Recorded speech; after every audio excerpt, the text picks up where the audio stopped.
the city of David, and Jehoram his son reigned in his stead. And he had brethren, the sons of Jehoshaphat, Azariah and Jehiel and Zechariah and Azariah and Michael and Shephatiah. All these were the sons of Jehoshaphat, king of Israel. And their father gave them great gifts of silver and of gold and of precious things, with fenced cities in Judah. But the kingdom gave he to Jehoram, because he was the firstborn. Now when Jehoram was risen up to the kingdom of his father, he strengthened himself and slew all his brethren with the sword, and divers also of the princes of Israel. Jehoram was 32 years old when he began to reign, and he reigned 8 years in Jerusalem. And he walked in the way of the kings of Israel, like as did the house of Ahab. For he had the daughter of Ahab to wife, and he wrought that which was evil in the eyes of the Lord. Howbeit the Lord would not destroy the house of David because of the covenant that he had made with David, and as he promised to give a light to him and to his sons forever. In his days the Edomites revolted from under the dominion of Judah, and made themselves a king. And Jehoram went forth with his princes and all his chariots with him, and he rose up by night, and smote the Edomites which compassed him in, and the captains of the chariots. So the Edomites revolted from under the hand of Judah unto this day. The same time also did Libnah revolt from under his hand, because he had forsaken the Lord God of his fathers. Moreover, he made high places in the mountains of Judah, and caused the inhabitants of Jerusalem to commit fornication, and compelled Judah thereto. And there came a writing to him from Elijah the prophet, saying, Thus saith the Lord God of David thy father, because thou hast not walked in the ways of Jehoshaphat thy father, nor in the ways of Asa king of Judah, but hast walked in the way of the kings of Israel, and hast made Judah and the inhabitants of Jerusalem to go a whoring, like to the whoredoms of the house of Ahab, and also hast slain thy brethren of thy father's house, which were better than thyself. Behold, with a great plague will the Lord smite thy people, and thy children, and thy wives, and all thy goods. And thou shalt have great sickness by disease of thy bowels, until thy bowels fall out by reason of the sickness day by day.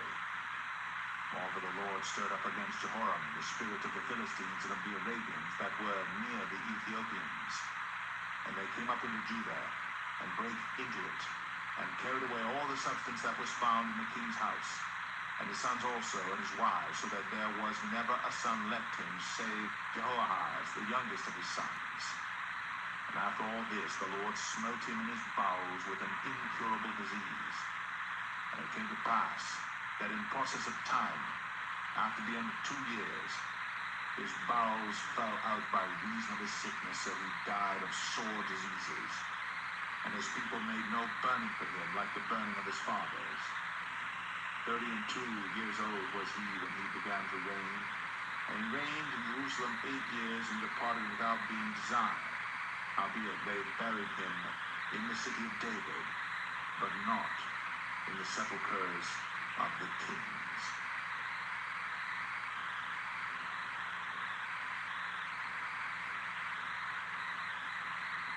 Second Chronicles 22.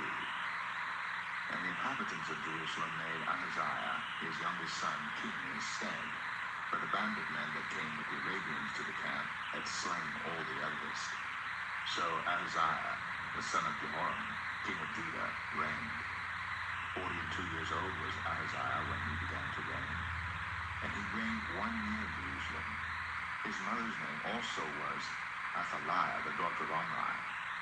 He also walked in the ways of the house of Ahab, for his mother was his counselor to do wickedly.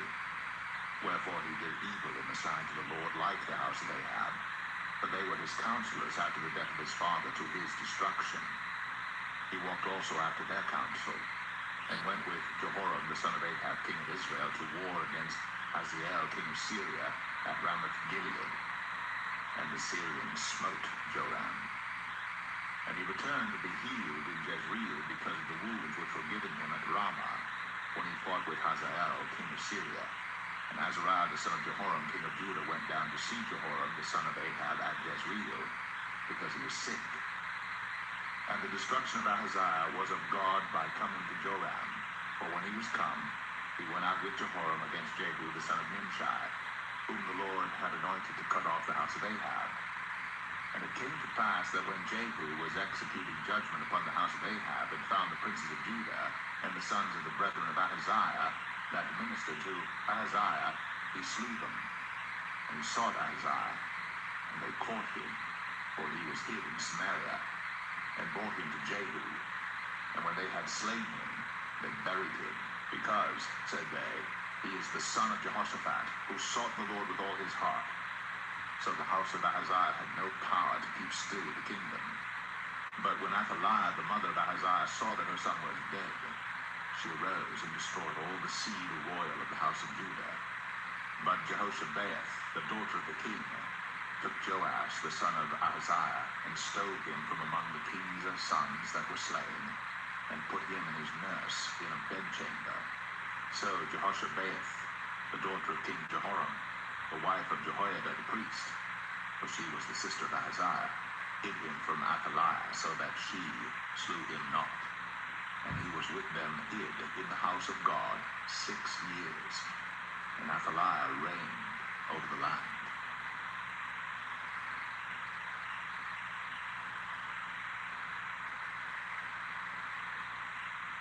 Second Chronicles 23. And in the 7th year Jehoiada strengthened himself, and took the captains of hundreds, Azariah the son of Jeroham, and Ishmael the son of Jehohanan, and Azariah the son of Obed, and Maaseiah the son of Adiah, and Elishaphat the son of Zichri, into covenant with him. And they went about in Judah, and gathered the Levites out of all the cities of Judah, and the chief of the fathers of Israel, and they came to Jerusalem. And all the congregation made a covenant with the king in the house of God. And he said unto them, Behold, the king's son shall reign as the Lord hath said of the sons of David. This is the thing that ye shall do. A third part of you entering on the Sabbath of the priests and of the Levites shall be porters of the doors, and a third part shall be at the king's house, and the third part at the gate of the foundation, and all the people shall be in the courts of the house of the Lord. But let none come into the house of the Lord save the priests, and they that minister of the Levites. They shall go in, for they are holy, but all the people shall keep the watch of the Lord. And the Levites shall compass the king round about, every man with his weapons in his hand. And whosoever else cometh into the house, he shall be put to death. But be ye with the king when he cometh in, and when he goeth out. So the Levites and all Judah did according to all things that Jehoiada the priest had commanded, and took every man his men that were to come in on the Sabbath with them that were to go out on the Sabbath. For Jehoiada the priest dismissed not the courses. Moreover, Jehoiada the priest delivered to the captains of hundreds spears and bucklers and shields that had been King David's, which were in the house of God. And he set all the people, every man having his weapon in his hand, from the right side of the temple to the left side of the temple, along by the altar and the temple, by the king round about.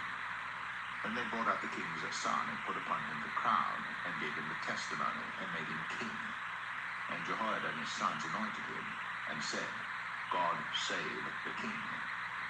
Now when Athaliah heard the noise of the people running and praising the king, he came to the people into the house of the Lord, and she looked, and behold, the king stood at his pillar at the entering in, and the princes and the trumpets by the king. And all the people of the land rejoiced, and sounded with trumpets, also the singers with instruments of music, and such as taught to sing praise. Then Athaliah rent her clothes, and said, Treason, treason!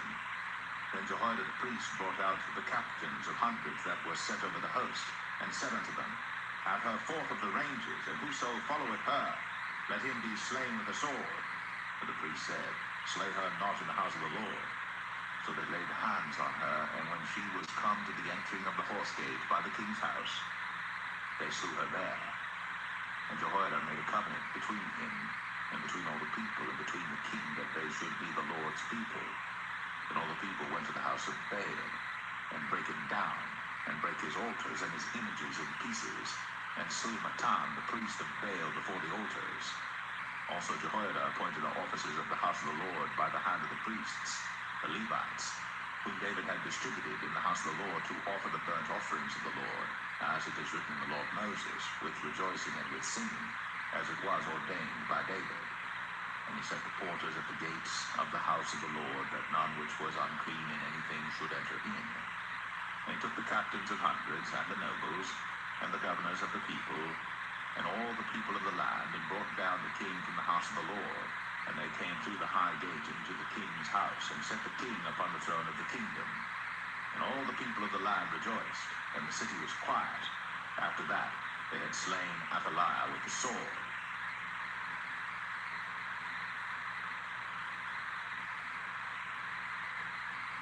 2 Chronicles 24. Joash was 7 years old when he began to reign, and he reigned 40 years in Jerusalem. His mother's name also was Zibiah of Beersheba. And Joash did that which was right in the sight of the Lord all the days of Jehoiada the priest. And Jehoiada took for him 2 wives, and he begat sons and daughters. And it came to pass after this, that Joash was minded to repair the house of the Lord. And he gathered together the priest and the Levites, and said to them, Go out unto the cities of Judah, and gather of all Israel money to repair the house of your God from year to year, and see that ye hasten the matter. Howbeit, the Levites hastened it not. And the king called for Jehoiada the chief, and said unto him, Why hast thou not required of the Levites to bring in out of Judah and out of Jerusalem the collection according to the commandment of Moses the servant of the Lord, and of the congregation of Israel for the tabernacle of witness? For the sons of Athaliah, that wicked woman, had broken up the house of God, and also all the dedicated things of the house of the Lord did they bestow upon Baalim. And at the king's commandment they made a chest, and set it without at the gate of the house of the Lord. And they made a proclamation through Judah and Jerusalem to bring into the Lord the collection that Moses the servant of God laid upon Israel in the wilderness. And all the princes and all the people rejoiced, and brought in and cast into the chest, until they had made an end. Now it came to pass, that at what time the chest was brought unto the king's office by the hand of the Levites, and when they saw that there was much money, the king's scribe and the high priest's officer came and emptied the chest, and took it, and carried it to his place again. Thus they did day by day, and gathered money in abundance. And the king and Jehoiada gave it to such as did the work of the service of the house of the Lord, and hired masons and carpenters to repair the house of the Lord, and also such as wrought iron and brass to mend the house of the Lord. So the workmen wrought, and the work was perfected by them, and they set the house of God in his state, and strengthened it. And when they had finished it, they brought the rest of the money before the king and Jehoiada, whereof were made vessels for the house of the Lord, even vessels to minister, and to offer withal, and spoons, and vessels of gold and silver. And they offered burnt offerings in the house of the Lord continually all the days of Jehoiada. But Jehoiada waxed old, and was full of days when he died. 130 years old was he when he died. And they buried him in the city of David among the kings, because he had done good in Israel, both toward God and toward his house. Now after the death of Jehoiada came the princes of Judah, and made obeisance to the king. Then the king hearkened unto them, and they left the house of the Lord God of their fathers, and served the groves and the idols, and wrath came upon Judah and Jerusalem for this their trespass. Yet he sent prophets to them, to bring them again unto the Lord, and they testified against them, but they would not give ear. And the Spirit of God came upon Zechariah the son of Jehoiada the priest, which stood above the people, and said unto them, Thus saith God, Why transgress ye the commandments of the Lord, that ye cannot prosper? Because ye have forsaken the Lord, he hath also forsaken you. And they conspired against him, and stoned him with stones at the commandment of the king in the court of the house of the Lord. Thus Joash the king remembered not the kindness which Jehoiada his father had done to him, but slew his son. And when he died, he said, The Lord look upon it, and require it. And it came to pass at the end of the year, that the host of Syria came up against him, and they came to Judah and Jerusalem, and destroyed all the princes of the people from among the people, and sent all the spoil of them unto the king of Damascus. But the army of the Syrians came with a small company of men, and the Lord delivered a very great host into their hand, because they had forsaken the Lord God of their fathers. So they executed judgment against Joash. And when they were departed from him, for they left him in great diseases, his own servants conspired against him for the blood of the sons of Jehoiada the priest. and slew him on his bed, and he died. And they buried him in the city of David, but they buried him not in the sepulchres of the kings. And these are they that conspired against him: Zabad, the son of Shemaeth, an Ammonitis, and Jehoshaphat, the son of Shimrith, a Moabitess. Now concerning his sons, and the greatness of the burdens laid upon him, and the repairing of the house of God, behold, they are written in the story of the book of the kings. And Amaziah his son reigned in his stead.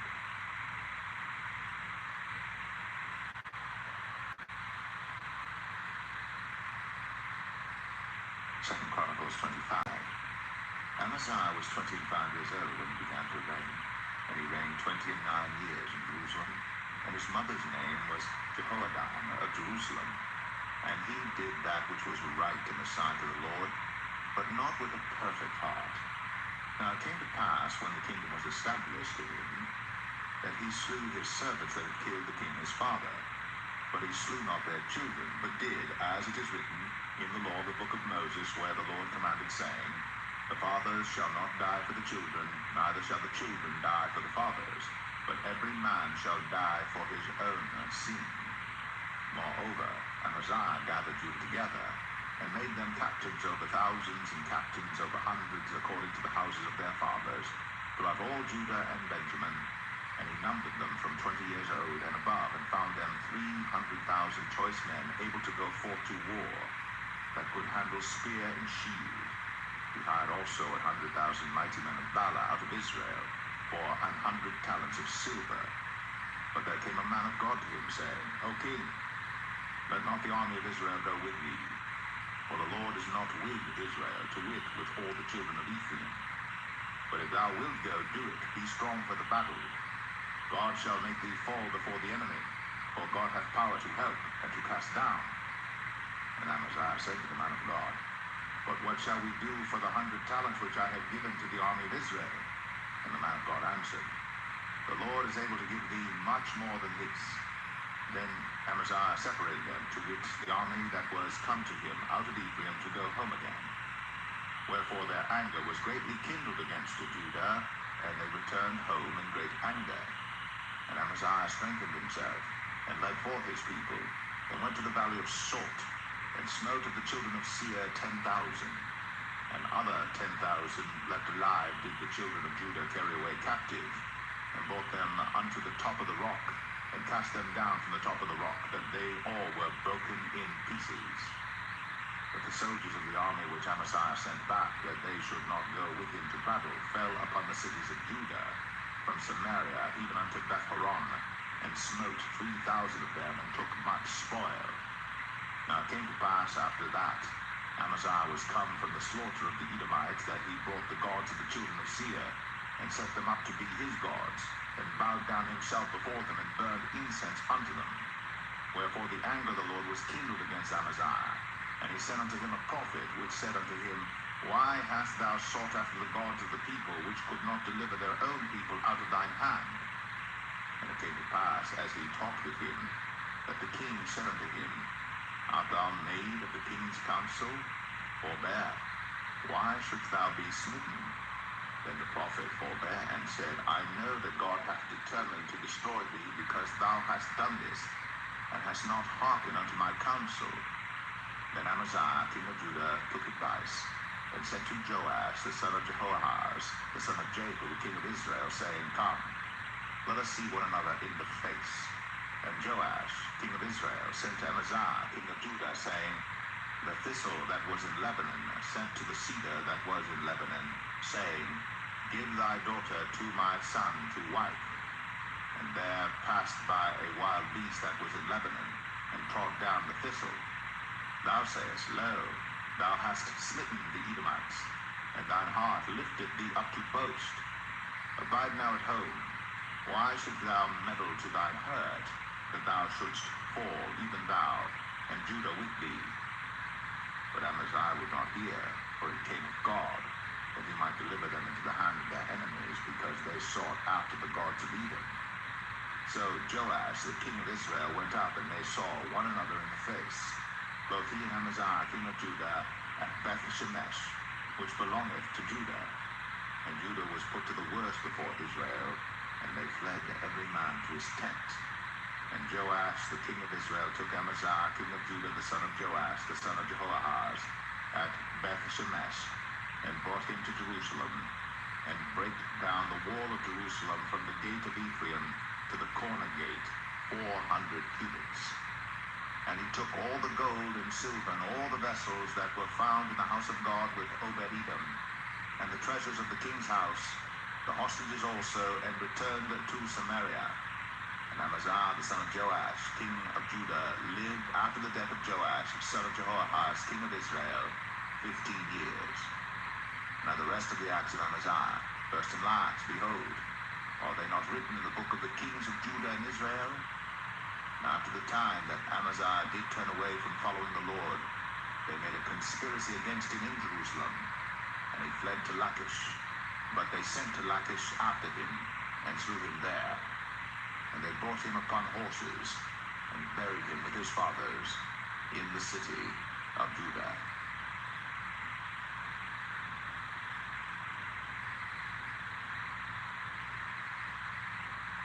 2 Chronicles 26.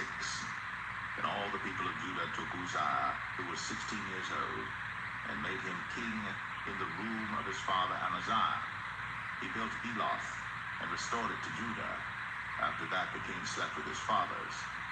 16 years old was Uzziah when he began to reign, and he reigned 52 years in Jerusalem. His mother's name also was Jechaliah of Jerusalem. And he did that which was right in the sight of the Lord, according to all that his father Amaziah did. And he sought God in the days of Zechariah, who had understanding in the visions of God. And as long as he sought the Lord, God made him to prosper. And he went forth and warred against the Philistines, and brake down the wall of Gath, and the wall of Jabneh, and the wall of Ashdod, and built cities about Ashdod, and among the Philistines. And God helped him against the Philistines, and against the Arabians that dwelt in Gurbaal, and the Methanims. And the Ammonites gave gifts to Uzziah, but his name spread abroad even to the entering in of Egypt, for he strengthened himself exceedingly. Moreover, Uzziah built towers in Jerusalem at the corner gate, and the valley gate, and at the turning of the wall, and fortified them. Also he built towers in the desert, and digged many wells, for he had much cattle, both in the low country and in the plains, husbandmen also, and vine dressers in the mountains and in Carmel, for he loved the husbandry. Moreover, Uzziah had an host of fighting men that went out to war by bands, according to the number of their accounts by the hand of Jeiel the scribe, and Maaseiah the ruler under the hand of Hananiah, one of the king's captains. The whole number of the chief of the fathers of the mighty men of valor were 2,600. And under their hand was an army, 300,000 and 7,500, that made war with mighty power to help the king against the enemy.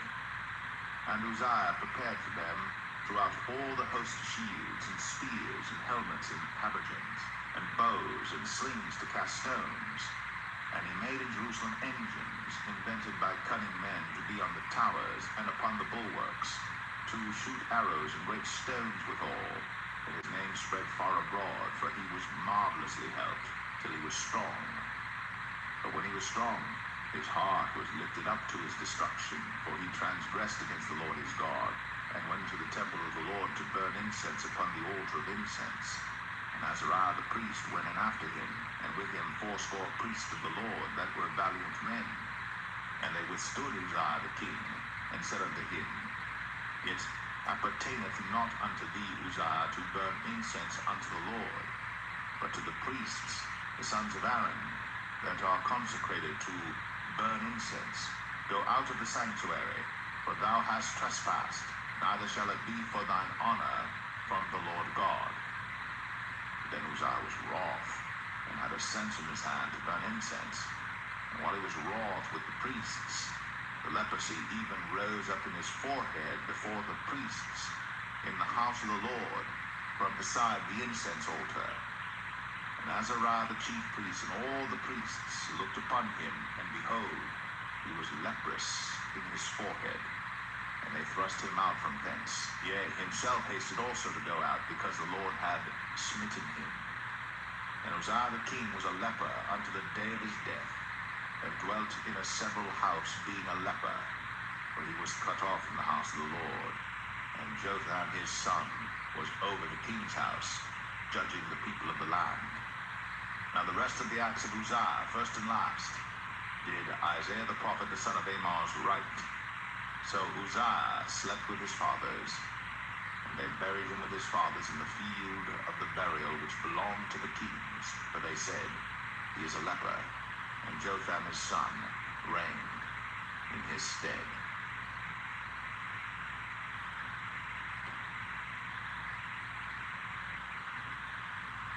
Second Chronicles 27. Jotham was 25 years old when he began to reign, and he reigned 16 years in Jerusalem. His mother's name also was Jerusha, the daughter of Zadok. And he did that which was right in the sight of the Lord, according to all that his father Uzziah did. Howbeit he entered not into the temple of the Lord, and the people did yet corruptly. He built the high gate of the house of the Lord, and on the wall of Ophel he built much. Moreover, he built cities in the mountains of Judah, and in the forests he built castles and towers. He fought also with the king of the Ammonites, and prevailed against them. And the children of Ammon gave him the same year 100 talents of silver, and 10,000 measures of wheat, and 10,000 of barley. So much did the children of Ammon pay unto him, both the second year and the third. So Jotham became mighty, because he prepared his ways before the Lord his God. Now the rest of the acts of Jotham, and all his wars and his ways, lo, they are written in the book of the kings of Israel and Judah. He was 25 years old when he began to reign, and reigned 16 years in Jerusalem. And Jotham slept with his fathers, and they buried him in the city of David. And Ahaz, his son, reigned in his stead.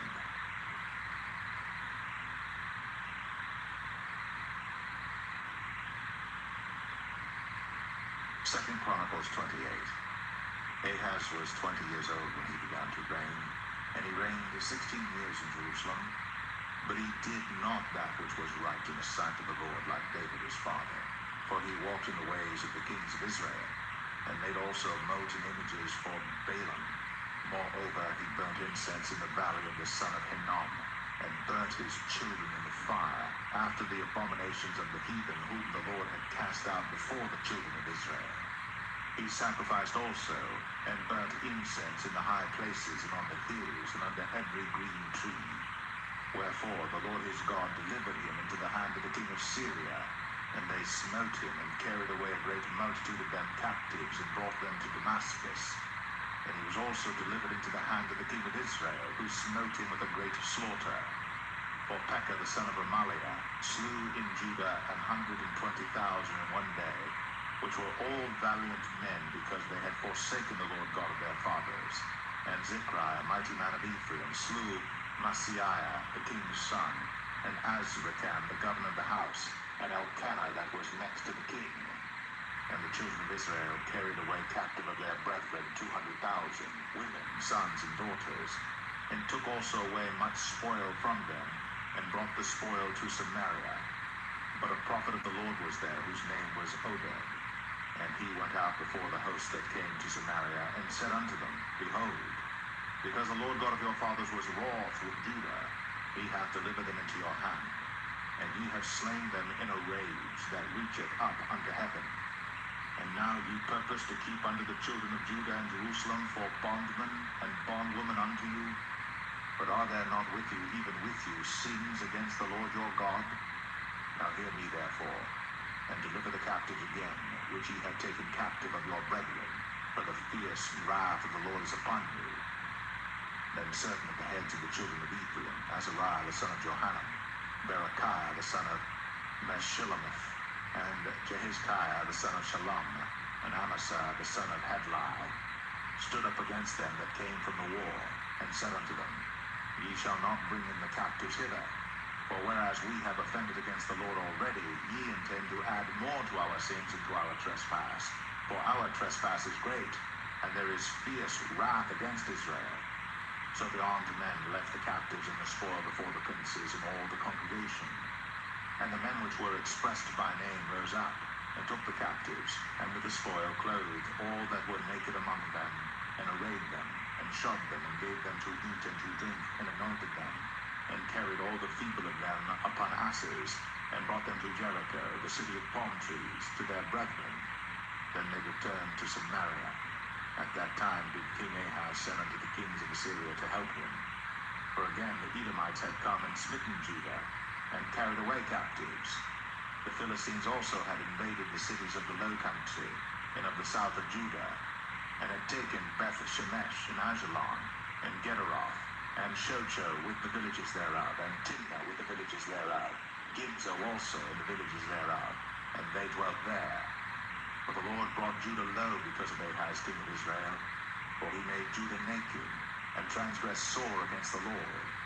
And Tilgath-Pilneser, king of Assyria, came unto him, and distressed him, but strengthened him not.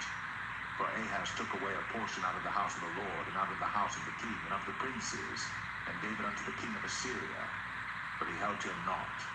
And in the time of his distress did he trespass yet more against the Lord. This is that King Ahaz. For he sacrificed unto the gods of Damascus, which smote him, and he said, Because the gods of the kings of Syria help them, therefore will I sacrifice to them, that they may help me. But they were the ruin of him, and of all Israel. And Ahaz gathered together the vessels of the house of God, and cut in pieces the vessels of the house of God, and shut up the doors of the house of the Lord. And he made him altars in every corner of Jerusalem, and in every several city of Judah he made high places to burn incense unto other gods, and provoked to anger the Lord God of his fathers. Now the rest of his acts, and of all his ways, first and last, behold, they are written in the book of the kings of Judah and Israel. And Ahaz slept with his fathers, and they buried him in the city, even in Jerusalem. But they brought him not into the sepulchres of the kings of Israel. And Hezekiah his son reigned in his stead.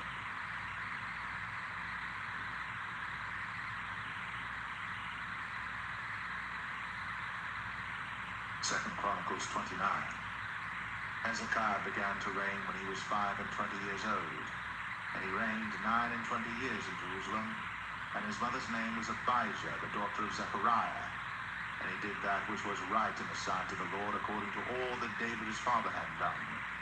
He, in the first year of his reign, in the first month, opened the doors of the house of the Lord, and repaired them. And he brought in the priests and the Levites, and gathered them together into the east street, and said unto them, Hear me, ye Levites, sanctify now yourselves, and sanctify the house of the Lord God of your fathers, and carry forth the filthiness out of the holy place. For our fathers have trespassed, and done that which was evil in the eyes of the Lord our God, and have forsaken him, and have turned away their faces from the habitation of the Lord, and turned their backs. Also they have shut up the doors of the porch, and put out the lamps, and have not burned incense, nor offered burnt offerings in the holy place unto the God of Israel. Wherefore the wrath of the Lord was upon Judah and Jerusalem, and he hath delivered them to trouble, to astonishment, and to hissing, as you see with your eyes. For lo, our fathers have fallen by the sword, and our sons and our daughters and our wives are in captivity for this. Now it is in mine heart to make a covenant with the Lord God of Israel, that his fierce wrath may turn away from us. My sons, be not now negligent, for the Lord hath chosen you to stand before him, to serve him, and that ye should minister unto him, and burn incense. Then the Levites arose, Mahath the son of Amasai, and Joel the son of Azariah, of the sons of the Kohathites, and of the sons of Merari, Kish the son of Abdi, and Azariah the son of Jehalalel, and of the Gershonites, Joah the son of Zimmah, and Eden the son of Joah. And of the sons of Elizaphan, Shimri, and Jeiel. And of the sons of Asaph, Zechariah, and Mattaniah. And of the sons of Heman, Jehiel, and Shimei. And of the sons of Jeduthun, Shimei, and Uzziel. And they gathered their brethren, and sanctified themselves, and came according to the commandment of the king by the words of the Lord, to cleanse the house of the Lord, priests went into the inner part of the house of the Lord to cleanse it, and brought out all the uncleanness that they found in the temple of the Lord into the court of the house of the Lord, and the Levites took it to carry it out abroad into the brook Kidron. Now they began on the first day of the first month to sanctify, and on the 8th day of the month came they to the porch of the Lord. So they sanctified the house of the Lord in 8 days, and the 16th day of the first month they made an end. Then they went in to Hezekiah the king, and said, We have cleansed all the house of the Lord, and the altar of burnt offering, with all the vessels thereof, and the showbread table, with all the vessels thereof. Moreover, all the vessels which King Ahaz in his reign did cast away in his transgression, have we prepared and sanctified, and behold, they are before the altar of the Lord. Then Hezekiah the king rose early, and gathered the rulers of the city, and went up to the house of the Lord. And they brought 7 bullocks, and 7 rams, and 7 lambs, and 7 he-goats for a sin offering for the kingdom, and for the sanctuary, and for Judah. And he commanded the priests, the sons of Aaron, to offer them on the altar of the Lord. So they killed the bullocks, and the priests received the blood, and sprinkled it on the altar. Likewise, when they had killed the rams, they sprinkled the blood upon the altar. They killed also the lambs, and they sprinkled the blood upon the altar. And they brought forth the he-goats for the sin offering before the king and the congregation, and they laid their hands upon them. And the priests killed them, and they made reconciliation with their blood upon the altar to make an atonement for all Israel. But the king commanded that the burnt offering and the sin offering should be made for all Israel. He set the Levites in the house of the Lord with cymbals, with psalteries, and with harps, according to the commandment of David, and of Gad the king's seer, and Nathan the prophet. For so was the commandment of the Lord by his prophets. And the Levites stood with the instruments of David, and the priests with the trumpets.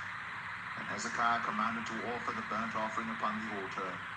And when the burnt offering began, the song of the Lord began also with the trumpets, and with the instruments ordained by David king of Israel. And all the congregation worshipped, and the singers sang, and the trumpeters sounded, and all this continued until the burnt offering was finished. And when they had made an end of offering, the king and all that were present with him bowed themselves and worshipped.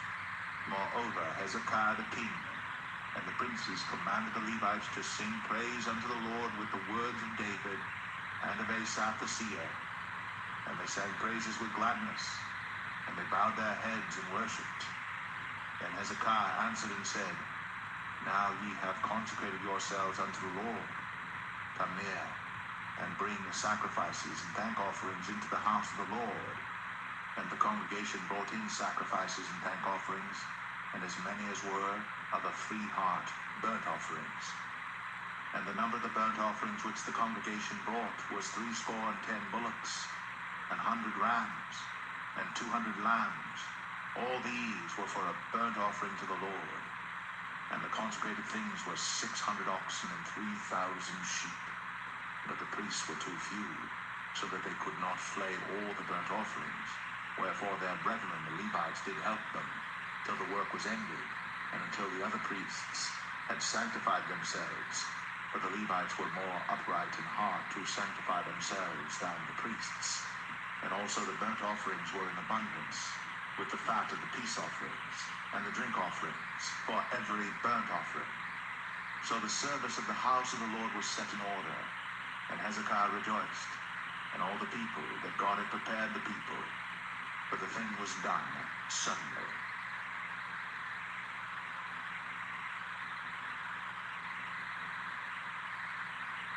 2 Chronicles 30. And Hezekiah sent to all Israel and Judah, and wrote letters also to Ephraim and Manasseh, that they should come to the house of the Lord at Jerusalem, to keep the Passover unto the Lord God of Israel. For the king had taken counsel, and his princes, and all the congregation in Jerusalem, to keep the Passover in the 2nd month. But they could not keep it at that time, because the priests had not sanctified themselves sufficiently, neither had the people gathered themselves together to Jerusalem. And the thing pleased the king and all the congregation. So they established a decree to make proclamation throughout all Israel, from Beersheba even to Dan, that they should come to keep the Passover unto the Lord God of Israel at Jerusalem. For they had not done it of a long time in such sort as it was written. So the posts went with the letters from the king and his princes throughout all Israel and Judah, and according to the commandment of the king, saying, Ye children of Israel, turn again unto the Lord God of Abraham, Isaac, and Israel, and he will return to the remnant of you that are escaped out of the hand of the kings of Assyria. And be not ye like your fathers and like your brethren, which trespassed against the Lord God of their fathers, who therefore gave them up to desolation, as ye see.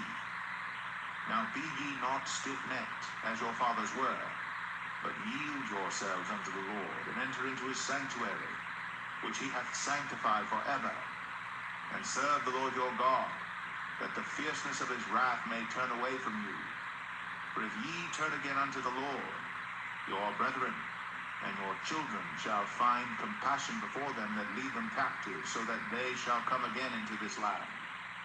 For the Lord your God is gracious and merciful, and will not turn away his face from you, if ye return unto him. So the posts passed from city to city, through the country of Ephraim and Manasseh, even unto Zebulun. But they laughed them to scorn, and mocked them. Nevertheless, divers of Asher and Manasseh and of Zebulun humbled themselves, and came to Jerusalem. Also in Judah, the hand of God was to give them one heart to do the commandment of the king and of the princes by the word of the Lord. And there assembled at Jerusalem much people to keep the feast of unleavened bread in the 2nd month, a very great congregation. And they arose, and took away the altars that were in Jerusalem, and all the altars for incense took they away, and cast them into the brook Kidron. And they killed the Passover on the 14th day of the 2nd month, and the priests and the Levites were ashamed, and sanctified themselves, and brought in the burnt offerings into the house of the Lord. And they stood in their place after their manner, according to the law of Moses, the man of God. The priests sprinkled the blood which they received of the hand of the Levites. For there were many in the congregation that were not sanctified. Therefore the Levites had the charge of the killing of the Passovers for every one that was not clean, to sanctify them unto the Lord. For a multitude of the people, even many of Ephraim and Manasseh, Issachar and Zebulun, had not cleansed themselves, yet did they eat the Passover otherwise than it was written. But Hezekiah prayed for them, saying, The good Lord pardon every one that prepareth his heart to seek God, the Lord God of his fathers, though he be not cleansed according to the purification of the sanctuary. And the Lord hearkened to Hezekiah, and healed the people. And the children of Israel that were present at Jerusalem kept the feast of unleavened bread 7 days with great gladness. And the Levites and the priests praised the Lord day by day, singing with loud instruments unto the Lord. And Hezekiah spake comfortably unto all the Levites that taught the good knowledge of the Lord. And they did eat throughout the feast 7 days, offering peace offerings, and making confession to the Lord God of their fathers. And the whole assembly took counsel to keep other 7 days, and they kept other 7 days with gladness. For Hezekiah king of Judah did give to the congregation 1,000 bullocks and 7,000 sheep. And the princes gave to the congregation 1,000 bullocks and 10,000 sheep. And a great number of priests sanctified themselves. And all the congregation of Judah, with the priests and the Levites, and all the congregation that came out of Israel, and the strangers that came out of the land of Israel, and that dwelt in Judah, rejoiced. So there was great joy in Jerusalem. For since the time of Solomon, the son of David, king of Israel, there was not the like in Jerusalem. Then the priests, the Levites, arose and blessed the people, and their voice was heard, and their prayer came up to his holy dwelling place, even unto heaven.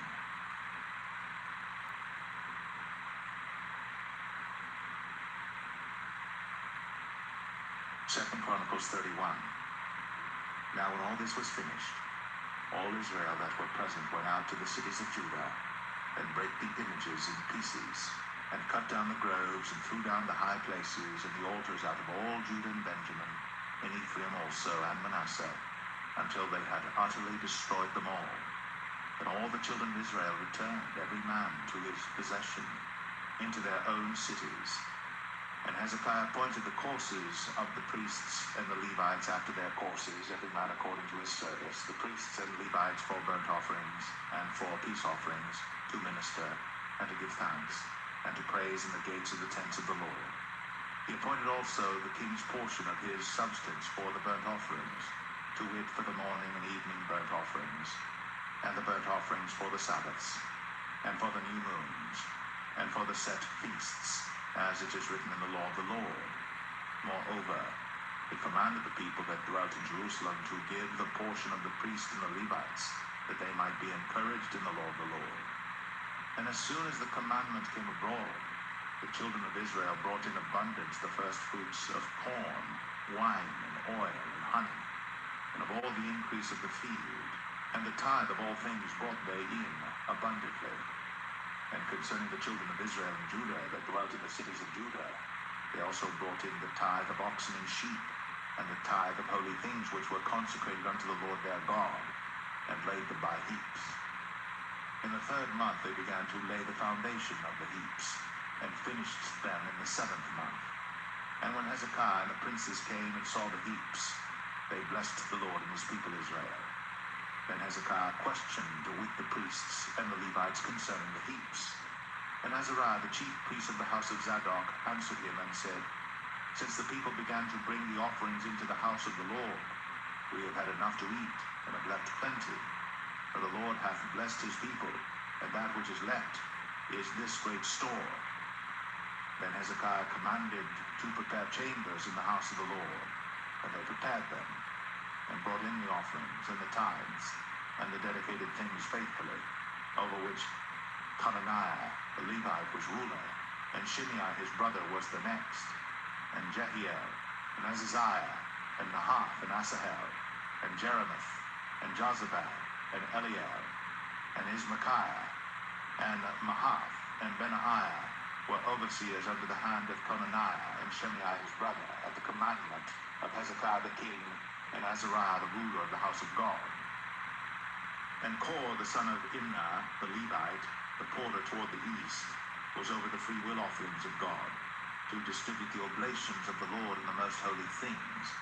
And next him were Eden, and Miniamin, and Jeshua, and Shemaiah, and Amariah, and Shechaniah, in the cities of the priests, in their set office, to give to their brethren by courses as well to the great as to the small, beside their genealogy of males, from 3 years old and upward, even unto every one that entereth into the house of the Lord, his daily portion for their service in their charges according to their courses, both to the genealogy of the priests by the house of their fathers, and the Levites from 20 years old and upward, in their charges by their courses, and to the genealogy of all their little ones, their wives and their sons and their daughters, to all the congregation, for in their set office they sanctified themselves in holiness. Also the sons of Aaron the priest, which were in the fields of the suburbs of their cities, in every several city, the men that were expressed by name, to give portions to all the males among the priests, and to all that were reckoned by genealogies among the Levites. And thus did Hezekiah throughout all Judah, and wrought that which was good and right and truth before the Lord his God. And in every work that he began in the service of the house of God, and in the law, and in the commandments, to seek his God, he did it with all his heart, and prospered.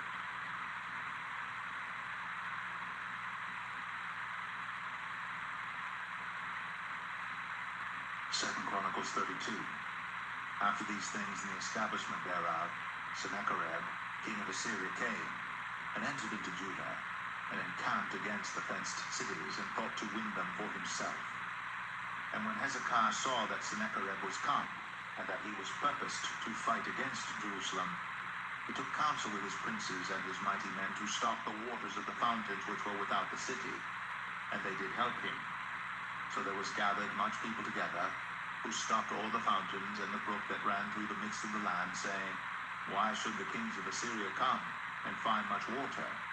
Also he strengthened himself and built up all the wall that was broken, and raised it up to the towers, and another wall without, and repaired Millo in the city of David, and made darts and shields in abundance. And he set captains of war over the people, and gathered them together to him in the street of the gate of the city, and spake comfortably to them, saying, Be strong and courageous, be not afraid, nor dismayed for the king of Assyria, nor for all the multitude that is with him. For there be more with us than with him. With him is an arm of flesh, but with us is the Lord our God to help us, and to fight our battles. And the people rested themselves upon the words of Hezekiah, king of Judah. After this did Sennacherib, king of Assyria, send his servants to Jerusalem, but he himself laid a siege against Lachish and all his power with him, unto Hezekiah, king of Judah, and unto all Judah that were at Jerusalem, saying, Thus saith Sennacherib, king of Assyria, Whereon do ye trust, that ye abide in the siege in Jerusalem? Doth not Hezekiah persuade you to give over yourselves, to die by famine and by thirst, saying, The Lord our God shall deliver us out of the hand of the king of Assyria? Hath not the same Hezekiah taken away his high places and his altars, and commanded Judah and Jerusalem, saying, Ye shall worship before one altar, and burn incense upon it? Know ye not what I and my fathers have done unto all the people of other lands? Were the gods of the nations of those lands any ways able to deliver their lands out of mine hand? Who was there among all the gods of those nations that my fathers utterly destroyed, that could deliver his people out of mine hand, that your God should be able to deliver you out of mine hand? Now therefore let not Hezekiah deceive you, nor persuade you on this manner, neither yet believe him. For no God of any nation or kingdom was able to deliver his people out of mine hand, and out of the hand of my fathers. How much less shall your God deliver you out of mine hand? And his servant spake yet more against the Lord God, and against his servant Hezekiah. He wrote also letters to rail on the Lord God of Israel, and to speak against him, saying, As the gods of the nations of other lands have not delivered their people out of mine hand, so shall not the God of Hezekiah deliver his people out of mine hand. Then they cried with a loud voice in the Jews' speech unto the people of Jerusalem that were on the wall, to affright them, and to trouble them, that they might take the city. And they spake against the God of Jerusalem, as against the gods of the people of the earth, which were the work of the hands of man. And for this cause Hezekiah the king, and the prophet Isaiah the son of Amoz, prayed and cried to heaven. And the Lord sent an angel, which cut off all the mighty men of valor, and the leaders and captains in the camp of the king of Assyria. So he returned with shame of face to his own land. And when he was come into the house of his God, they that came forth of his own bowels slew him there with the sword. Thus the Lord saved Hezekiah and the inhabitants of Jerusalem from the hand of Sennacherib the king of Assyria, and from the hand of all other, and guided them on every side. And many brought gifts unto the Lord to Jerusalem, and presents to Hezekiah king of Judah, so that he was magnified in the sight of all nations from thenceforth.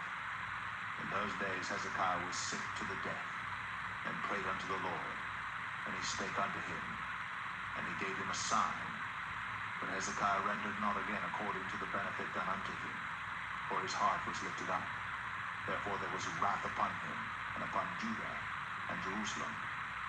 Notwithstanding, Hezekiah humbled himself for the pride of his heart, both he and the inhabitants of Jerusalem, so that the wrath of the Lord came not upon them in the days of Hezekiah.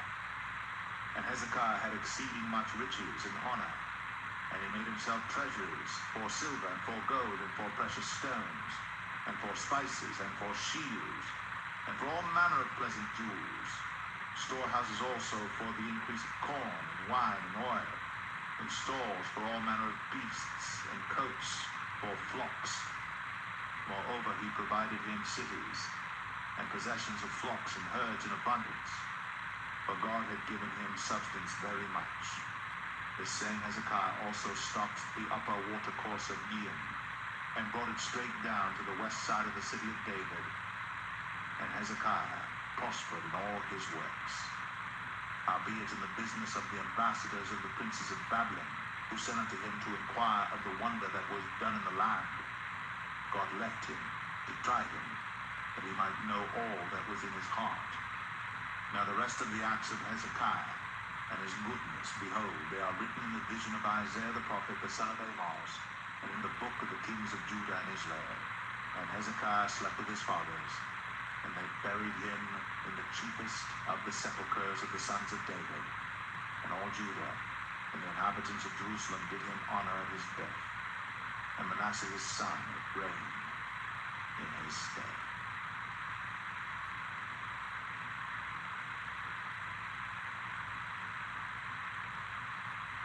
Second Chronicles 33. Manasseh was 12 years old when he began to reign, and he reigned 55 years in Jerusalem, but did that which was evil in the sight of the Lord, like unto the abominations of the heathen, whom the Lord had cast out before the children of Israel. For he built again the high places which Hezekiah his father had broken down, and he reared up altars for Baalim, and made groves, and worshipped all the host of heaven, and served them.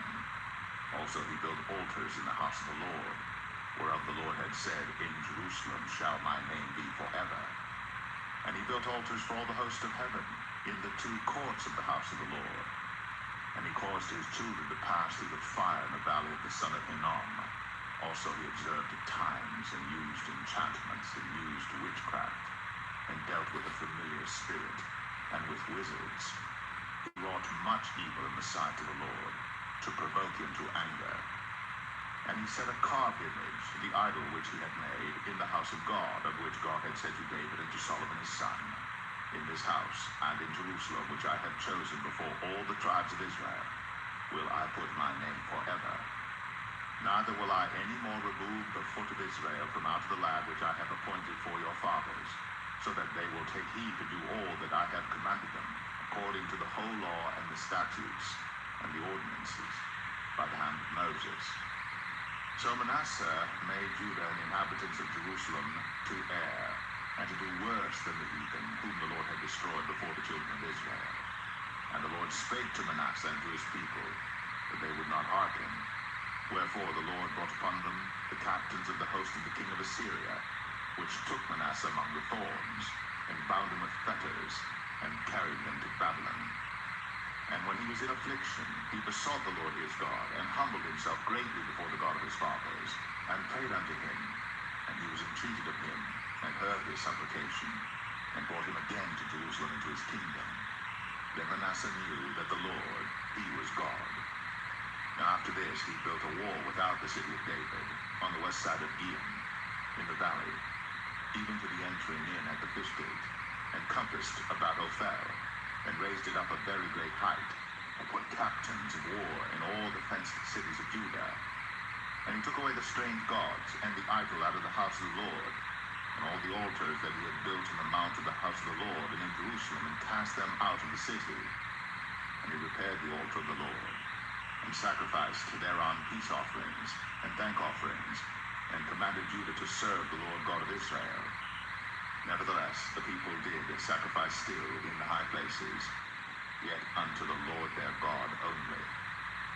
Now the rest of the acts of Manasseh, and his prayer unto his God, and the words of the seers that spake to him in the name of the Lord God of Israel, behold, they are written in the book of the kings of Israel, his prayer also, and how God was entreated of him in all his sins and his trespass, and the places wherein he built high places, and set up groves and graven images, before he was humbled.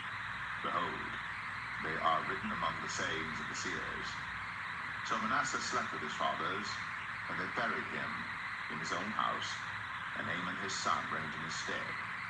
Amon was 22 years old when he began to reign, and reigned 2 years in Jerusalem.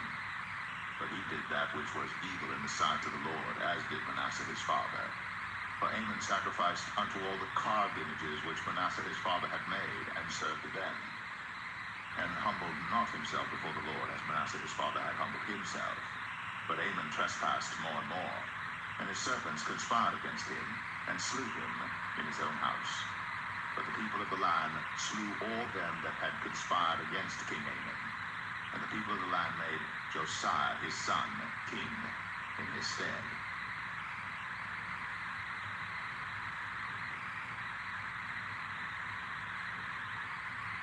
Second Chronicles 34. Josiah was 8 years old when he began to reign, and he reigned in Jerusalem 31 years. And he did that which was right in the sight of the Lord, and walked in the ways of David his father, and declined neither to the right hand nor to the left.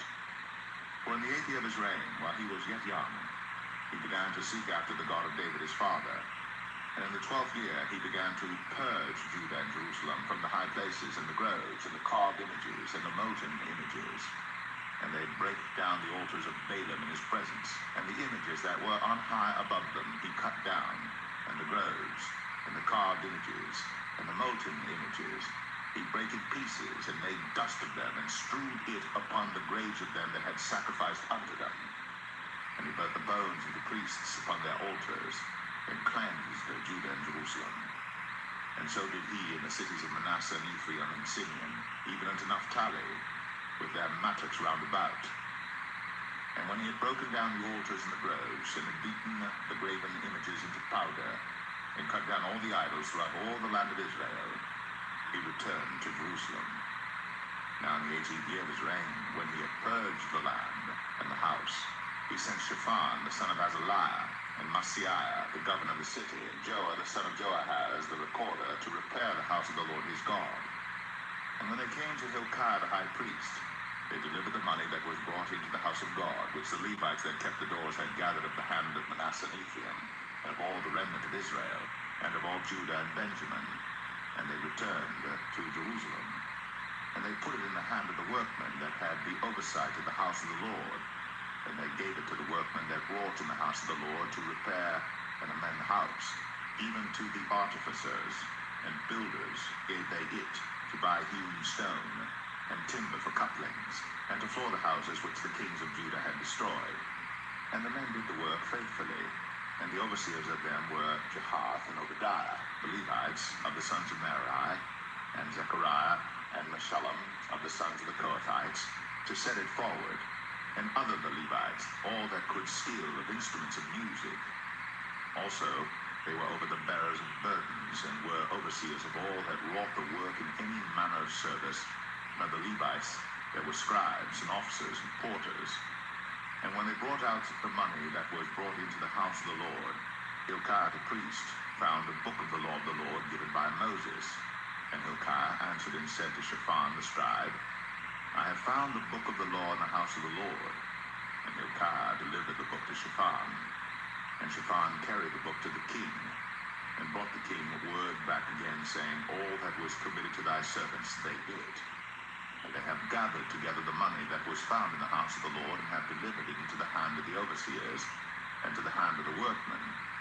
Then Shaphan the scribe told the king, saying, Hilkiah the priest hath given me a book. And Shaphan read it before the king. And it came to pass, when the king had heard the words of the law, that he rent his clothes. And the king commanded Hilkiah, and Ahikam the son of Shaphan, and Abdon the son of Micah, and Shaphan the scribe, and Asahiah, a servant of the king's, saying, Go, inquire the Lord for me, and for them that are left in Israel and in Judah, concerning the words of the book that is found. For great is the wrath of the Lord that is poured out upon us, because our fathers have not kept the word of the Lord, to do after all that is written in this book. And Hilkiah, and they that the king had appointed, went to Huldah the prophetess, the wife of Shallum, the son of Tikvath, the son of Hasrah, keeper of the wardrobe. Now she dwelt in Jerusalem in the college. And they spake to her to that effect. And she answered them, Thus saith the Lord God of Israel, Tell ye the man that sent you to me, Thus saith the Lord, Behold, I will bring evil upon this place, and upon the inhabitants thereof, even all the curses that are written in the book which they have read before the king of Judah, because they have forsaken me, and have burned incense unto other gods, that they might provoke me to anger with all the works of their hands. Therefore my wrath shall be poured out upon this place, and shall not be quenched. And as for the king of Judah, who sent you to inquire of the Lord, so shall ye say unto him, Thus saith the Lord God of Israel concerning the words which thou hast heard, because thine heart was tender, and thou didst humble thyself before God when thou heardest his words against this place, and against the inhabitants thereof, and humblest thyself before me, and didst rend thy clothes, and weep before me. I have even heard thee also, saith the Lord. Behold, I will gather thee to thy fathers, and thou shalt be gathered to thy grave in peace. Neither shall thine eyes see all the evil that I will bring upon this place, and upon the inhabitants of the same. So they brought the king word again. Then the king sent and gathered together all the elders of Judah and Jerusalem. And the king went up into the house of the Lord, and all the men of Judah, and the inhabitants of Jerusalem, and the priests, and the Levites, and all the people, great and small. And he read in their ears all the words of the book of the covenant that was found in the house of the Lord. And the king stood in his place, and made a covenant before the Lord, to walk after the Lord, and to keep his commandments and his testimonies and his statutes with all his heart and with all his soul, to perform the words of the covenant which are written in this book. And he caused all that were present in Jerusalem and Benjamin to stand to it. And the inhabitants of Jerusalem did according to the covenant of God, the God of their fathers. And Josiah took away all the abominations out of all the countries that pertained to the children of Israel, and made all that were present in Israel to serve, even to serve the Lord their God. In all his days they departed not from following the Lord, the God of their fathers.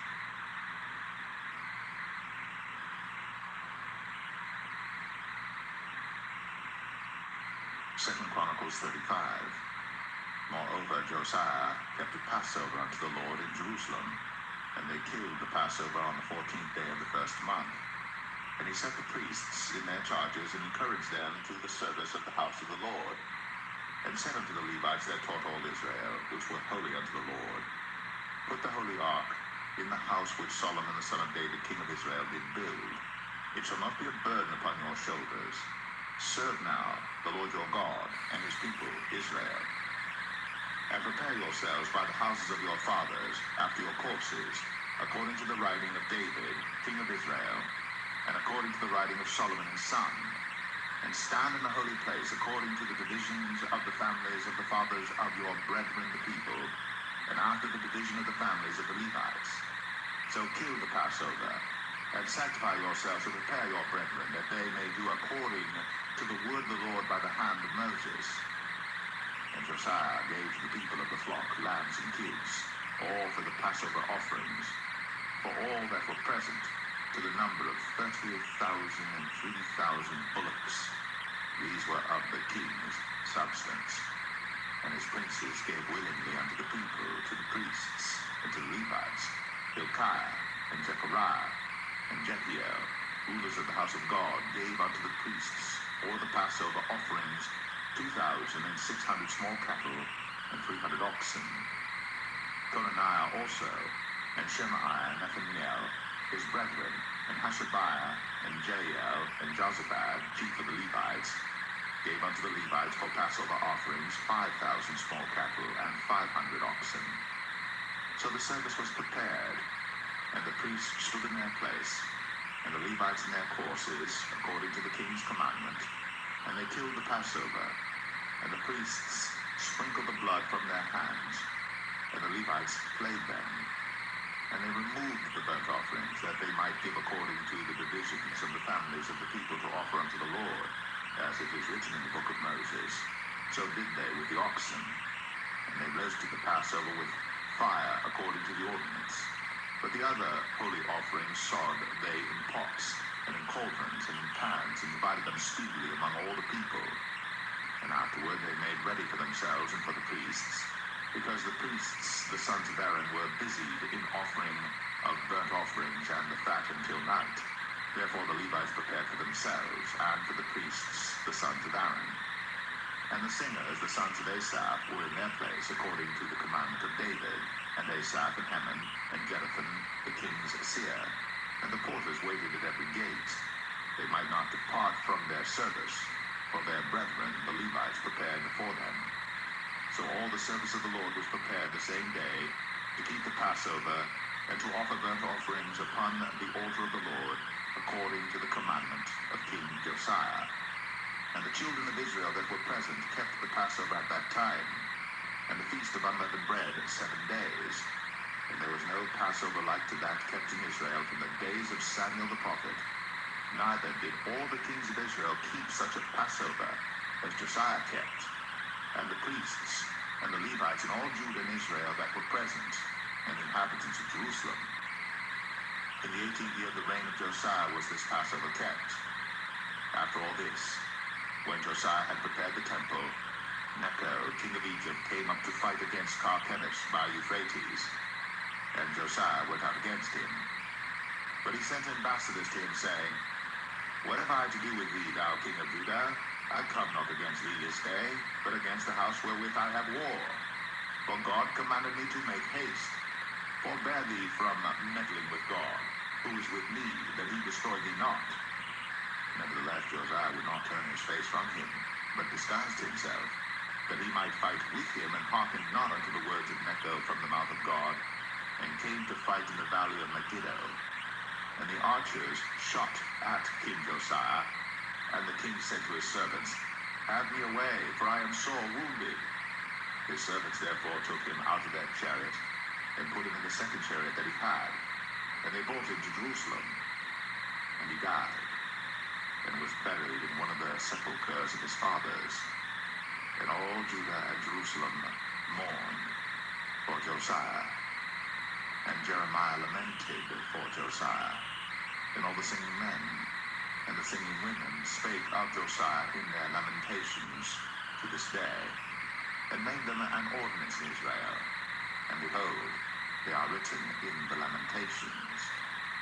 Now the rest of the acts of Josiah, and his goodness according to that which was written in the law of the Lord, and his deeds first and last, behold, they are written in the book of the kings of Israel and Judah.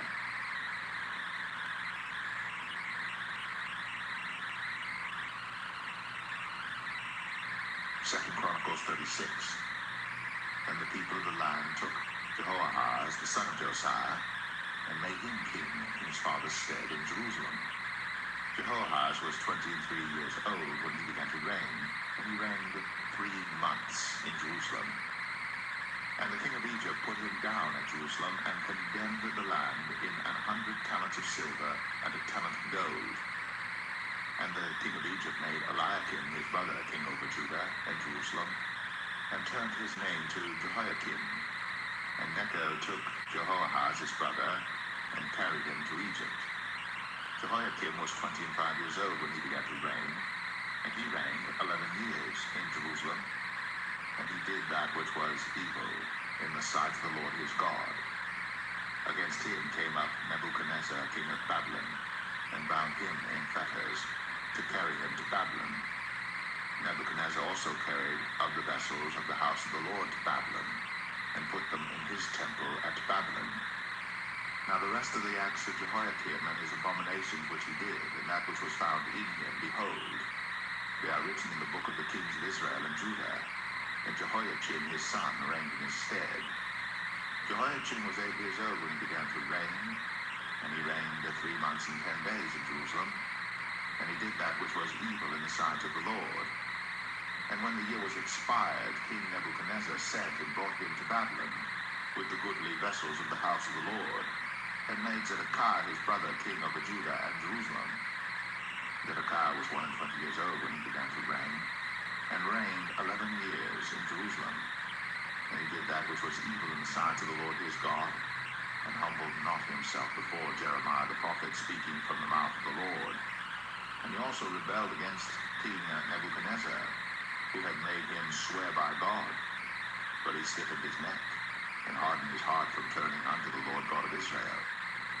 Moreover, all the chief of the priests and the people transgressed very much after all the abominations of the heathen, and polluted the house of the Lord which he had hallowed in Jerusalem. And the Lord God of their fathers sent to them by his messengers, rising up betimes and sending, because he had compassion on his people and on his dwelling place. But they mocked the messengers of God and despised his words, and misused his prophets until the wrath of the Lord arose against his people, till there was no remedy. Therefore he brought upon them the king of the Chaldees, who slew their young men with the sword in the house of their sanctuary, and had no compassion upon young men or maiden, old men, or him that stooped for age.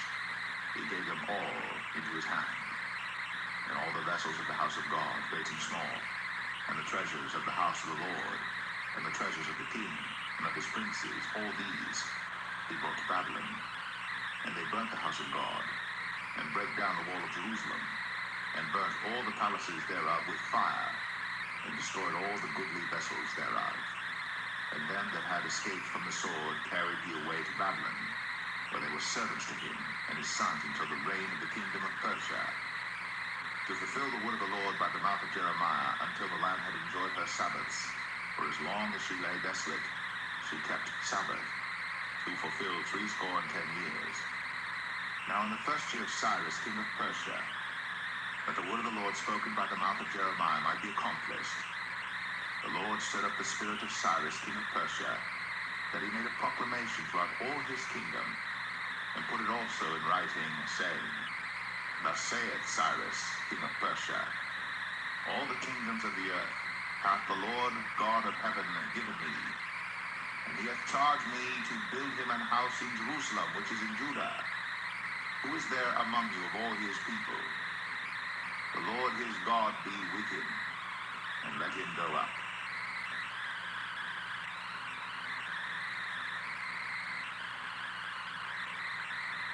The book of Ezra, chapter 1. Now in the first year of Cyrus, king of Persia, that the word of the Lord by the mouth of Jeremiah might be fulfilled, the Lord stirred up the spirit of Cyrus, king of Persia, that he made a proclamation throughout all his kingdom, and put it also in writing, saying, Thus saith Cyrus, king of Persia, The Lord God of heaven hath given me all the kingdoms of the earth, and he hath charged me to build him an house at Jerusalem, which is in Judah.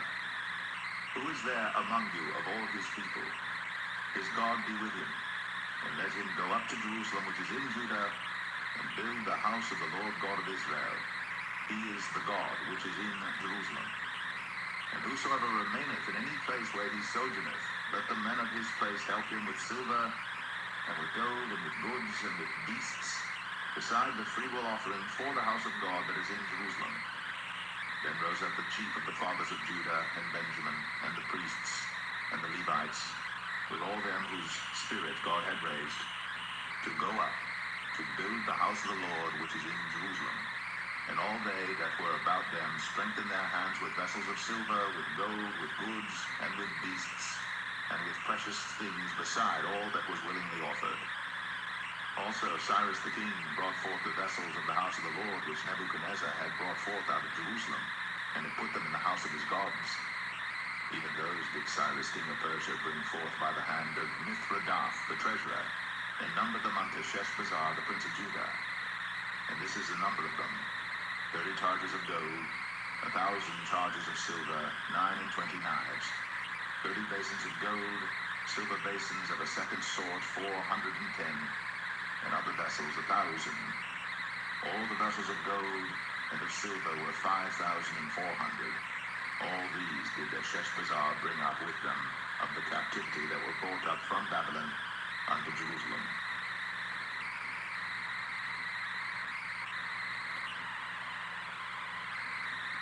Ezra 2.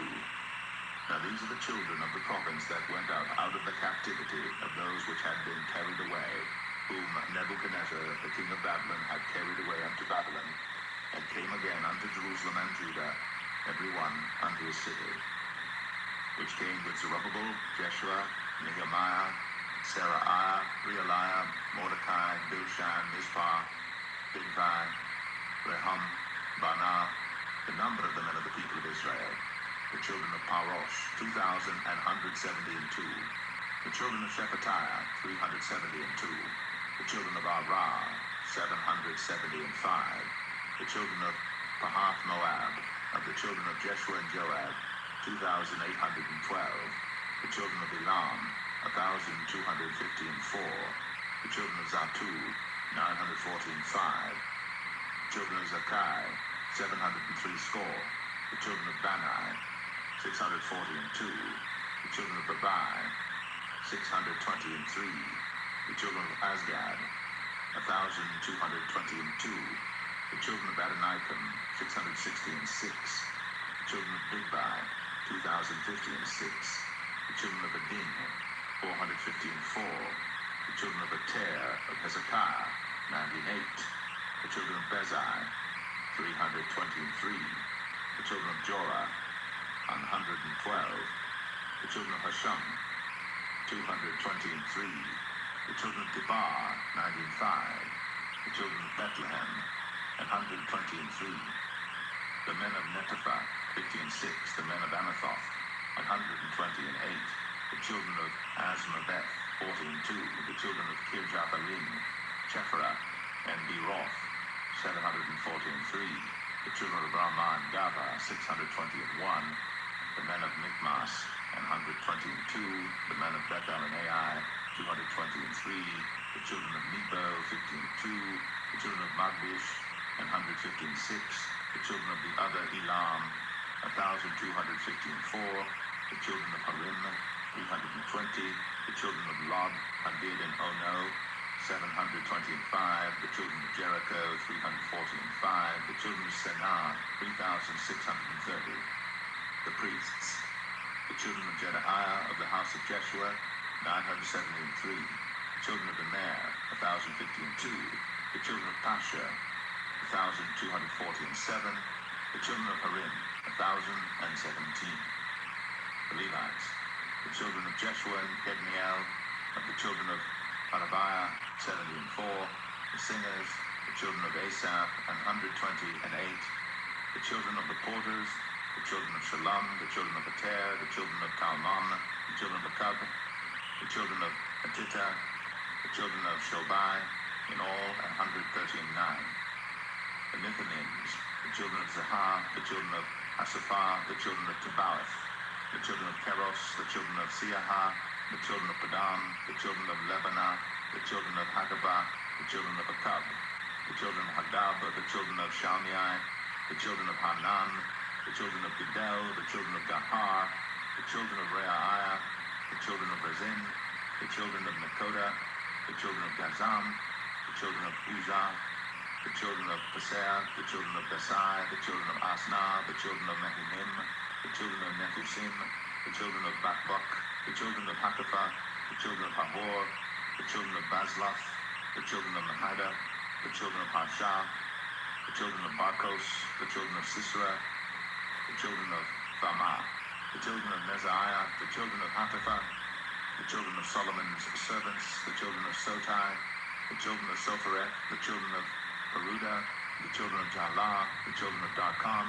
the children of Gedal, the children of Shephatiah, the children of Hatil, the children of Pokereth, of Zebaim, the children of Amai, all the Nethinims, and the children of Solomon's servants were 392. And these were they which went up from Tel Melah, Ter-Hasa, Cherub, Adam, and Immer. But they could not show their father's house and their seed, whether they were of Israel. The children of Delaiah, the children of Tobiah, the children of Nakoda, 615.2. And of the children of the priests, the children of Habaiah, the children of Koz, the children of Barzillai, which took a wife of the daughters of Barzillai the Gileadite, and was called after their name. These sought their register among those that were reckoned by genealogy, but they were not found. Therefore were they, as polluted, put from the priesthood.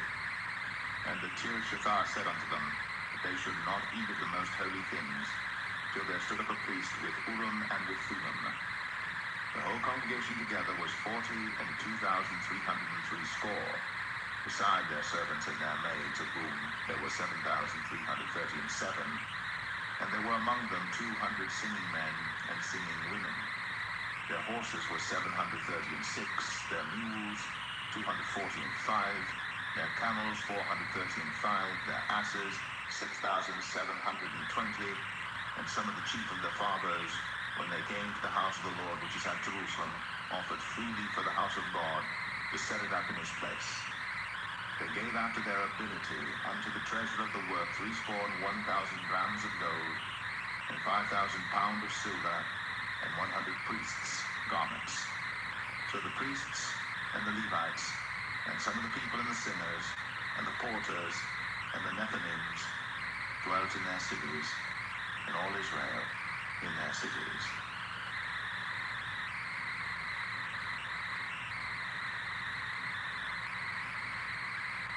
Ezra 3.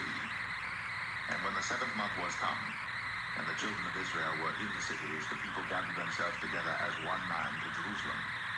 Then stood up Jeshua, the son of Jozadak, and his brethren the priests, and Zerubbabel, the son of Shealtiel, and his brethren, and builded the altar of the God of Israel, to offer burnt offerings thereon, as it is written in the law of Moses, the man of God.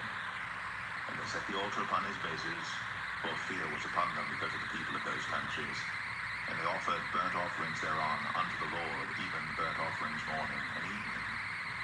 They kept also the Feast of Tabernacles, as it is written, offered the daily burnt offerings by number, according to the custom as the duty of every day required. And afterward offered the continual burnt offering, both of the new moons and of all the set feasts of the Lord that were consecrated, and of every one that willingly offered a freewill offering unto the Lord. From the first day of the 7th month began they to offer burnt offerings unto the Lord, but the foundation of the temple of the Lord was not yet laid. They gave money also unto the masons, and to the carpenters, and meat, and drink, and oil, unto them of Zidon, and to them of Tyre, to bring cedar trees from Lebanon to the sea of Joppa, according to the grant that they had of Cyrus king of Persia. Now in the 2nd year of their coming unto the house of God at Jerusalem, in the 2nd month, began Zerubbabel the son of Shealtiel, and Jeshua the son of Jozadak, and the remnant of their brethren, the priests and the Levites, and all they that were come out of the captivity unto Jerusalem, and appointed the Levites, from 20 years old and upward, to set forward the work of the house of the Lord. Then stood Jeshua with his sons and his brethren, Kadmiel and his sons, the sons of Judah together, to set forward the workmen in the house of God, the sons of Henadad, with their sons and their brethren the Levites. And when the builders laid the foundation of the temple of the Lord, they set the priests in their apparel with trumpets, and the Levites, the sons of Asaph, with cymbals, to praise the Lord, after the ordinance of David, king of Israel. And they sang together by course, in praising and giving thanks unto the Lord, because he is good, for his mercy endureth forever toward Israel. And all the people shouted with a great shout when they praised the Lord, because the foundation of the house of the Lord was laid. But many of the priests and Levites and chief of the fathers, who were ancient men that had seen the first house, when the foundation of this house was laid before their eyes, wept with a loud voice, and many shouted aloud for joy, so that the people could not discern the noise of the shout of joy from the noise of the weeping of the people. For the people shouted with a loud shout, and the noise was heard afar off.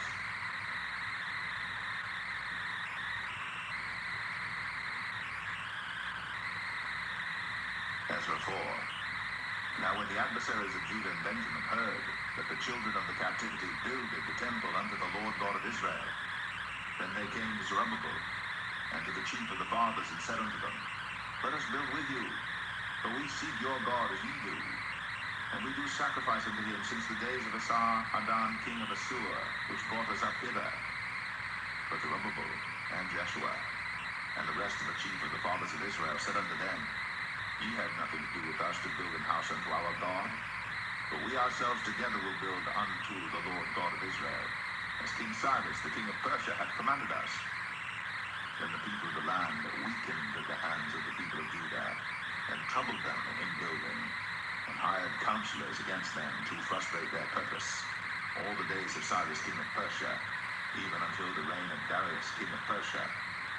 And in the reign of Ahasuerus, in the beginning of his reign, wrote they unto him an accusation against the inhabitants of Judah and Jerusalem.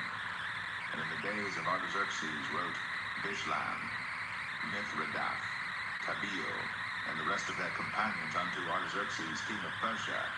And the writing of the letter was written in the Syrian tongue. and interpreted in the Syrian tongue. Rehum the chancellor and Shimshai the scribe wrote a letter against Jerusalem to Artaxerxes the king in this sort. Then wrote Rehum the chancellor and Shimshai the scribe and the rest of their companions, the Dinites, the Ephersathites, the Tarpelites, the Apharsites, the Archavites, the Babylonians, the Susanchites, the Dehavites, and the Elamites, and the rest of the nations whom the great and noble Asnapper brought over and set in the cities of Samaria, and the rest that are on this side the river, and at such a time. This is the copy of the letter that they sent unto him, even unto Artaxerxes the king. Thy servants the men, on this side the river, and at such a time, be it known unto the king, that the Jews which came up from thee to us are come unto Jerusalem, building the rebellious and the bad city, and have set up the walls thereof, and joined the foundations. Be it known now unto the king that if this city be builded, and the wall set up again, then will they not pay toll, tribute, and custom, and so thou shalt endamage the revenue of the kings.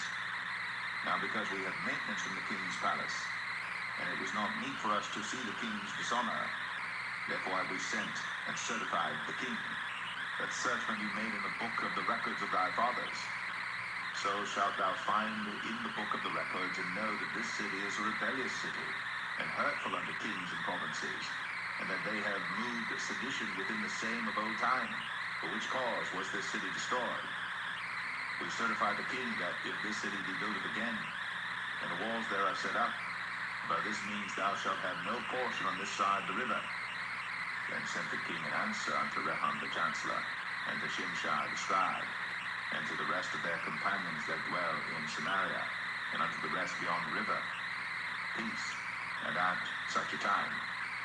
The letter which ye sent unto us hath been plainly read before me, and I commanded, and search hath been made, and it is found that this city of old time hath made insurrection against kings, and that rebellion and sedition have been made therein. There have been mighty kings also over Jerusalem, which have ruled over all countries beyond the river, and toll, tribute, and custom was paid unto them.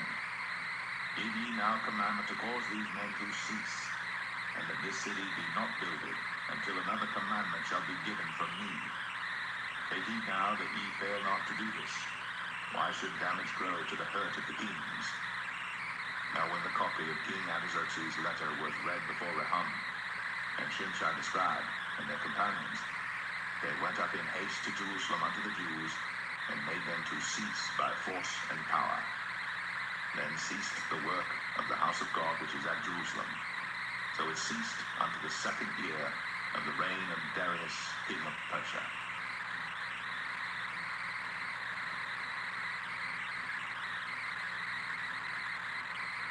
Ezra 5. Then the prophets, Haggai the prophet, and Zechariah the son of Iddo, prophesied unto the Jews that were in Judah and Jerusalem in the name of the God of Israel, even unto them. Then rose up Zerubbabel the son of Shealtiel, and Jeshua the son of Jozadak, and began to build the house of God which is at Jerusalem, and with them were the prophets of God helping them. At the same time came to them Tatnai, governor on this side the river, and Shethar-Boznai and their companions, and said thus unto them, Who hath commanded you to build this house, and to make up this wall? Then said we unto them after this manner, What are the names of the men that make this building? But the eye of their God was upon the elders of the Jews, that they could not cause them to cease, till the matter came to Darius.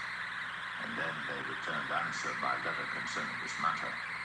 The copy of the letter that Tatnai, governor on this side the river, and Shethar-Boznai and his companions, the Apharsites, which were on this side the river, sent unto Darius the king. They sent a letter unto him, wherein was written thus, Unto Darius the king, all peace. Be it known unto the king, that we went into the province of Judea, to the house of the great God, which is builded with great stones, and timbers laid in the walls, and this work goeth fast on, and prospereth in their hands. Then asked we those elders, and said unto them thus, Who commanded you to build this house, and to make up these walls? We asked their names also, to certify thee, that we might write the names of the men that were the chief of them.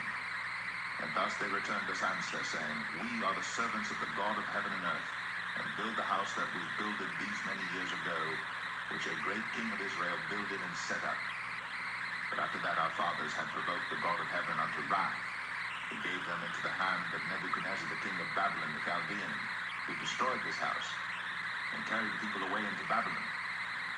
For in the first year of Cyrus the king of Babylon, the same King Cyrus made a decree to build this house of God, and the vessels also of gold and silver of the house of God, which Nebuchadnezzar took out of the temple that was in Jerusalem, and brought them into the temple of Babylon. Those did Cyrus the king take out of the temple of Babylon, and they were delivered unto one whose name was Sheshbazzar, whom he had made governor, and said unto him, Take these vessels, go, carry them into the temple that is in Jerusalem, and let the house of God be built in his place. Then came the same Sheshbazzar, and laid the foundation of the house of God which is in Jerusalem, and since that time even until now hath it been in building, and yet it is not finished. Now therefore, if it seem good to the king, that there be search made in the king's treasure house, which is there at Babylon, whether it be so that a decree was made of Cyrus the king to build this house of God at Jerusalem, and that the king send his pleasure to us concerning this matter.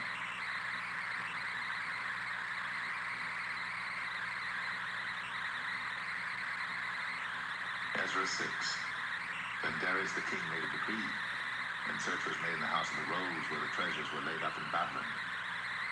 And there was found at Achnetha, in the palace that is in the province of the Medes, a roll, and therein was a record thus written.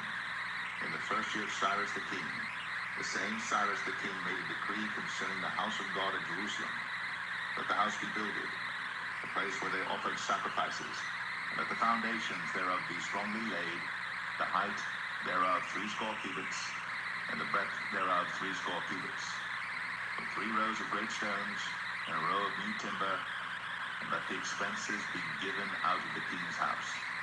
And also let the golden and silver vessels of the house of God, which Nebuchadnezzar took forth out of the temple which is at Jerusalem, and brought unto Babylon, be restored, and brought again unto the temple which is at Jerusalem, every one to his place, and place them in the house of God.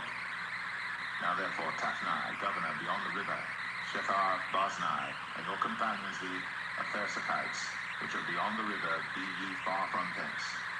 Let the work of this house of God alone, let the governor of the Jews and the elders of the Jews build this house of God in his place. Moreover, I make a decree what ye shall do to the elders of these Jews for the building of this house of God, that of the king's goods, even of the tribute beyond the river, forthwith expenses be given unto these men, that they be not hindered. And that which they have need of, both young bullocks and rams and lambs, for the burnt offerings of the God of heaven, wheat, salt, wine, and oil, according to the appointment of the priests which are at Jerusalem, let it be given them day by day without fail, that they may offer sacrifices of sweet savors unto the God of heaven, and pray for the life of the king and of his sons. Also I have made a decree, that whosoever shall alter this word, let timber be pulled down from his house, and being set up, let him be hanged thereon, and let his house be made a dunghill for this. And the God that hath caused his name to dwell there, destroy all kings and people that shall put to their hand to alter and to destroy this house of God which is at Jerusalem. I, Darius, have made a decree, let it be done with speed. Then Tatnai, governor on this side of the river, Shethar-Boznai, and their companions, according to that which Darius the king had said, so they did speedily. And the elders of the Jews builded, and they prospered through the prophesying of Haggai the prophet, and Zechariah the son of Iddo. And they builded, and finished it, according to the commandment of the God of Israel, and according to the commandment of Cyrus and Darius, and Artaxerxes, king of Persia. And this house was finished on the 3rd day of the month Adar, which was in the 6th year of the reign of Darius the king. And the children of Israel, the priests, and the Levites, and the rest of the children of the captivity, kept the dedication of this house of God with joy, and offered at the dedication of this house of God 100 bullocks, 200 rams, 400 lambs, and for a sin offering for all Israel, 12 he-goats, according to the number of the tribes of Israel. And they set the priests in their divisions, and the Levites in their courses for the service of God, which is at Jerusalem, as it is written in the book of Moses. And the children of the captivity kept the Passover upon the 14th day of the first month. For the priests and the Levites were purified together, all of them were pure, and killed the Passover for all the children of the captivity, and for their brethren the priests, and for themselves. And the children of Israel, which will come again out of captivity, and all such as had separated themselves unto them from the filthiness of the heathen of the land, to seek the Lord God of Israel, did eat, and kept the feast of unleavened bread 7 days with joy. For the Lord had made them joyful, and turned the heart of the king of Assyria unto them, to strengthen their hands in the work of the house of God, the God of Israel.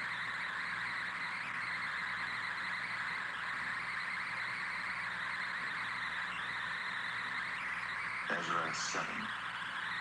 Now after these things, in the reign of Artaxerxes, king of Persia, Ezra, the son of Seraiah, the son of Azariah, the son of Hilkiah, the son of Shallum, the son of Zadok, the son of Ahitub, the son of Amariah, the son of Azariah, the son of Merioth, the son of Zeriah, the son of Uzziah, the son of Bukai, the son of Abishua, the son of Phinehas, the son of Eleazar, the son of Aaron, the chief priest. This Ezra went up from Babylon, and he was a ready scribe in the law of Moses, which the Lord God of Israel had given. And the king granted him all his requests, according to the hand of the Lord his God upon him. And there went up some of the children of Israel, and of the priests, and the Levites, and the singers, and the porters, and the Nethinims, unto Jerusalem, in the 7th year of Artaxerxes the king. And he came to Jerusalem in the 5th month, which was in the 7th year of the king. For upon the first day of the first month began he to go up from Babylon. And on the first day of the 5th month came he to Jerusalem, according to the good hand of his God upon him. For Ezra had prepared his heart to seek the law of the Lord, and to do it, and to teach in Israel statutes and judgments. Now this is the copy of the letter that the king Artaxerxes gave unto Ezra the priest, the scribe, being the scribe of the words of the commandments of the Lord, and of his statutes to Israel. Artaxerxes, king of kings, unto Ezra the priest, a scribe of the law of the God of heaven, perfect peace. And at such a time, I make a decree that all they of the people of Israel, and of his priests and Levites, in my realm, which are minded of their own free will to go up to Jerusalem, go with thee. For as much as thou art sent of the king and of his 7 counselors to inquire concerning Judah and Jerusalem, according to the law of thy God which is in thine hand, and to carry the silver and gold which the king and his counselors have freely offered unto the God of Israel, whose habitation is in Jerusalem, and all the silver and gold that thou canst find in all the province of Babylon, with the freewill offering of the people and of the priests, offering willingly for the house of their God which is in Jerusalem, that thou mayest buy speedily with this money bullocks, rams, lambs with their meat offerings and their drink offerings, and offer them upon the altar of the house of your God which is in Jerusalem. And whatsoever shall seem good to thee and to thy brethren, to do with the rest of the silver and the gold, that do after the will of your God. The vessels also that are given thee for the service of the house of thy God, those deliver thou before the God of Jerusalem. And whatsoever more shall be needful for the house of thy God, which thou shalt have occasion to bestow it out of the king's treasure house. And I, even I, Artaxerxes the king, do make a decree to all the treasurers which are beyond the river, that whatsoever Ezra the priest, the scribe of the Lord the God of heaven, shall require of you, it be done speedily. Unto 100 talents of silver, and to 100 measures of wheat, and to 100 baths of wine, and to 100 baths of oil, and salt without prescribing how much. Whatsoever is commanded by the God of heaven, let it be diligently done for the house of the God of heaven. For why should there be wrath against the realm of the king and his sons? Also we certify you, that touching any of the priests and Levites, singers, porters, Nethinims, or ministers of this house of God, it shall not be lawful to impose toll, tribute, or custom upon them, And thou, Ezra, after the wisdom of thy God that is in thine hand, set magistrates and judges, which may judge all the people that are beyond the river, all such as know the laws of thy God, and teach ye them that know them not. And whosoever will not do the law of thy God, and the law of the king, let judgment be executed speedily upon him, whether it be unto death, or to banishment, or to confiscation of goods, or to imprisonment. Blessed be the Lord God of our fathers, which hath put such a thing as this in the king's heart, to beautify the house of the Lord which is in Jerusalem, and hath extended mercy unto me before the king and his counselors, and before all the king's mighty princes. And I was strengthened as the hand of the Lord my God was upon me, and I gathered together out of Israel chief men to go up with me.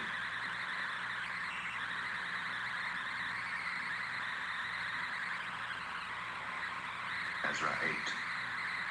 These are now the chief of their fathers, and this is the genealogy of them that went up with me from Babylon in the reign of Artaxerxes the king.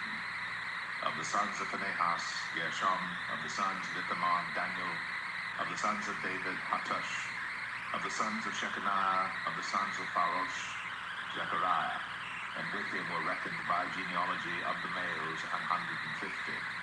Of the sons of Pahath Moab, Eli Hoaniah, the son of Zerahiah, and with him 200 males. Of the sons of Shechaniah, the son of Jahaziel, and with him 300 males. Of the sons also of Adin, Ebed, the son of Jonathan, and with him 50 males. And of the sons of Elam, Jeshahiah, the son of Athaliah, and with him 70 males. And of the sons of Shephatiah, Zebadiah, the son of Michael, and with him 80 males. Of the sons of Joab, Obadiah, the son of Jehiel, and with him 218 males. And of the sons of Shelomith, the son of Josephiah, and with him 180 males. And of the sons of Levi, Zechariah, the son of Levi, and with him 28 males. And of the sons of Azgad, Johanan, the son of Hakatan, and with him 110 males. And of the last sons of Adonikam, whose names are these: Eliphalet, Jael, and Shemaiah, and with them 80 males. Of the sons also of Bigvai, Uthai, and Zebulun, and with them 70 males. And I gathered them together to the river that runneth to Ahava, and there abode we in tents 3 days. And I viewed the people and the priests, and found there none of the sons of Levi. Then sent I for Eleazar, for Ariel, for Shemaiah, and for Elnathan, and for Jerid, and for Elnathan, and for Nathan, and for Zechariah, and for Meshullam, chief men, also for Jehoiarib, and for Elnathan, men of understanding. And I sent them with commandment unto Edo, the chief of the place Cassifiah, and I told them what they should say unto Edo, and to his brethren the Nethinims, at the place Cassifiah, that they should bring unto us ministers for the house of our God. And by the good hand of our God upon us they brought us a man of understanding, of the sons of Malai, the son of Levi, the son of Israel, and Sherebiah with his sons and his brethren 18, and Hashabiah, and with him Jeshiah, of the sons of Merari, his brethren and their sons 20, also of the Nethinims, whom David the princes had appointed for the service of the Levites, 220 Nethinims, all of them were expressed by name. Then I proclaimed a fast there, at the river of Ahava, that we might afflict ourselves before our God, to seek of him a right way for us, and for our little ones, and for all our substance. For I was ashamed to require of the king a band of soldiers and horsemen to help us against the enemy in the way, because we had spoken unto the king, saying, The hand of our God is upon all them for good that seek him, for his power and his wrath is against all them that forsake him. So we fasted, and besought our God for this, and he was entreated of us. Then I separated 12 of the chief of the priests, Sherebiah, Hashabiah, and 10 of their brethren with them, and weighed unto them the silver and the gold and the vessels, even the offering of the house of our God, which the king and his counselors and his lords, and all Israel there present had offered. I even weighed unto their hands 650 talents of silver, and silver vessels 100 talents, and of gold 100 talents. Also 20 basins of gold, of 1,000 drams, and 2 vessels of fine copper, precious as gold. And I said unto them, Ye are holy unto the Lord. The vessels are holy also, and the silver and the gold are a freewill offering unto the Lord God of your fathers. Watch ye, and eat them, until ye weigh them before the chief of the priests, and the Levites, and chief of the fathers of Israel at Jerusalem, in the chambers of the house of the Lord. So took the priests and the Levites the weight of the silver and the gold and the vessels to bring them to Jerusalem unto the house of our God. Then we departed from the river of Ahava on the 12th day of the first month, to go unto Jerusalem. And the hand of our God was upon us, and he delivered us from the hand of the enemy, and of such as lay in wait by the way. And we came to Jerusalem, and abode there 3 days. Now on the 4th day was the silver and the gold and the vessels weighed in the house of our God by the hand of Meremoth, the son of Uriah the priest. And with him was Eleazar the son of Phinehas, and with them was Jozabad the son of Jeshua, and Noadiah the son of Binnui, Levites, by number and by weight of every one, and all the weight was written at that time. Also the children of those that had been carried away, which were come out of the captivity, offered burnt offerings unto the God of Israel. 12 bullocks for all Israel, 90 and 6 rams, 70 and 7 rams, 12 he-goats for a sin offering. All this was a burnt offering unto the Lord. And they delivered the king's commissions unto the king's lieutenants and to the governors on this side the river. And they fed the people in the house of God.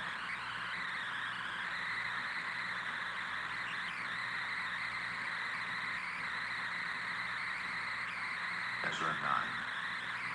Now when these things were done, the princes came to me, saying, The people of Israel and the priests and the Levites had not separated themselves from the people of the lands, doing according to their abominations, even of the Canaanites, the Hittites, the Perizzites, the Jebusites, the Ammonites, the Moabites, the Egyptians, and the Amorites. For they had taken of their daughters for themselves and for their sons, so that the holy seed have mingled themselves with the people of those lands. Yea, the hand of the princes and rulers hath been chief in this trespass. And when I heard this thing, I rent my garment and my mantle, and plucked off the hair of my head and of my beard, and sat down astonished. Then were assembled unto me every one that trembled at the words of the God of Israel, because of the transgression of those that had been carried away. And I sat astonished until the evening sacrifice. And at the evening sacrifice I arose up from my heaviness, and having rent my garment and my mantle, I fell upon my knees, and spread out my hands unto the Lord my God, and said, O my God, I am ashamed, and blush to lift up my face to thee, my God. For our iniquities are increased over our head, and our trespass is grown up unto the heavens. Since the days of our fathers have we been in a great trespass unto this day. And for our iniquities have we, our kings and our priests, been delivered into the hand of the kings of the lands, to the sword, to captivity, and to a spoil, and to confusion of face, as it is this day. And now for a little space grace hath been shown from the Lord our God to leave us a remnant to escape, and to give us a nail in his holy place, that our God may lighten our eyes, and give us a little reviving in our bondage. For we were bondmen, yet our God hath not forsaken us in our bondage, but hath extended mercy unto us in the sight of the kings of Persia, to give us a reviving, to set up the house of our God, and to repair the desolations thereof, and to give us a wall in Judah and in Jerusalem. And now, O our God, what shall we say after this? For we have forsaken thy commandments, which thou hast commanded by thy servants, the prophets, saying, The land unto which ye go to possess it is an unclean land, with the filthiness of the people of the lands, with their abominations, which have filled it from one end to another with their uncleanness. Now therefore, give not your daughters unto their sons, neither take their daughters unto your sons, nor seek their peace or their wealth forever, that ye may be strong, and eat the good of the land, and leave it for an inheritance to your children forever. And after all that has come upon us for our evil deeds, and for our great trespass, seeing that thou, our God, hast punished us less than our iniquities deserve, and hast given us such deliverance as this. Should we again break thy commandments and join in affinity with the people of these abominations? Wouldst not thou be angry with us till thou hast consumed us, so that there should be no remnant nor escaping? O Lord God of Israel, thou art righteous, for we remain yet escaped, as it is this day. Behold, we are before thee in our trespasses, for we cannot stand before thee because of this.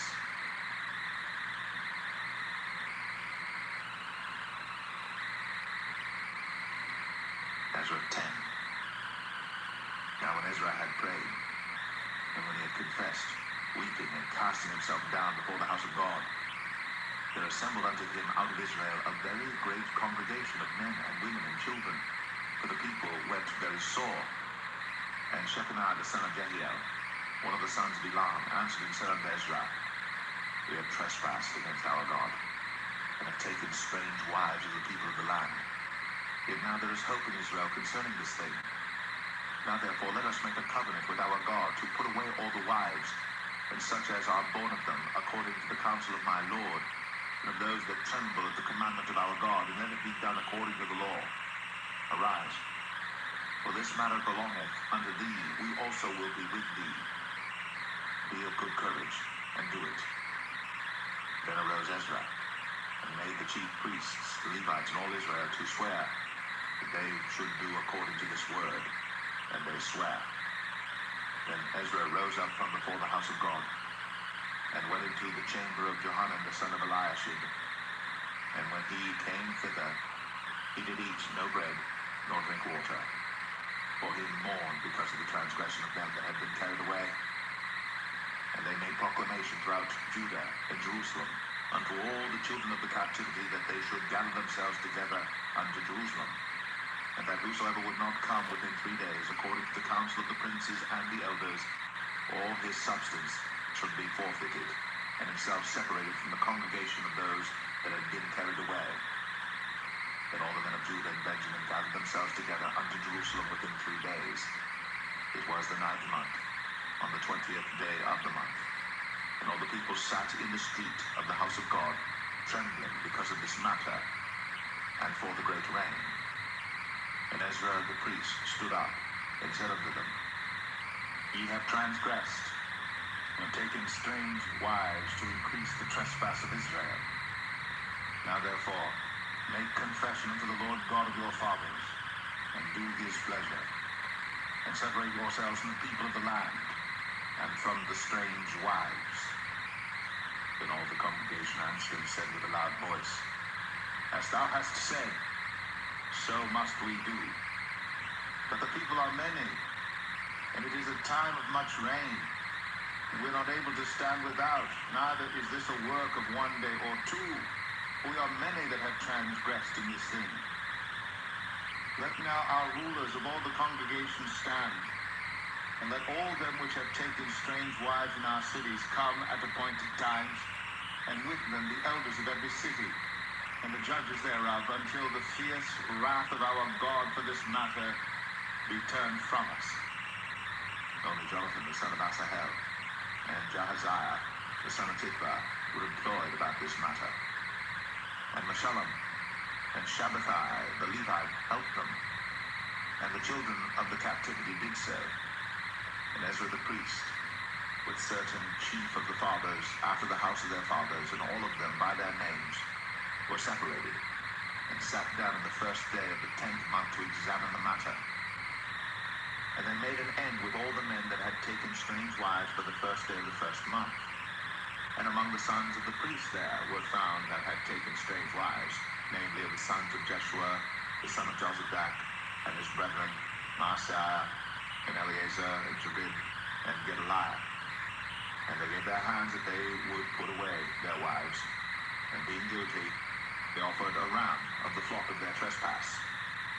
And of the sons of Emir, Hananiah, and Zebediah, and of the sons of Harim, Maaseiah, and Elijah, and Shemaiah, and Jehiel, and Uzziah, and of the sons of Pashur, Elioenai, Maaseiah, Ishmael, Nathaniel, Jozabad, and Elasa. Also of the Levites, Josabad, and Shimei, and Keliah, the same as Kelita, Pethiah, Judah, and Eleazar. Of the singers also, Eliashib, and of the porters, Shalom, and Telem, and Uri. Moreover of Israel, of the sons of Parosh, Ramiah, and Josiah, and Malchiah, and Miamin, and Eleazar, and Malchijah, and Benaiah. And of the sons of Elam, Mattaniah, Zechariah, and Jehiel, and Abdi, and Jeremoth, and Eliah. And of the sons of Zatul, Elionaiah, Eliashib, Mattaniah, and Jeremoth, and Zabad, and Azizah. Of the sons also of Bebai, Jehohanan, Hananiah, Zabbai, and Athli. And of the sons of Bani, Meshullam, Maluk, Adaiah, Jeshub, and Sheol, and Ramath. And of the sons of Harth, Moab, Adnah, Shalal, Benaiah, Maaseiah, Mattaniah, Bezaliel, and Binuai, and Manasseh. And of the sons of Harim, Eleazar, Ashijah, Malchiah, Shemaiah, Shimeon, Benjamin, Maluk, and Shemariah. Of the sons of Hashum, Mattaniah, Mattatha, Zabad, Eliphalet, Jeremiah, Manasseh, and Shimei. Of the sons of Bani, Maddai, Amram, and Uel. Benaiah, Bedaiah, Chelah, Benaiah, Melomoth, Eliashib, Mattaniah, Mattanai, and Jasu, and Bani, and Binuai, and Shimei, and Shelemiah, and Nathan, and Adaiah, Lapna, Debai, Shashai, Sherai, Azriel, and Shelemiah, Shemariah, Shalom, Amariah, and Joseph. Of the sons of Nebo, Jael, Mattathiah, Zabad, Zabina, Jadua, and Joel, Benaiah. All these had taken strange wives, and some of them had wives by whom they had children.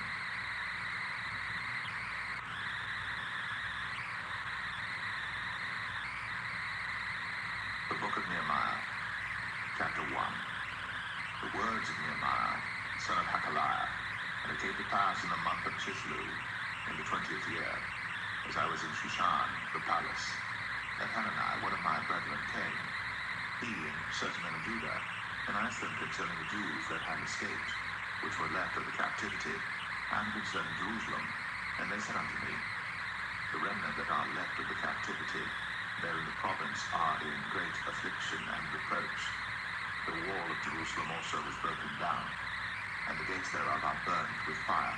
And it came to pass when I heard these words that I sat down and wept, and mourned certain days, and fasted, and prayed before the God of heaven, and said, I beseech thee, O Lord God of heaven, the great and terrible God, that keepeth covenant and mercy for them that love him, and observe his commandments, let thine ear now be attentive, and thine eyes open, that thou mayest hear the prayer of thy servant, which I pray before thee now, day and night, for the children of Israel thy servants, and confess the sins of the children of Israel, which we have sinned against thee.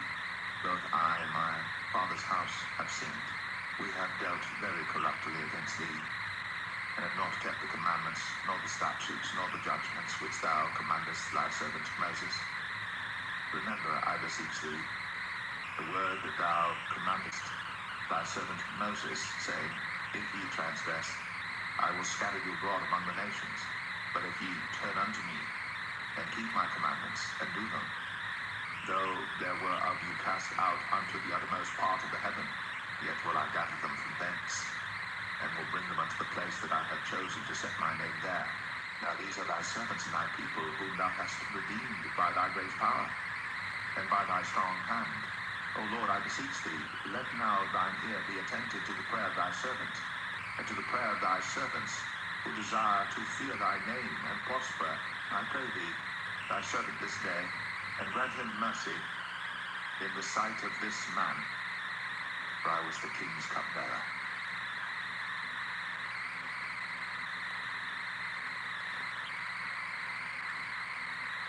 Nehemiah 2. And it came to pass in the month Nisan, in the 20th year of Artaxerxes the king, that wine was before him. And I took up the wine, and gave it unto the king. Now I had not been beforetime sad in his presence. Wherefore the king said unto me, Why is thy countenance sad, seeing thou art not sick? This is nothing else but sorrow of heart. Then I was very sore afraid, and said unto the king, Let the king live forever. Why should not my countenance be sad, when the city, the place of my father's sepulchres, lieth waste, and the gates thereof are consumed with fire? Then the king said unto me, For what dost thou make request? So I prayed to the God of heaven, and I said unto the king, If it please the king, if thy servant have found favor in thy sight, that thou wouldst send me unto Judah, unto the city of my father's sepulchres, that I may build it. And the king said unto me, the queen also sitting by him, For how long shall thy journey be, and when wilt thou return? So it pleased the king to send me, and I said him a time. Moreover, I said unto the king, If it please the king, let letters be given me to the governors beyond the river, that they may convey me over till I come into Judah, and a letter unto Asa, the keeper of the king's forest, that he may give me timber to make beams for the gates of the palace, which appertained to the house, and for the wall of the city, and for the house that I shall enter into. And the king granted me, according to the good hand of my God upon me. Then I came to the governors beyond the river, and gave them the king's letters. Now the king had sent captains of the army and horsemen with me, when Sanballat the Horonite, and Tobiah the servant, the Ammonite, heard of it. It grieved them exceedingly that there was come a man to seek the welfare of the children of Israel. So I came to Jerusalem and was there 3 days. And I arose in the night, I and some few men with me, neither told I any man what my God had put in my heart to do in Jerusalem, neither was there any beast with me, save the beast that I rode upon. And I went out by night by the gate of the valley, even before the dragon well, and to the dung port, and viewed the walls of Jerusalem, which were broken down, and the gates thereof were consumed with fire. Then I went on to the gate of the fountain, and to the king's pool. But there was no place for the beast that was under me to pass. Then went I up in the night by the brook, and viewed the wall, and turned back, and entered by the gate of the valley, and so returned. And the rulers knew not whither I went, or what I did. Neither had I as yet told it to the Jews, nor to the priests, nor to the nobles, nor to the rulers, nor to the rest that did the work. Then said I unto them, Do you see the distress that we are in, how Jerusalem lieth waste, and the gates thereof are burned with fire? Come, and let us build up the wall of Jerusalem, that we be no more a reproach. Then I told them of the hand of my God, which was good upon me, as also the king's words that he had spoken unto me. And they said, Let us rise up and build. So they strengthened their hands for this good work. But when Sanballat the Horonite, and Tobiah the servant, the Ammonite, and Geshem the Arabian heard it, they laughed us to scorn, and despised us, and said, What is this thing that ye do? Will ye rebel against the king? Then answered I them, and said unto them, The God of heaven, he will prosper us. Therefore we his servants will arise and build, but ye have no portion, nor right, nor memorial in Jerusalem.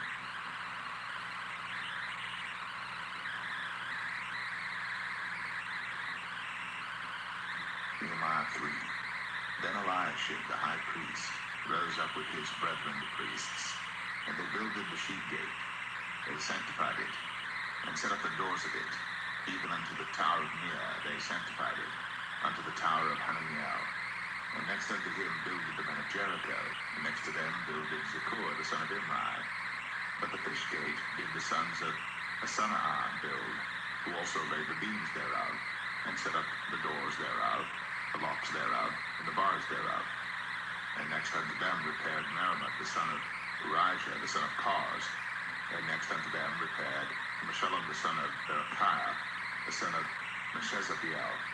And next unto them repaired Zadok the son of Bana. And next unto them the Tekoites repaired. But their nobles put not their necks to the work of their Lord. Moreover, the old gate repaired Jehoiada the son of Paseah, and Meshullam the son of Besadiah. They laid the beams thereof, and set up the doors thereof, and the locks thereof, and the bars thereof. And next unto them repaired Melatiah the Gibeonite, and Gedon the Meronothite, the men of Gibeon and of Mizpah, unto the throne of the governor on this side the river. Next unto him repaired Uzziel, the son of Harahiah, of the goldsmiths. Next unto him also repaired Hananiah, the son of one of the apothecaries. And they fortified Jerusalem unto the broad wall. And next unto them repaired Rephaiah, the son of Hur, the ruler of the half part of Jerusalem. And next unto them repaired Jedaiah, the son of Heramoth, even over against his house. And next unto him repaired Hattush, the son of Hashabniah. Malchijah, the son of Harim, and Hashub, the son of Pahath-Moab, repaired the other piece, and the tower of the furnaces.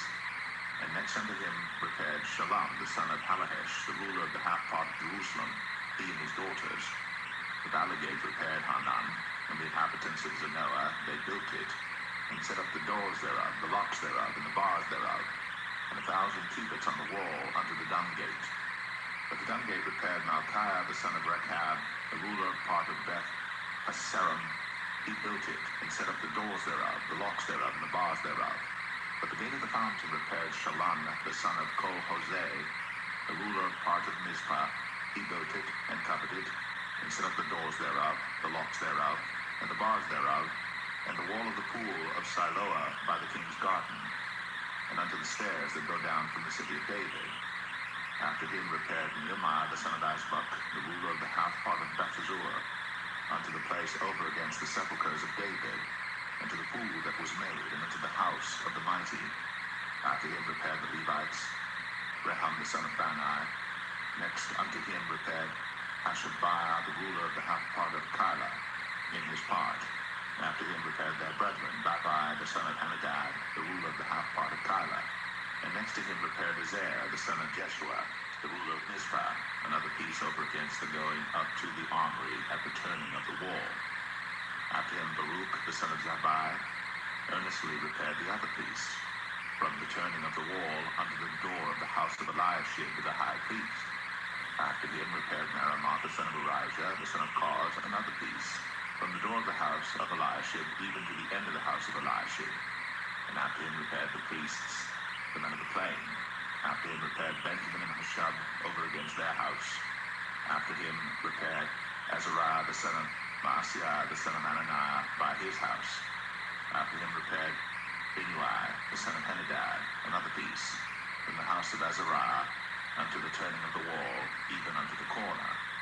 Halal, the son of Uzai, over against the turning of the wall, and the tower which lieth out from the king's high house, that was by the court of the prison.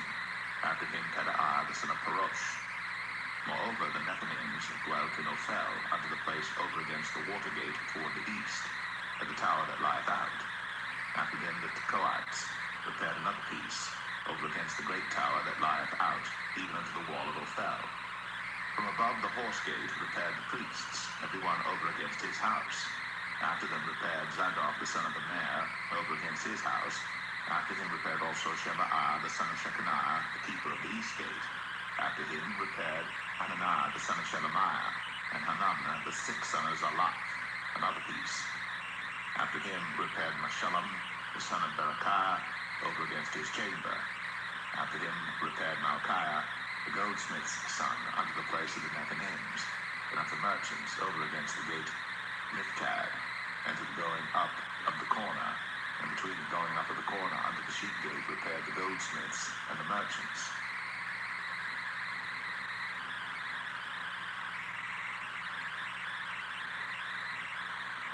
Nehemiah 4. But it came to pass that when Sanballat heard that we builded the wall, he was wroth, and took great indignation, and mocked the Jews. And he spake before his brethren in the army of Samaria, and said, What do these feeble Jews? Will they fortify themselves? Will they sacrifice? Will they make an end in a day? Will they revive the stones out of the heaps of the rubbish which are burned? Now Tobiah the Ammonite was by him, and he said, Even that which they build, if a fox go up, he shall even break down their stone wall. Hear, O our God, for we are despised, and turn their reproach upon their own head, and give them for a prey in the land of captivity, and cover not their iniquity, and let not their sin be blotted out from before thee. For they have provoked thee to anger before the builders. So built we the wall, and all the wall was joined together unto the half thereof, for the people had a mind to work.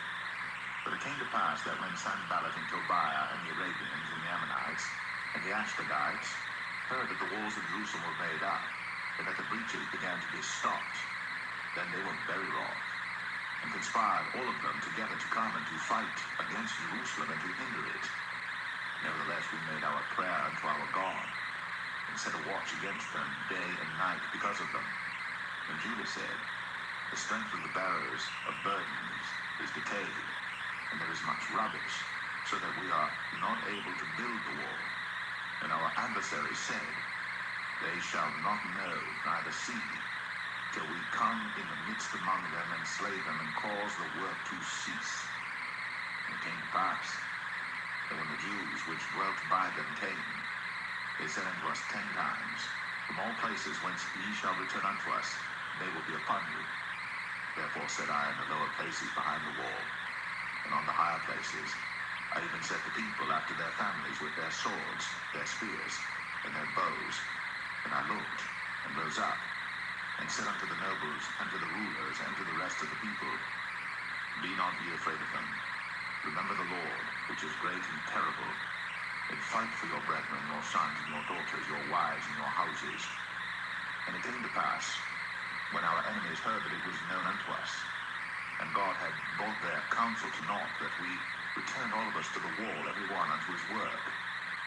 And it came to pass from that time forth, that the half of my servants wrought in the work, and the other half of them held both the spears, the shields, and the bows, and the habergeons, and the rulers were behind all the house of Judah. They which builded on the wall, and they that bare burdens, with those that labored, every one with one of his hands wrought in the work, and with the other hand held a weapon. For the builders, every one had his sword girded by his side, and so builded. And he that sounded the trumpet was by me. And I said unto the nobles, and to the rulers, and to the rest of the people, the work is great and large, and we are separated upon the wall, one far from another. In what place therefore ye hear the sound of the trumpet, resort ye thither unto us, our God shall fight for us. So we labored in the work, and half of them held the spears from the rising of the morning till the stars appeared. Likewise, at the same time said I unto the people, let every one with his servant lodge within Jerusalem, that in the night they may be a guard to us, and labor on the day. So neither I, nor my brethren, nor my servants, nor the men of the guard which followed me, none of us put off our clothes, saving that every one put them off for washing.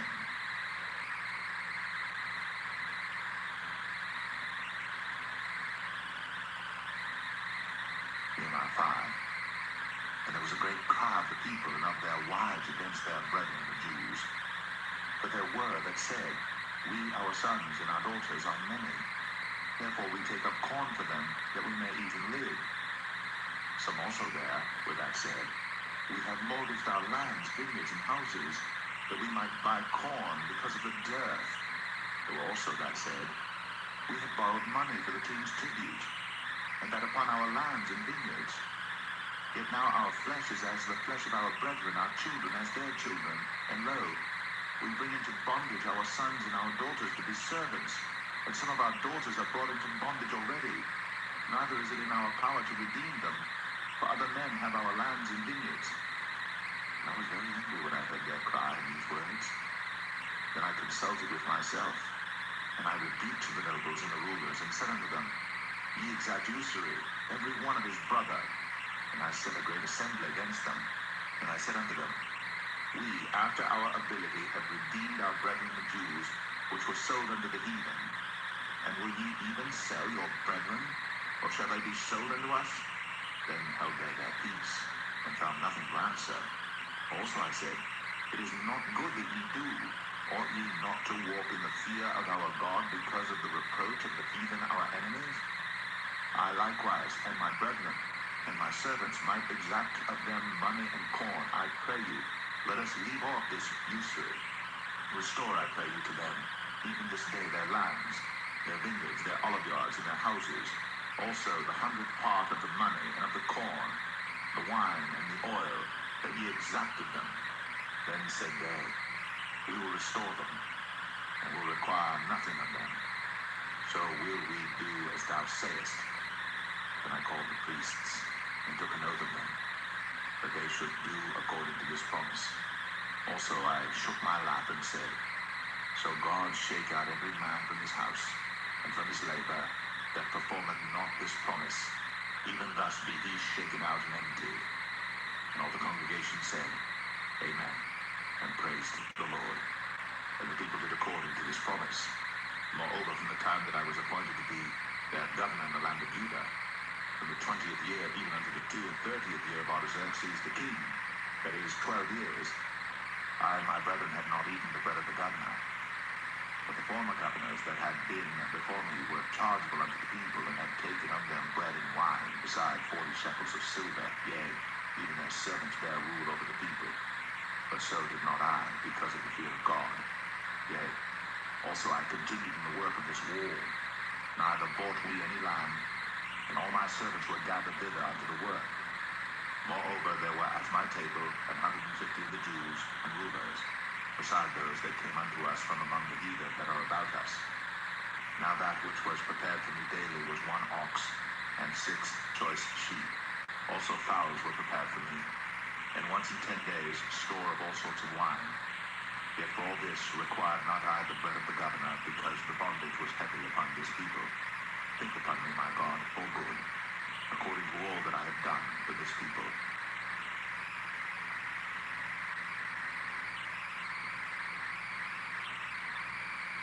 Nehemiah 6. Now it came to pass when Sanballat and Tobiah, and Geshem the Arabian, and the rest of our enemies heard that I had builded the wall, and that there was no breach left therein, though at that time I had not set up the doors upon the gates, that Sanballat and Geshem said unto me, saying, Come, let us meet together in some one of the villages in the plain of Ono. But they thought to do me mischief. And I sent messengers unto them, saying, I am doing a great work, so that I cannot come down. Why should the work cease, whilst I leave it, and come down to you? Yet they sent unto me 4 times after this sort, and I answered them after the same manner. Then sent Sanballat his servant unto me in like manner the 5th time, with an open letter in his hand, wherein was written, It is reported among the heathen, and Gashmu saith it, that thou and the Jews think to rebel, for which cause thou buildest the wall, that thou mayest be their king, according to these words. And thou hast also appointed prophets to preach of thee at Jerusalem, saying, There is a king in Judah, and now shall it be reported to the king according to these words. Come now therefore, and let us take counsel together. Then I sent unto him, saying, There are no such things done as thou sayest, but thou feignest them out of thine own heart. For they all made us afraid, saying, Their hands shall be weakened for the work, that it be not done. Now therefore, God, strengthen my hands. Afterward, I came unto the house of Shemaiah, the son of Delaiah, the son of Mehetabeel, who was shut up. And he said, Let us meet together in the house of God, within the temple, and let us shut the doors of the temple, for they will come to slay thee, yea, in the night will they come to slay thee. And I said, Should such a man as I flee? And who is there that, being as I am, would go into the temple to save his life? I will not go in. And no, I perceived that God had not sent him, but that he pronounced this prophecy against me. But Tobiah and Sanballat had hired him. Therefore was he hired, that I should be afraid, and do so in sin, and that they might have matter for an evil report, that they might reproach me. My God, think thou upon Tobiah and Sanballat according to these their works, and on the prophetess Noadiah and the rest of the prophets that would have put me in fear. For the wall was finished in the 25th day of the month Elul, in 52 days. And it came to pass that when all our enemies heard thereof, and all the heathen that were about us saw these things, they were much cast down in their own eyes. For they perceived that this work was wrought of our God. Moreover, in those days, the nobles of Judah sent many letters unto Tobiah, and the letters of Tobiah came unto them. But there were many in Judah sworn unto him, because he was the son-in-law of Shekinah, the son of Arah, and his son Johanan had taken the daughter of Meshullam, the son of Berechiah. Also they reported his good deeds before me, and uttered my words to him. And Tobiah sent letters to put me in fear.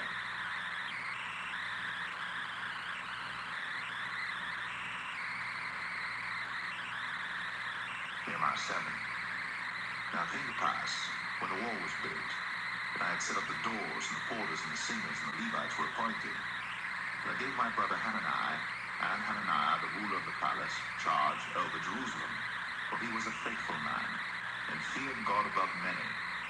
And I said unto them, let not the gates of Jerusalem be opened until the sun be hot, and while they stand by, let them shut the doors and bar them, and appoint watches of the inhabitants of Jerusalem, every one in his watch, and every one to be over against his house.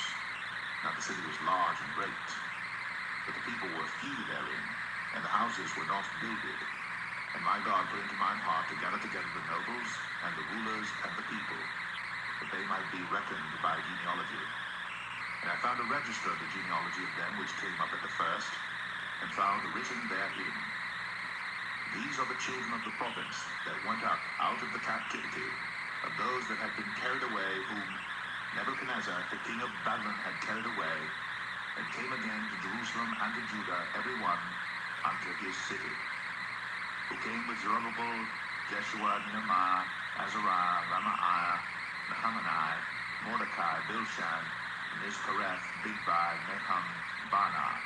The number, I say, of the men of the people of Israel was this: the children of Parosh, 2,172. The children of Shephatiah, 372. The children of Arah, 652. The children of Pahath Moab, of the children of Jeshua and Joab, 2,818. The children of Elam, 1,254. The children of Zatu, 845. The children of Zakkai, 703 score. The children of Beniwai, 648. The children of Bebai, 620 and 8. The children of Asgad, 2,322. The children of Adonikam, 603 score and 7. The children of Bigvai, 2,003 score and 7. The children of Adin, 650 and 5. The children of Ater of Hezekiah, 90 and 8. The children of Hashum, 320 and 8. The children of Bezai, 320 and 4. The children of Harith, 112. The children of Gibeon, 90 and 5. The men of Bethlehem and Netopha, 104 score and 8. The men of Anathoth, 120 and 8. The men of Beth Asmaveth, 40 and 2. The men of Kirjath Jearim, Shephirah, and Beeroth, 740 and 3. The men of Ramah and Gaba, 620 and 1. The men of Michmas, 120 and 2. The men of Bethel and Ai, 120 and 3. The men of the other Nebo, 50 and 2. The children of the other Elam, 1,250 and 4. The children of Harim, 320. The children of Jericho, 340 and 5. The children of Lod, Adid and Ono, 720 and 1. The children of Sinah, 3,930. The priests, the children of Jedaiah, of the house of Jeshua, 970 and 3. The children of Aner, 1,052. The children of Pashur, 1,240 and 7. The children of Harim, 1,017. The Levites, the children of Jeshua, of Kadmiel, and of the children of Hodavah, 70 and 4. The singers, the children of Asaph, 140 and 8. The porters, the children of Shalom. The children of Ater, the children of Talmon, the children of Akub, the children of Hatita, the children of Shobai, 138. The Nethinims, the children of Zia, the children of Ashapha, the children of Taboth, the children of Keros, the children of Sia, the children of Padan, the children of Labana, the children of Hagaba, the children of Shammai, the children of Hanan, the children of Gedel, the children of Gahar, the children of Reaiah, the children of Rezin, the children of Nakoda, the children of Gazam, the children of Uzzah, the children of Phaseah, the children of Besai, the children of Meyanim, the children of Mephishasim, the children of Bagbuk, the children of Hakapha, the children of Hahur, the children of Bazlith, the children of Mahida, the children of Harshah, the children of Barkos, the children of Sisra, the children of Tamar, the children of Neziah, the children of Hatipha, the children of Solomon's servants, the children of Satai, the children of Sephareth, the children of Perida, the children of Galah, the children of Darkon, the children of Gedel, the children of Shephatiah, the children of Hatil, the children of Pochereth, of Zebaim, the children of Ammon, all the Nethinims, and the children of Solomon's servants were 392. And these were they which went up also from Tel-Melah, Tel-Haresha, Sharab, Adam, and Aner. But they could not show their father's house, nor their seed, whether they were of Israel. The children of Delaiah, the children of Tobiah, the children of Nekoda, 642. And of the priests, the children of Habaiah, the children of Koz, the children of Barzillai, which took one of the daughters of Barzillai the Gileadite to wife, and was called after their name. These sought their register among those that were reckoned by genealogy, but it was not found. Therefore were they, as polluted, put from the priesthood. And the Tarshipha said unto them that they should not eat of the most holy things, till there stood up a priest with Urim and Thummim. The whole congregation together was 42,360, beside their manservants and their maidservants, of whom there were 7,337. And they had 245 singing men and singing women. Their horses 736, their mules 245, their camels 435, 6,720 asses. And some of the chief of the fathers gave unto the work. The Tershitha gave to the treasure 1,000 drams of gold, 50 basins, 530 priests' garments. And some of the chief of the fathers gave to the treasure of the work 20,000 drams of gold and 2,200 pounds of silver. And that which the rest of the people gave was 20,000 drams of gold and 2,000 pounds of silver and 67 priests' garments. So the priests and the Levites and the porters and the singers and some of the people and the Nethinims and all Israel dwelt in their cities. And when the 7th month came, the children of Israel were in their cities.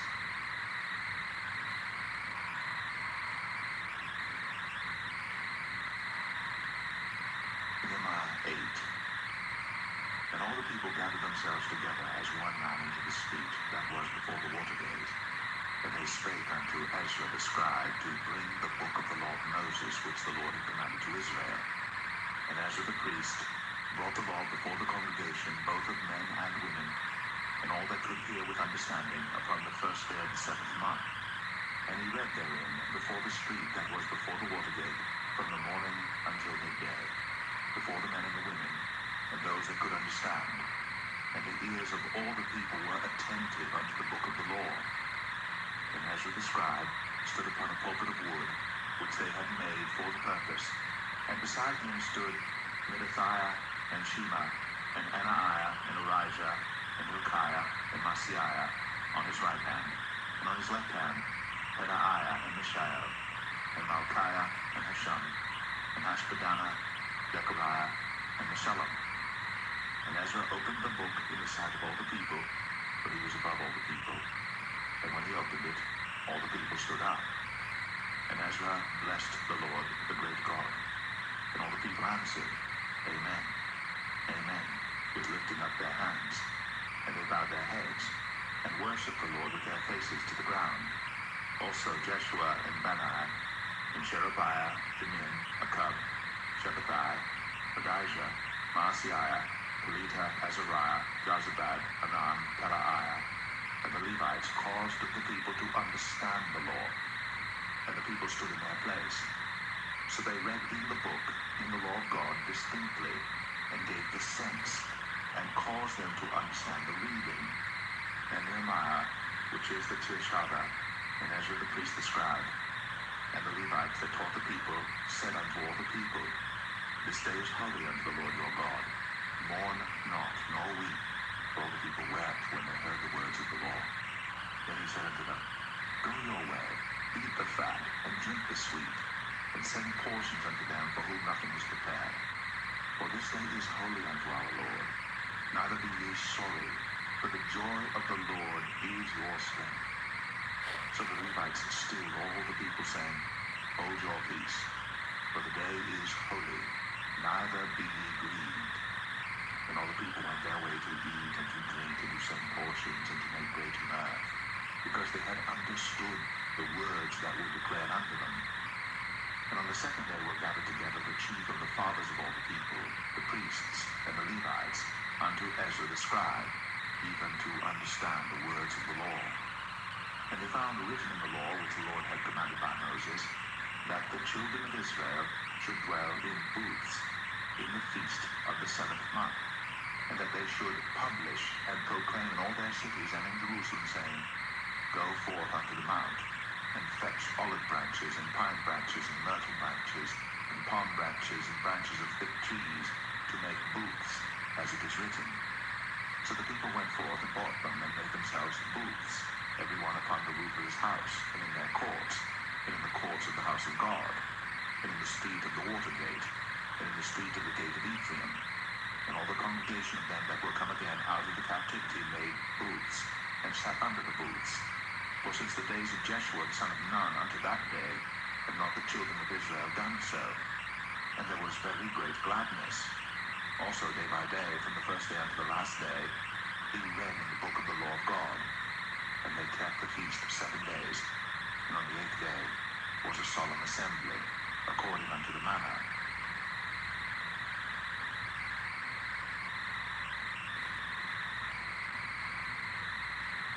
Nehemiah 9.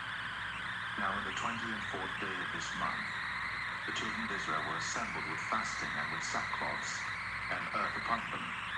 And the seed of Israel separated themselves from all strangers, and stood and confessed their sins, and the iniquities of their fathers.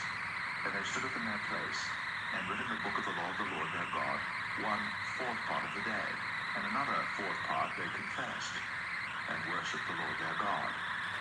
Then stood up upon the stairs of the Levites Jeshua and Bani, Kadmiel, Shebaniah, Bunai, Sherebiah, Bani, and Shelani, and cried with a loud voice unto the Lord their God. Then the Levites, Jeshua and Kadmiel, Bani, Hashbaniah, Sherebiah, Hodijah, Shebaniah, and Pethahiah said, Stand up and bless the Lord your God forever and ever, and blessed be thy glorious name, which is exalted above all blessing and praise. Thou, even thou, art Lord alone. Thou hast made heaven, the heaven of heavens, with all their host, the earth and all things that are therein, the seas and all that is therein. And thou preservest them all, and the host of heaven worshippeth thee. Thou art the Lord the God, who didst choose Abram, and broughtest him forth out of Ur of the Chaldees, and gavest him the name of Abraham, and foundest his heart faithful before thee, and madest a covenant with him to give the land of the Canaanites, the Hittites, the Amorites, and the Perizzites, and the Jebusites, and the Girgashites, to give it, I say, to his seed, and hast performed thy words. For thou art righteous, and didst see the affliction of our fathers in Egypt, and heardest their cry by the Red Sea, and showedst signs and wonders upon Pharaoh, and on all his servants, and on all the people of his land. For thou knewest that they dealt proudly against them, so didst thou get thee a name, as it is this day. And thou didst divide the sea before them, so that they went through the midst of the sea on the dry land, and their persecutors thou threwest into the deeps, as a stone into the mighty waters. Moreover, thou leddest them in the day by a cloudy pillar, and in the night by a pillar of fire, to give them light in the way wherein they should go. Thou camest down also upon Mount Sinai, and spakest with them from heaven, and gavest them right judgments and true laws, good statutes and commandments, and madest known unto them thy holy Sabbath, and commandest them precepts, statutes, and laws by the hand of Moses thy servant, and gavest them bread from heaven for their hunger, and broughtest forth water for them out of the rock for their thirst, and promisedst them that they should go in to possess the land which thou hadst sworn to give them.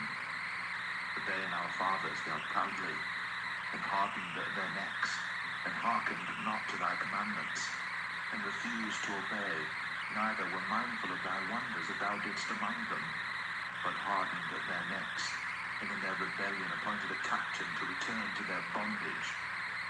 But thou art a God ready to pardon, gracious and merciful, slow to anger, and of great kindness, and forsookest them not. Yea, when they had made them a molten calf, and said, This is thy God that brought thee up out of Egypt, and had wrought great provocations. Yet thou in thy manifold mercies forsookest them not in the wilderness. The pillar of the cloud departed not from them by day, to lead them in the way, neither the pillar of fire by night to show them light, and the way wherein they should go. Thou gavest also thy good spirit to instruct them, and withheldest not thy manna from their mouth, and gavest them water for their thirst. Yea, 40 years didst thou sustain them in the wilderness, so that they lacked nothing. Their clothes waxed not old, and their feet swelled not. Moreover, thou gavest them kingdoms and nations, and didst divide them into corners, so they possessed the land of Sion, and the land of the king of Heshbon, and the land of Og, the king of Bashan. Their children also multipliedst thou as the stars of heaven, and broughtest them into the land, concerning which thou hadst promised to their fathers that they should go in to possess it. So the children went in and possessed of the land, and thou subduedst before them the inhabitants of the land, the Canaanites, and gavest them into their hands with their kings and the people of the land, that they might do with them as they would. And they took strong cities and a fat land, and possessed houses full of all goods, wells digged, vineyards and olive yards, and fruit trees in abundance. So they did eat, and were filled, and became fat, and delighted themselves in thy great goodness. Nevertheless they were disobedient, and rebelled against thee, and cast thy law behind their backs, and slew thy prophets which testified against them to turn them to thee. And they wrought great provocations. Therefore thou deliverest them into the hand of their enemies, who vexed them, and in the time of their trouble, when they cried unto thee, thou heardest them from heaven, and according to thy manifold mercies thou gavest them saviors, who saved them out of the hand of their enemies. But after they had rest, they did evil again before thee. Therefore leftest thou them in the hand of their enemies, so that they had no dominion over them. Yet when they returned and cried unto thee, thou heardest them from heaven, and many times didst thou deliver them according to thy mercies, and testifiedest against them, that thou mightest bring them again unto thy law. Yet they dealt proudly, and hearkened not unto thy commandments, but sinned against thy judgments, which if a man do, he shall live in them, and withdrew the shoulder, and hardened their neck, and would not hear. Yet many years didst thou forbear them, and testifiedst against them by thy spirit and thy prophets. Yet would they not give ear. Therefore gavest thou them into the hand of the people of the lands. Nevertheless, for thy great mercy's sake, thou didst not utterly consume them, nor forsake them. For thou art a gracious and merciful God. Now therefore, our God, the great, the mighty, and the terrible God, who keepest covenant and mercy, let not all the trouble seem little before thee, that hath come upon us, on our kings, on our princes, and on our priests, and on our prophets, and on our fathers, and on all thy people, since the time of the kings of Assyria unto this day. Howbeit, thou art just in all that is brought upon us, for thou hast done right, but we have done wickedly. Neither have our kings, our princes, our priests, nor our fathers kept thy law, nor hearkened unto thy commandments and thy testimonies wherewith thou didst testify against them. For they have not served thee in their kingdom, and in thy great goodness that thou gavest to them, and in the large and fat land which thou gavest before them, neither turned they from their wicked words. Behold, we are servants this day, and for the land that thou gavest unto our fathers to eat the fruit thereof, and the good thereof, behold, we are servants in it. And it yieldeth much increase unto the kings whom thou hast set over us because of our sins. Also, they have dominion over our bodies, and over our cattle, at their pleasure, and we are in great distress. And because of all this, we make a sure covenant, and write it, and our princes, Levites and priests, seal unto it.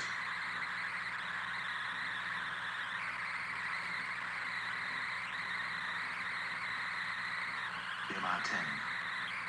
But those that sealed were Nehemiah, the Tirshava, the son of Hakaliah, and Zedkijah, Seraiah, Azariah, Jeremiah, Pashur, Amariah, Malchijah, Hattush, Shebaniah, Malach, Arim, Meremoth, Obadiah, Daniel, Genathon, Baruch, Meshullam, Abijah, Nejanim, Maaziah, Bilgai, Shemaiah. These were the priests.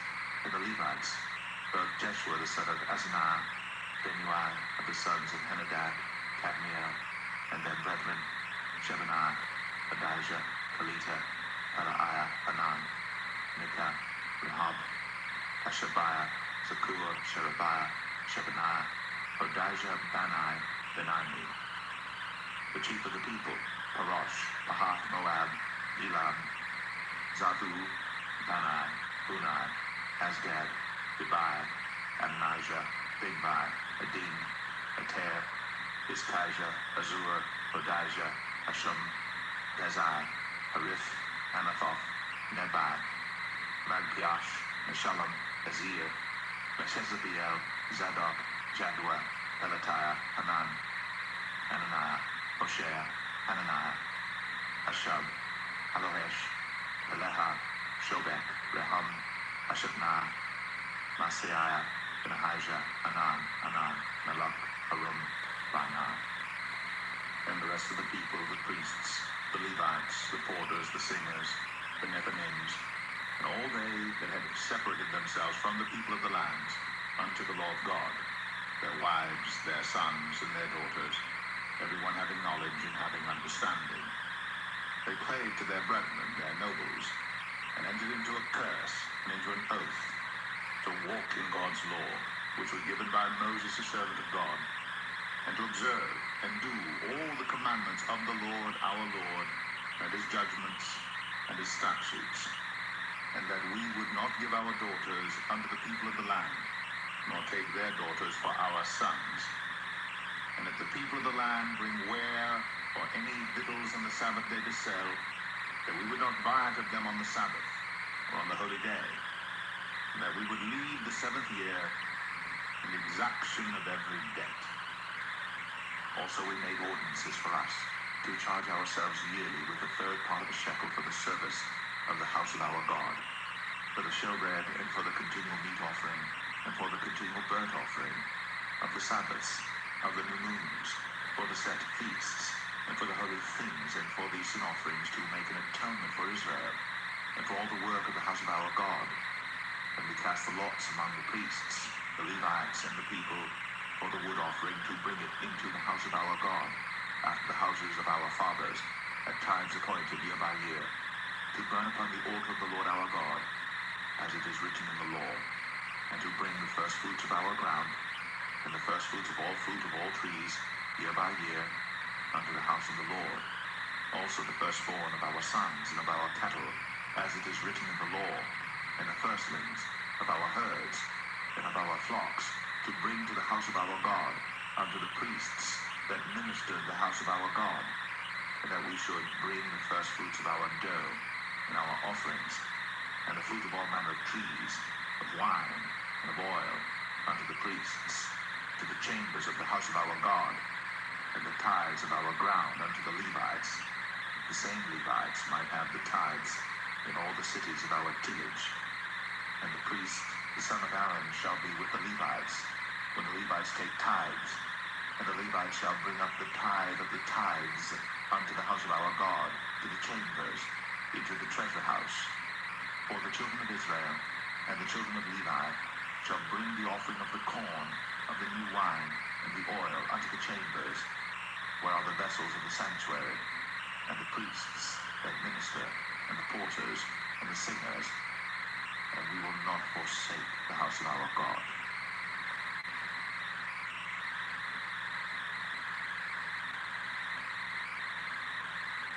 Nehemiah 11. And the rulers of the people dwelt at Jerusalem.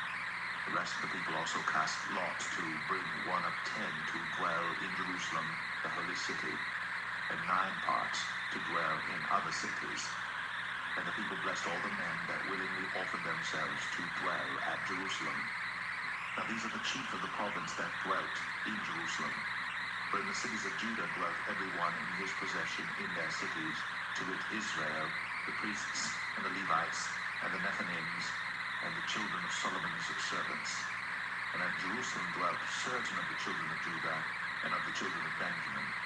Of the children of Judah, Athahiah, the son of Uzziah, the son of Zechariah, the son of Amariah, the son of Shephatiah, the son of Mahalaleel, of the children of Perez, and Maaseiah, the son of Baruch, the son of Kol-Hosea, the son of Hazaiah, the son of Adiah, the son of Jehoiarib, the son of Zechariah, the son of Shilonai.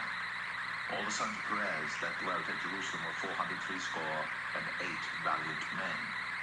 And these are the sons of Benjamin: Salu, the son of Meshullam, the son of Joed, the son of Pedaiah, the son of Kolaiah, the son of Maaseiah, the son of Ethiel, the son of Jesaiah. And after him Gabbai, Salai, 928. And Joel, the son of Zichri, was their overseer. And Judah, the son of Senua, was second over the city. Of the priests, Jedaiah, the son of Jehoiarib, Kachin, Seraiah, the son of Hilkiah, the son of Meshullam, the son of Zadok, the son of Marioth, the son of Ahitub, was the ruler of the house of God. And their brethren that did the work of the house were 822. And Benahiah, the son of Jeroham, the son of Pelaliah, the son of Abzai, the son of Zechariah, the son of Pashur, the son of Malchiah, and his brethren, chief of the fathers, 214. And Amashai, the son of Azariel, the son of Ahasai, the son of Meshillemeth, the son of Immer, and their brethren, mighty men of valor, 128. And their overseer was Zabdiel, the son of one of the great men. Also the Levites, Shemaiah, the son of Hashab, the son of Azrikam, the son of Hashabiah, the son of Bunai, and Shabbathai, and Jozabad, of the chief of the Levites, had the oversight of the outward business of the house of God. And Mataniah, the son of Micah, the son of Zabdi, the son of Asaph, was the principal to begin the thanksgiving in prayer. And Bakbukiah, the second among his brethren, and Abda, the son of Shammua, the son of Galal, the son of Jeduthun. All the Levites in the holy city were 284. Moreover, the porters, Akab, Talman, and their brethren that kept the gates were 172. And the residue of Israel, of the priests and the Levites, were in all the cities of Judah, every one in his inheritance. But the Nethinims dwelt in Ophel, and Zahar and Gispa were over the Nethinims. The overseer also of the Levites at Jerusalem was Uzziah, the son of Bani, the son of Hashabiah, the son of Mattaniah, the son of Micah. Of the sons of Asaph, the singers, were over the business of the house of God. For it was the king's commandment concerning them, that a certain portion should be for the singers, due for every day. And Pethahiah, the son of Meshezabiel, of the children of Zerah, the son of Judah, was at the king's hand in all matters concerning the people.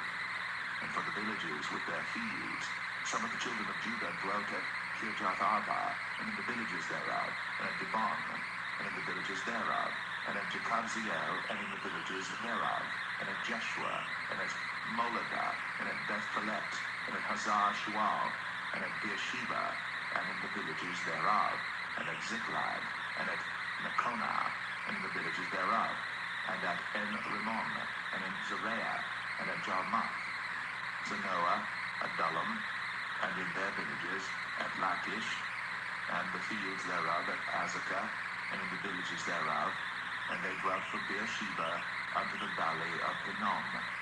The children also of Benjamin from Geba dwelt at Michmash, and Aijah, and Bethel, and in their villages, and at Anathoth, Nob, Anani, Azor, Ramah, Gataim, Hadid, Zeboim, Nebalit, Lod, and Ono, the valley of craftsmen. And of the Levites were divisions in Judah and in Benjamin.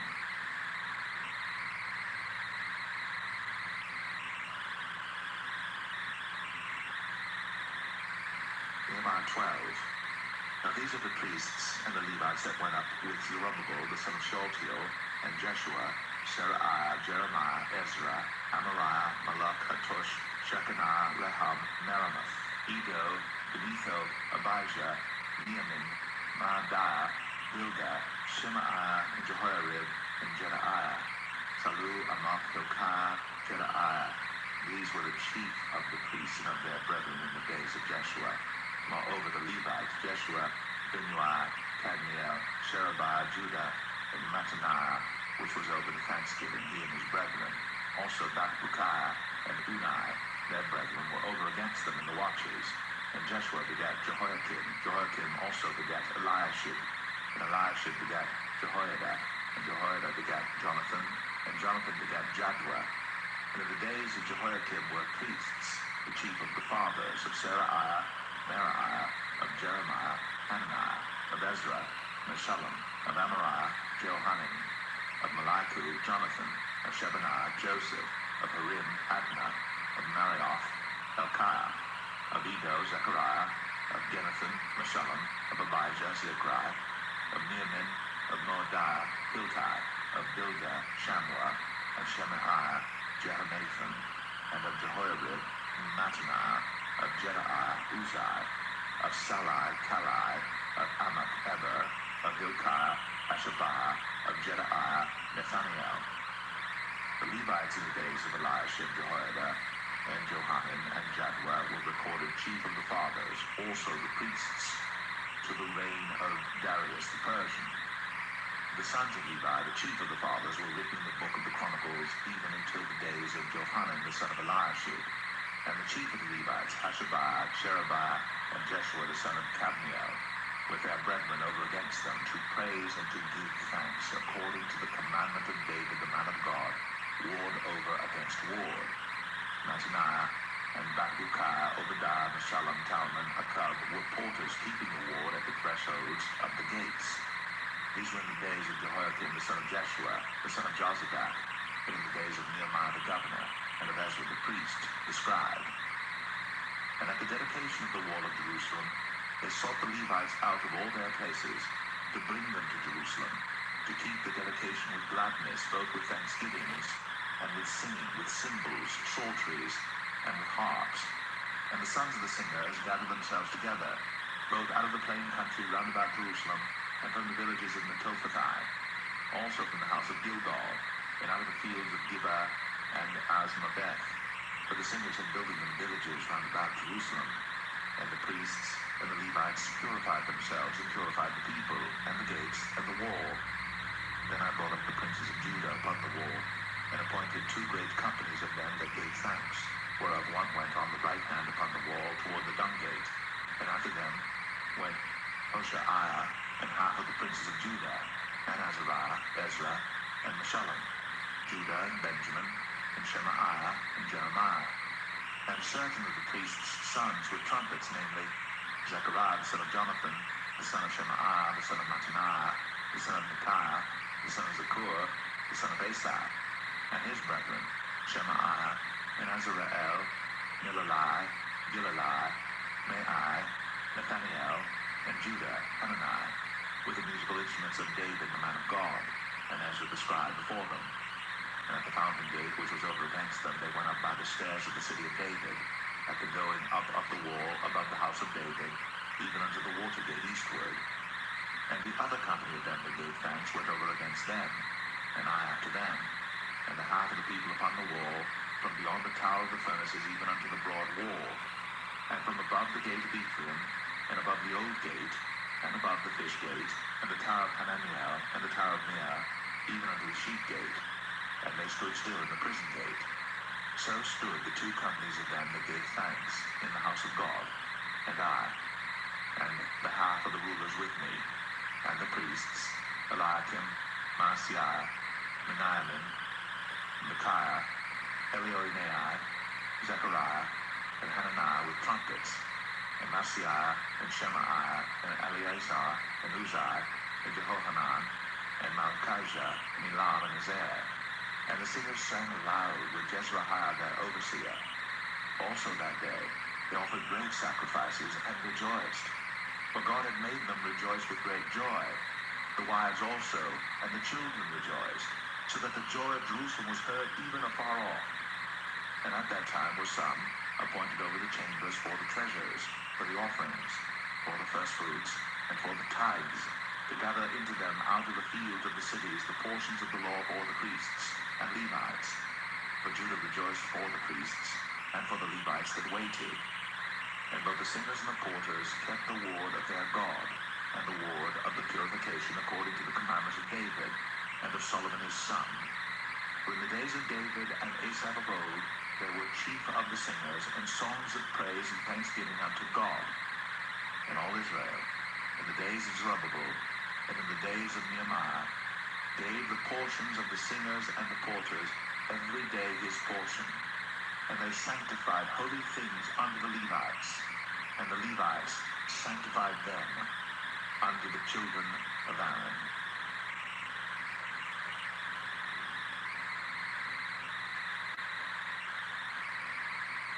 Nehemiah 13. On that day, they read in the book of Moses in the audience of the people, and therein was found written that the Ammonite and the Moabite should not come into the congregation of God forever, because they met not the children of Israel with bread and with water, but hired Balaam against them, that he should curse them. Howbeit our God turned the curse into a blessing. Now it came to pass, when they had heard the law, that they separated from Israel all the mixed multitude.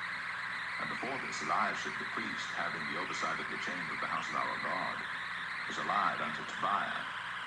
And he had prepared for him a great chamber, where aforetime they laid the meat offerings, the frankincense, and the vessels, and the tithes of the corn, the new wine, and the oil which was commanded to be given to the Levites, and the singers, and the porters, and the offerings of the priests. But in all this time was not I in Jerusalem, for in the 32nd year of Artaxerxes, king of Babylon, came I unto the king, and after certain days obtained I leave of the king.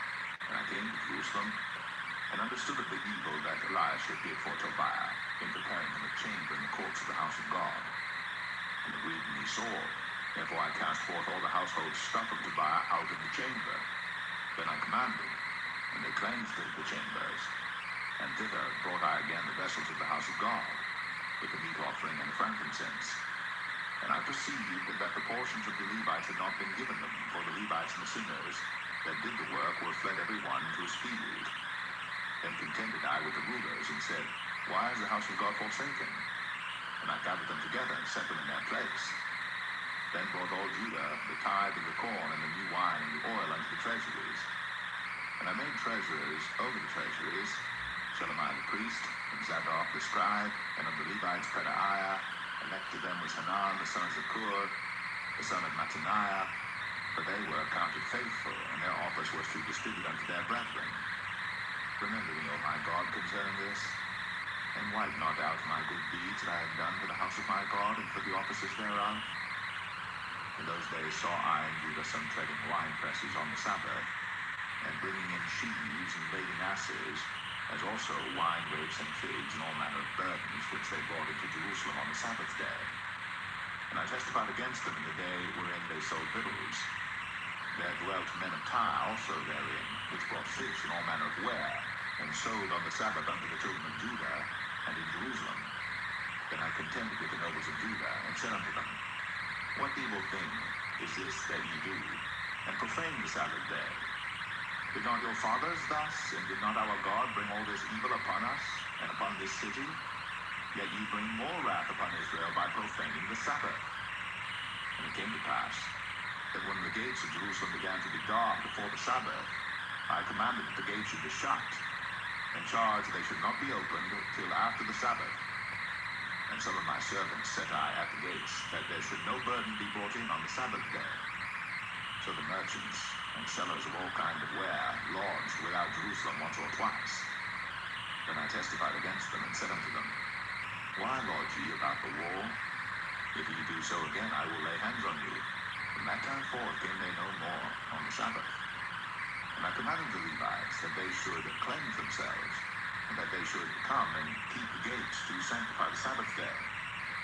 Remember me, O my God, concerning this also, and spare me according to the greatness of thy mercy. In those days also saw I Jews that had married wives of Ashdod, of Ammon, and of Moab. And their children spake half in the speech of Ashdod, and could not speak in the Jews' language, but according to the language of each people. And I contended with them, and cursed them, and smote certain of them, and plucked off their hair, and made them swear by God, saying, Ye shall not give your daughters unto their sons, nor take their daughters unto your sons, or for yourselves. Did not Solomon king of Israel sin by these things? Yet among many nations was there no king like him, who was beloved of his God. And God made him king over all Israel. Nevertheless, even him did outline his women, caused to sin. Shall we then hearken unto you to do all this great evil, to transgress against our God, and marrying strange wives? And one of the sons of Jehoiada, the son of Eliashib, the high priest, was son-in-law to Sanballat the Horonite. Therefore I chased him from me. Remember then, O my God, because they had defiled the priesthood, and the covenant of the priesthood and of the Levites. Thus cleansed I them from all strangers, and appointed the wards of the priests and the Levites, every one in his business, and for the wood offering at times appointed, and for the first fruits. Remember me, O my God, for good.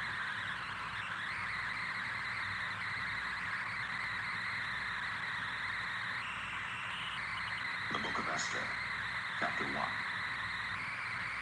Now it came to pass in days of Ahasuerus. This is Ahasuerus, which reigned from India even unto Ethiopia, over 127 provinces. That in those days, when the king Ahasuerus sat on the throne of his kingdom, which was in Shushan the palace, in the 3rd year of his reign, he made a feast unto all his princes and his servants, the power of Persia and Media, the nobles and princes of the provinces being before him. When he showed the riches of his glorious kingdom, and the honor of his excellent majesty many days, even 180 days, and when these days were expired, the king made a feast unto all the people that were present in Shushan the palace, both unto great and small, 7 days, in the court of the garden of the king's palace, where were white, green, and blue hangings, fastened with cords of fine linen, purple to silver rings, and pillars of marble. The beds were of gold and silver, upon a pavement of red and blue and white and black marble. And they gave them drink in vessels of gold, the vessels being diverse one from another, and royal wine in abundance, according to the state of the king. And the drinking was according to the law. None did compel, for so the king had appointed to all the officers of his house that they should do according to every man's pleasure. Also Vashti, the queen, made a feast for the women in the royal house, which belonged to King Ahasuerus. On the 7th day, when the heart of the king was merry with wine, he commanded Mehuman, Biztha, Abona, Bigtha, and Abagtha, Zatar, and Carcass, the 7 chamberlains that served in the presence of Ahasuerus the king, to bring Vashti the queen before the king with the crown royal, to show the people and the princes her beauty, for she was fair to look on. But the queen Vashti refused to come at the king's commandment by his chamberlains. Therefore was the king very wroth, and his anger burned in him. Then the king said to the wise men, which knew the times, for so was the king's manner toward all that knew law and judgment. And the next unto him was Karshena, Shethar, Admatha, Tarshish, Meres, Marsena, and Memucan, the 7 princes of Persia and Media, which saw the king's face, and which sat the first in the kingdom. What shall we do unto the queen Vashti according to the law? Because she hath not performed the commandment of King Ahasuerus by the chamberlains. And Memucan answered before the king and the princes, Vashti the queen hath not done wrong to the king only, but also to all the princes, and to all the people that are in all the provinces of the king Ahasuerus. For this deed of the queen shall come abroad unto all women, so that they shall despise their husbands in their eyes, when it shall be reported, the king Ahasuerus commanded Vashti the queen to be brought in before him, but she came not. Likewise shall the ladies of Persia and Media say this day unto all the king's princes, which have heard of the deed of the queen. Thus shall there arise too much contempt and wrath. If it please the king, let there go a royal commandment from him. Let it be written among the laws of the Persians and the Medes, that it be not altered. Let Vashti come no more before King Ahasuerus, and let the king give her royal estate unto another that is better than she, And when the king's decree which he shall make shall be published throughout all his empire, which is great, all the wives shall give to their husbands honor, both to great and small. And the same pleased the king and the princes, and the king did according to the word of the new king.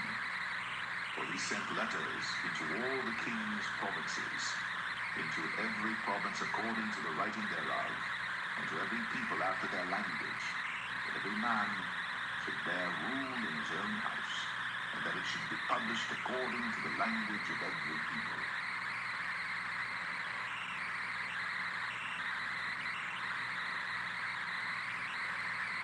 Esther 2.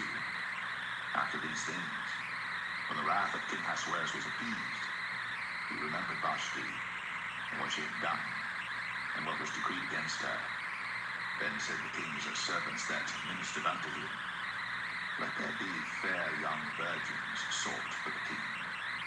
And let the king appoint officers in all the provinces of his kingdom, that they may gather together all the fair young virgins unto Shushan the palace, to the house of the women, unto the custody of Hegai, the king's chamberlain, keeper of the women, and let their things for purification be given them. And let the maiden, which pleaseth the king, be queen instead of Vashti. And the thing pleased the king, and he did so.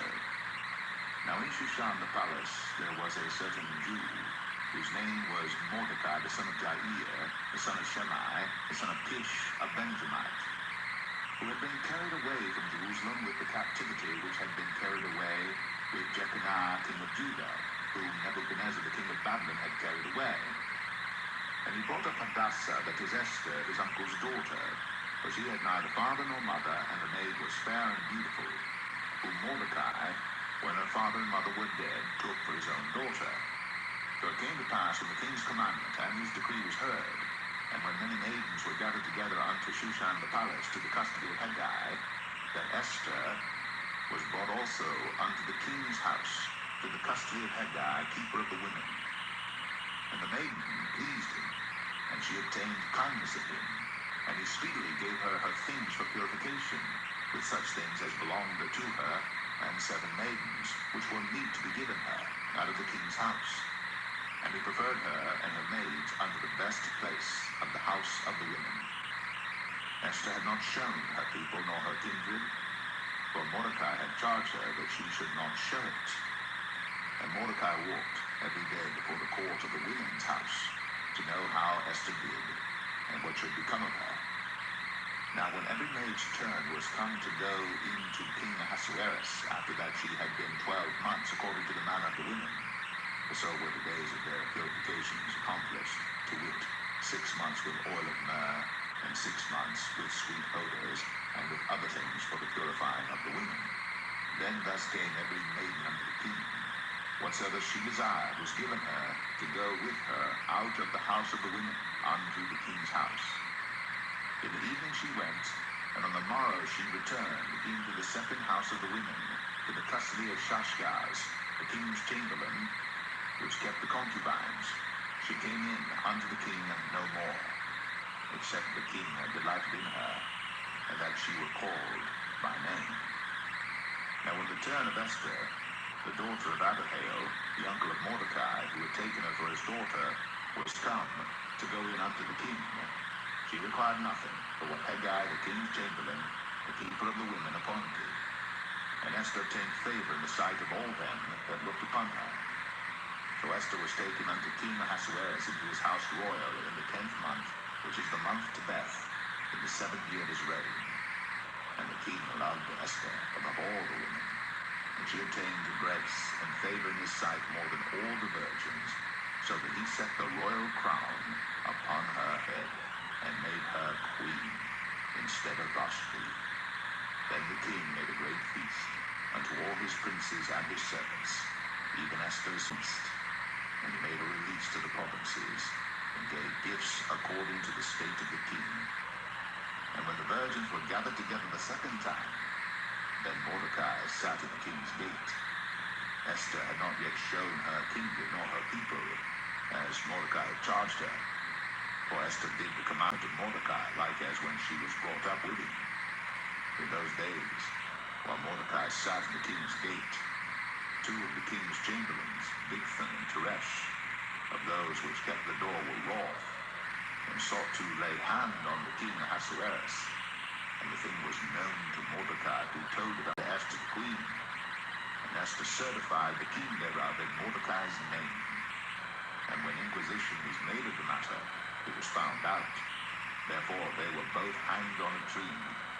And it was written in the book of the Chronicles before the king.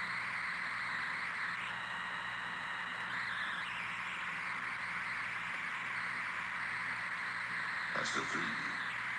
After these things did King Ahasuerus promote Haman, the son of Hammedatha the Agagite, and advanced him, and set his seat above all the princes that were with him.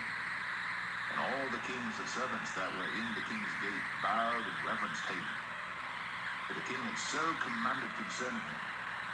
But Mordecai bowed not, nor did him reverence. Then the king's servants which were in the king's gate said unto Mordecai, Why transgressest thou the king's commandment? Now it came to pass, when they spake daily unto him, and he hearkened not unto them, and they told Haman, to see whether Mordecai's matters would stand. For it told them that he was a Jew. And when Haman saw that Mordecai bowed not, nor did him reverence, then was Haman full of wrath. And he thought scorn to lay hands on Mordecai alone, for they had shown him the people of Mordecai. Wherefore Haman sought to destroy all the Jews that were throughout the whole kingdom of Ahasuerus, even the people of Mordecai. In the first month, that is the month Nisan, in the 12th year of King Ahasuerus, they cast pur, that is the lot before Haman from day to day, and from month to month to the 12th month, that is the month Adar. And Haman said unto King Ahasuerus, There is a certain people scattered abroad and dispersed among the people of all the properties of thy kingdom, and their laws are diverse from all people, neither keep they the king's laws. Therefore it is not for the king's profit to suffer them. If it please the king, let it be written that they may be destroyed. And I will pay 10,000 talents of silver to the hands of those that have the charge of the business, to bring it into the king's treasuries. And the king took his ring from his hand, and gave it unto Haman the son of Hammedatha the Agagite, the Jews' enemy. And the king said unto Haman, The silver is given to thee, the people also, to do with them as it seemeth good to thee. Then were the king's scribes called on the 13th day of the first month, and there was written according to all that Haman had commanded unto the king's lieutenants, and to the governors that were over every province, and to the rulers of every people of every province according to the writing thereof, and to every people after their language. In the name of King Ahasuerus was it written, and sealed with the king's ring.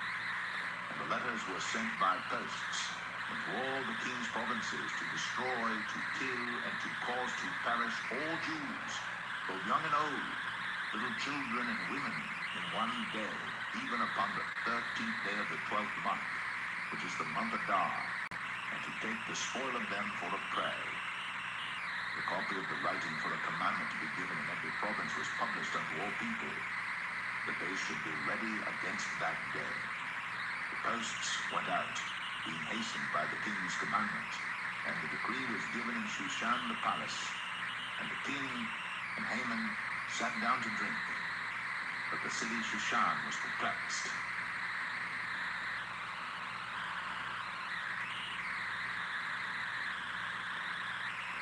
Esther 4. When Mordecai perceived all that was done, Mordecai rent his clothes, and put on sackcloth with ashes, and went out into the midst of the city, and cried with a loud and bitter cry, and came even before the king's gate, that none might enter into the king's gate clothed with sackcloth. And in every province, whithersoever the king's commandment and his decree came, there was great mourning among the Jews, and fasting, and weeping, and wailing, and many lay in sackcloth and ashes. So Esther's maids and her chamberlains came and told her. Then was the queen exceedingly grieved, and she sent raiment to clothe Mordecai, and to take away his sackcloth from him, but he received it not.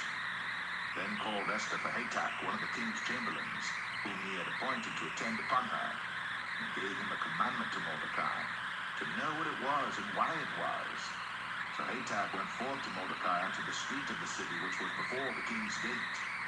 And Mordecai told him of all that had happened unto him, and of the sum of the money that Haman had promised to pay to the king's treasuries for the Jews to destroy them. Also he gave him the copy of the writing of the decree that was given at Shushan to destroy them, to show it unto Esther, and to declare it unto her, and to charge her that she should go in unto the king, to make supplication unto him, and to make request before him for her people. And Hatak came and told Esther the words of Mordecai. Again Esther spake unto Hatak, and gave him commandment unto Mordecai.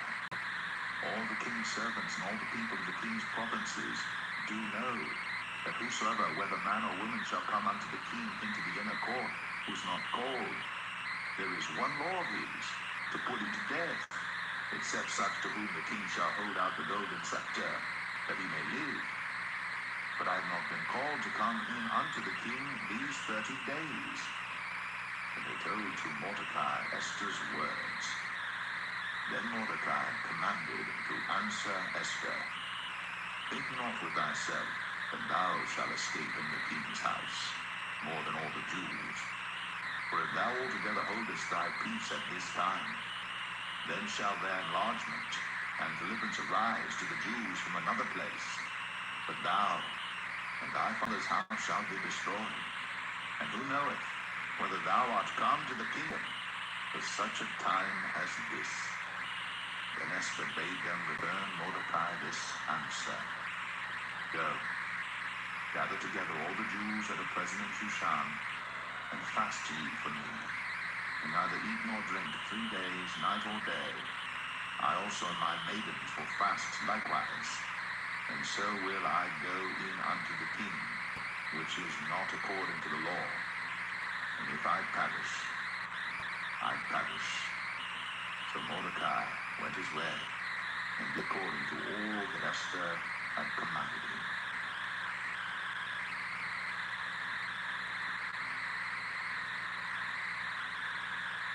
Esther 5.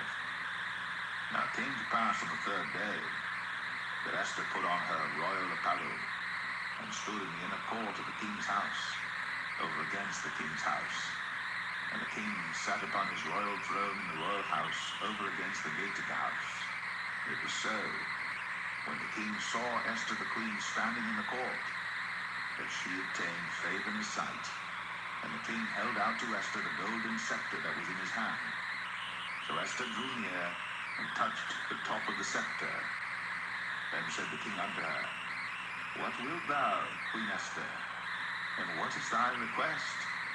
It shall be even given thee to the half of the kingdom. And Esther answered, If it seem good unto the king, let the king and Haman come this day unto the banquet that I have prepared for him.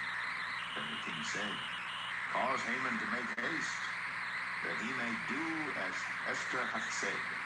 So the king and Haman came to the banquet that Esther had prepared. And the king said unto Esther at the banquet of wine, What is thy petition? And it shall be granted thee. And what is thy request? Even to the half of the kingdom it shall be performed. Then answered Esther and said, My petition and my request is, if I have found favor in the sight of the king, and if it please the king to grant my petition, and to perform my request, let the king and Haman come to the banquet that I shall prepare for them. And I will do tomorrow as the king hath said. Then went Haman forth that day joyful and with a glad heart. But when Haman saw Mordecai in the king's gate, that he stood not up nor moved for him, he was full of indignation against Mordecai. Nevertheless Haman refrained himself. And when he came home, he sent and called for his friends, and Zeresh his wife. And Haman told them of the glory of his riches, and the multitude of his children, and all the things wherein the king had promoted him, and how he had advanced him above the princes and servants of the king. Haman said, Moreover, Yea, as to the queen, did let no man come in with the king unto the banquet that she had prepared, but myself. And tomorrow am I invited unto her also with the king.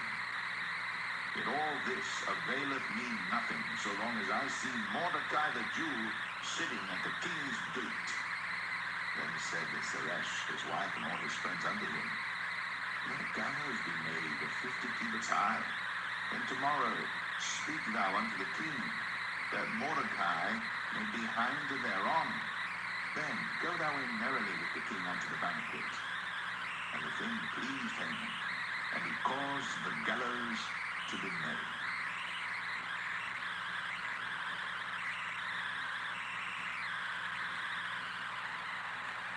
Esther 6. On that night could not the king sleep, and he commanded to bring the book of records of the chronicles, and they were read before the king. And it was found written that Mordecai had told of Bigthana and Teresh, two of the king's chamberlains, the keepers of the door, who sought to lay hand on the king Ahasuerus. And the king said, What honor and dignity hath been done to Mordecai for this? Then said the king's servants that ministered unto him, There is nothing done for him. And the king said, Who is in the court? Now Haman was come into the outward court of the king's house, to speak unto the king, to hang up Mordecai on the gallows that he had prepared for him. And the king's servants said unto him, Behold, Haman standeth in the court. And the king said, Let him come in. So Haman came in. And the king said unto him, What shall be done unto the man whom the king delighteth to honor? Now Haman thought in his heart, To whom would the king delight to honor, more than to myself?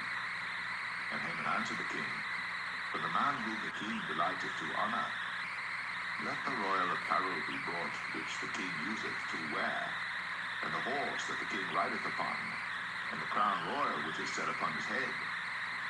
And let this apparel and horse be delivered to the hand of one of the king's most noble princes, that they may array the man with all whom the king delighteth to honor, and bring him on horseback through the street of the city, and proclaim before him, Thus shall it be done to the man whom the king delighteth to honor. And the king said to Haman, Make haste, and take the apparel and the horse as thou hast said, and do even so to Mordecai the Jew, that sitteth at the king's gate, that nothing fail of all that thou hast spoken. Then took Haman the apparel and the horse, and arrayed Mordecai, and brought him on horseback through the street of the city, and proclaimed before him, Thus shall it be done unto the man whom the king delighteth to honor. And Mordecai came again to the king's gate, but Haman hasted to his house mourning, and having his head covered. And Haman told Zeresh his wife, and all his friends, everything that had befallen him.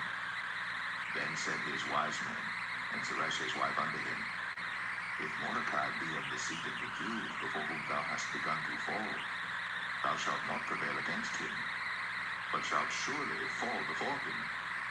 And while they were yet talking with him, came the king's chamberlains, and hasted to bring Haman unto the banquet that Esther had prepared.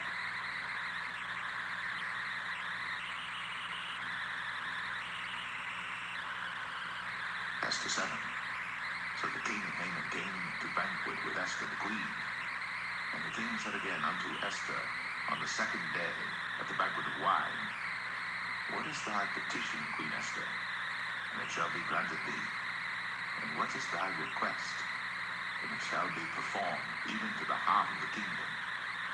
Then Esther the queen answered and said, If I have found favor in thy sight, O king, and if it please the king, let my life be given me at my petition, and my people at my request. For we are sold, I and my people, to be destroyed, to be slain, and to perish. But if we have been sold for bondmen and bondwomen, I have held my tongue, although the enemy could not countervail the king's damage. Then the king Ahasuerus answered and said unto Esther the queen, Who is he? And where is he that durst presume in his heart to do so? And Esther said, The adversary and enemy is this wicked Haman. Then Haman was afraid before the king and the queen. And the king, arising from the banquet of wine, in his wrath went into the palace garden. And Haman stood up to make request for his life to Esther the queen, for he saw that there was evil determined against him by the king. Then the king returned out of the palace garden into the place of the banquet of wine. And Haman was fallen upon the bed, whereon Esther was. Then said the king, Will he force the queen also before me in the house? As the word went out of the king's mouth, they covered Haman's face. And Harbona, one of the chamberlains, said before the king, Behold also the gallows 50 cubits high, which Haman had made for Mordecai, who had spoken good for the king, standeth in the house of Haman. Then the king said, Hang him thereon. So they hanged Haman on the gallows that he had prepared for Mordecai. Then was the king's wrath pacified.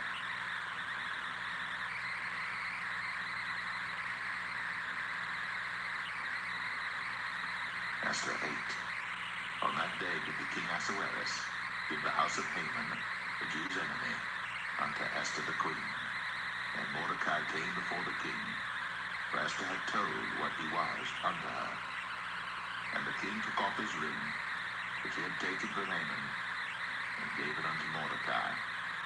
And Esther set Mordecai over the house of Haman.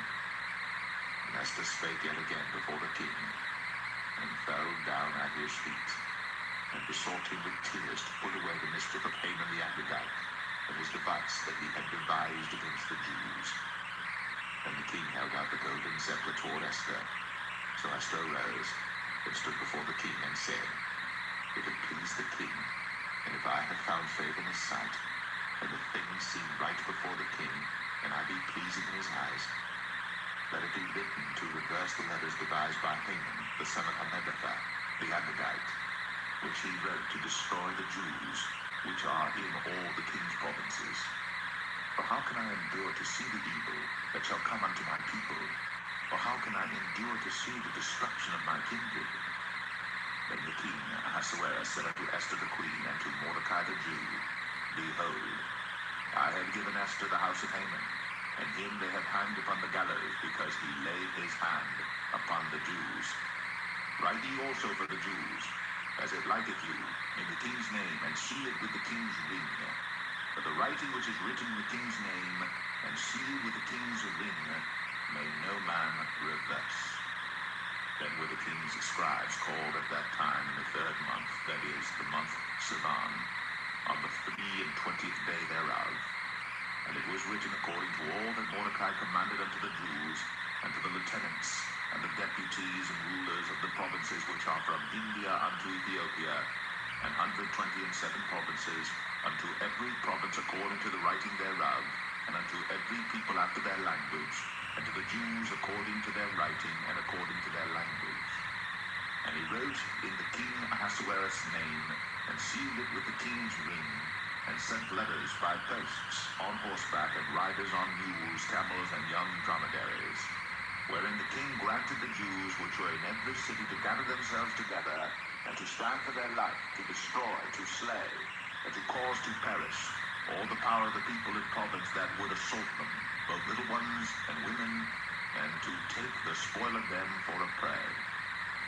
Upon one day in all the provinces of King Ahasuerus, namely, upon the 13th day of the 12th month, which is the month Adar, the copy of the writing for a commandment to be given in every province was published unto all people, and that the Jews should be ready against that day to avenge themselves on their enemies.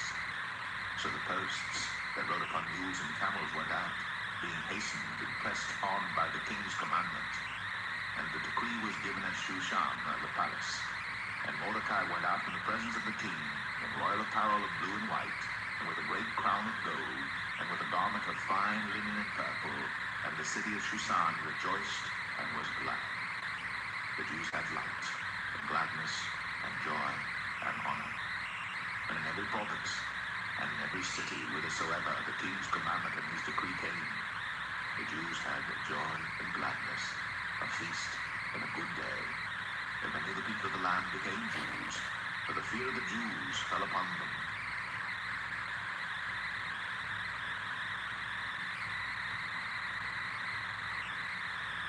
Esther 9.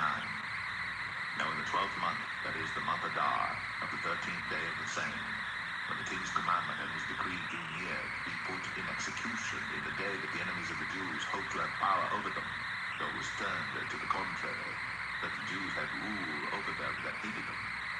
The Jews gathered themselves together in their cities throughout all the provinces of the king Ahasuerus, to lay hand on such as sought their hurt, that no man could withstand them.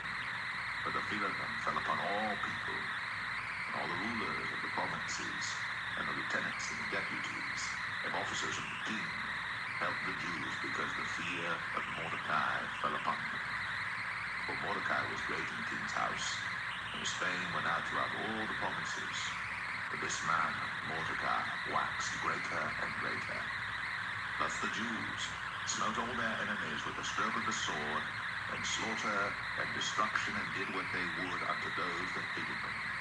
And in Shushan the palace the Jews slew and destroyed 500 men, and Pereshandatha, and Galphon, and Asparta, and Paratha, and Adalia, and Aradatha, and Parmashta, and Arisai, and Aradai, and Vajezatha, the 10 sons of Haman, the sons of Hammedatha, the enemy of the Jews, slew they. From the spoil laid they not their hand. On that day the number of those that were slain in Shushan the palace was brought before the king. And the king said unto Esther the queen, the Jews have slain and destroyed 500 men in Shushan the palace, and the 10 sons of Haman. What have they done in the rest of the king's provinces? Now, what is thy petition? And it shall be granted thee. Or what is thy request further? And it shall be done. Then said Esther, if it please the king, let it be granted to the Jews which are in Shushan to do tomorrow also according unto this day's decree, and that Haman's 10 sons be hanged upon the gallows. And the king commanded it so to be done. And the decree was given at Shushan, and they hanged Haman's 10 sons. But the Jews that were in Shushan gathered themselves together on the 14th day also of the month Adar, and slew 300 men at Shushan, but on the prey they laid not their hand. But the other Jews that were in the king's provinces gathered themselves together, and stood for their lives, and had rest from their enemies, and slew of their foes 75,000, but they laid not their hands on the prey. On the 13th day of the month Adar, on the 14th day of the same, rested they, and made it a day of feasting and gladness. But the Jews that were at Shushan assembled together on the 13th day thereof, and on the 14th thereof, and on the 15th day of the same they rested and made it a day of feasting and gladness. Therefore the Jews of the villages that dwelt in the unwalled towns made the 14th day of the month Adar a day of gladness and feasting, and a good day, and of sending portions one to another. And Mordecai wrote these things, and sent letters unto all the Jews that were in all the provinces of the king Ahasuerus, both nigh and far, to establish this among them, that they should keep the 14th day of the month Adar, and the 15th day of the same year, as the days wherein the Jews rested from their enemies, and the month which was turned unto them from sorrow to joy, and from mourning into a good day, that they should make them days of feasting and joy, and of sending portions one to another, and gifts to the poor. And the Jews undertook to do as they had begun, and as Mordecai had written unto them, because Haman the son of Hammedatha, the Agagite, the enemy of all the Jews, had devised against the Jews to destroy them, and had cast Pur, that is, the lot, to consume them, and to destroy them. But when Esther came before the king, he commanded by letters that his wicked device, which he devised against the Jews, should return upon his own head, and that he and his sons should be hanged on the gallows. Wherefore they called these days Purim, after the name of Pur. Therefore, for all the words of this letter, and of that which they had seen concerning this matter, and which had come unto them, the Jews ordained, and took upon them, and upon their seed, and upon all such as joined themselves unto them, so as it should not fail, that they would keep these 2 days according to their writing, and according to their appointed time every year, and that these days should be remembered and kept throughout every generation, every family, every province, and every city, and that these days of Purim should not fail from among the Jews, nor the memorial of them perish from their seed. And as to the queen, the daughter of Abihail, that Mordecai the Jew, wrote with all authority to confirm this second letter of Purim. And he sent the letters unto all the Jews, to the 127 provinces of the kingdom of Ahasuerus, with words of peace and truth, to confirm these days of Purim in their times appointed, according as Mordecai, the Jew, and Esther, the queen, had enjoined them, and as they had decreed for themselves and for their seed the matters of the fastings and their cry. And the decree of Esther confirmed these matters of Purim, and it was written in the book.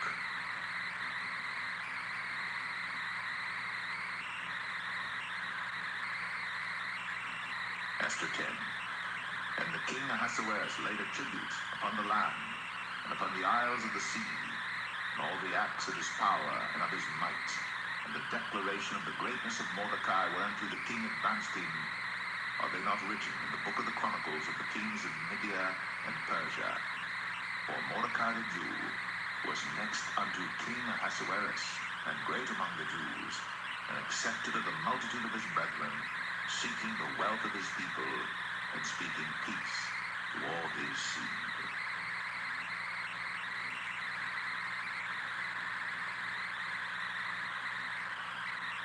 The book of Job, chapter 1. There was a man in the land of Uz, whose name was Job, and that man was perfect and upright, and one that feared God, and eschewed evil. And there were born unto him 7 sons and 3 daughters. His substance also was 7,000 sheep, and 3,000 camels, and 500 yoke of oxen, and 500 she-asses, and a very great household, so that this man was the greatest of all the men of the east. And his sons went and feasted in their houses, every one his day, and sent and called for their 3 sisters to eat and to drink with them. And it was so, for the days of their feasting were gone about, that Job sent and sanctified them, and rose up early in the morning, and offered burnt offerings according to the number of them all. But Job said, It may be that my sons have sinned, and cursed God in their hearts. Thus did Job continually. Now there was a day when the sons of God came to present themselves before the Lord, and Satan came also among them. And the Lord said unto Satan, Whence comest thou? Then Satan answered the Lord and said, From going to and fro in the earth, and from walking up and down in it. And the Lord said unto Satan, Hast thou considered my servant Job, that there is none like him in the earth, a perfect and an upright man, one that feareth God, and escheweth evil? Then Satan answered the Lord, and said, Doth Job fear God for naught? Hast not thou made an hedge about him, and about his house, and about all that he hath on his side? Thou hast blessed the work of his hands, and his substance is increased in the land.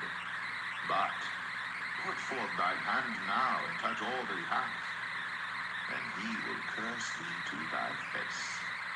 And the Lord said unto Satan, Behold, all that he hath is in thy power. Only upon himself put not forth thine hand.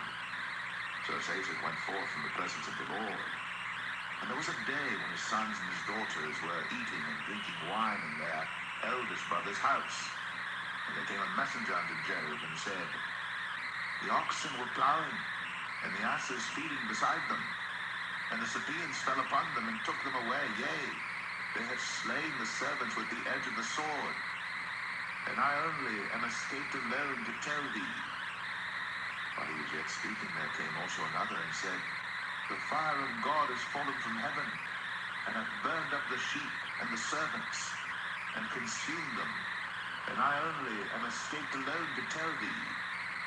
While he was yet speaking, there came also another, and said, The Chaldeans made out 3 bands, and fell upon the camels, and have carried them away, yea, and slain the servants with the edge of the sword. And I only have escaped alone to tell thee. While he was yet speaking, there came also another, and said, Thy sons and thy daughters were eating and drinking wine in their eldest brother's house. And behold, there came a great wind from the wilderness, and smote the 4 corners of the house, and it fell upon the young men, and they are dead. And I only am escaped alone to tell thee. Then Job arose, and rent his mantle, and shaved his head, and fell down upon the ground, and worshipped, and said, Naked came I out of my mother's womb, and naked shall I return thither. The Lord gave, and the Lord hath taken away. Blessed be the name of the Lord. In all this, Job sinned not, nor charged God foolishly.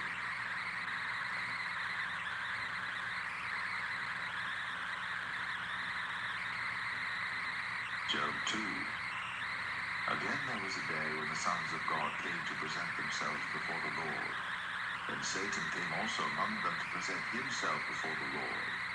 And the Lord said unto Satan, From whence comest thou? And Satan answered the Lord, and said, From going to and fro in the earth, and from walking up and down in it. And the Lord said unto Satan, Hast thou considered my servant Job, that there is none like him in the earth, a perfect and upright man, one that feareth God and escheweth evil? And still he holdeth fast his integrity, although thou movest me against him to destroy him without cause. And Satan answered the Lord and said, Skin for skin, yea, all that a man hath will he give for his life. But put forth thy hand now, and touch his bone and his flesh, and he will curse thee to thy face. And the Lord said unto Satan, Behold, he is in thine hand, but save his life.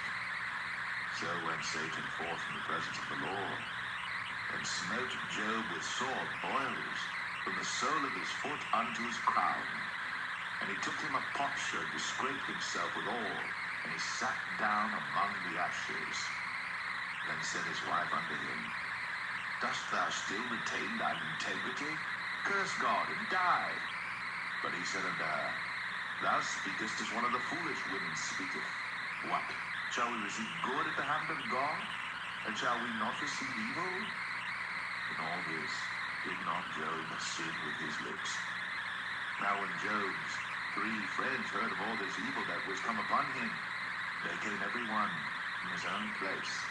Eliphaz the Temanite, and Bildad the Shuhite, and Zophar the Naamathite. They had made an appointment together to come to mourn with him, and to comfort him. And when they lifted up their eyes afar off, and knew him not, they lifted up their voice and wept. And they rent every one his mantle, and sprinkled dust upon their heads toward heaven. So they sat down with him upon the ground 7 days and 7 nights, and none spake a word unto him, for they saw that his grief was very great.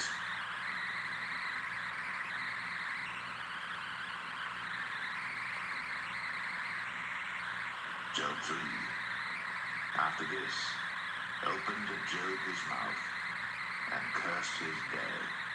And Job spake and said, Let the day perish wherein I was born, and the night in which it was said, There is a man-child conceived. Let that day be darkness, let not God regard it from above, neither let the light shine upon it. Let darkness and the shadow of death stain it.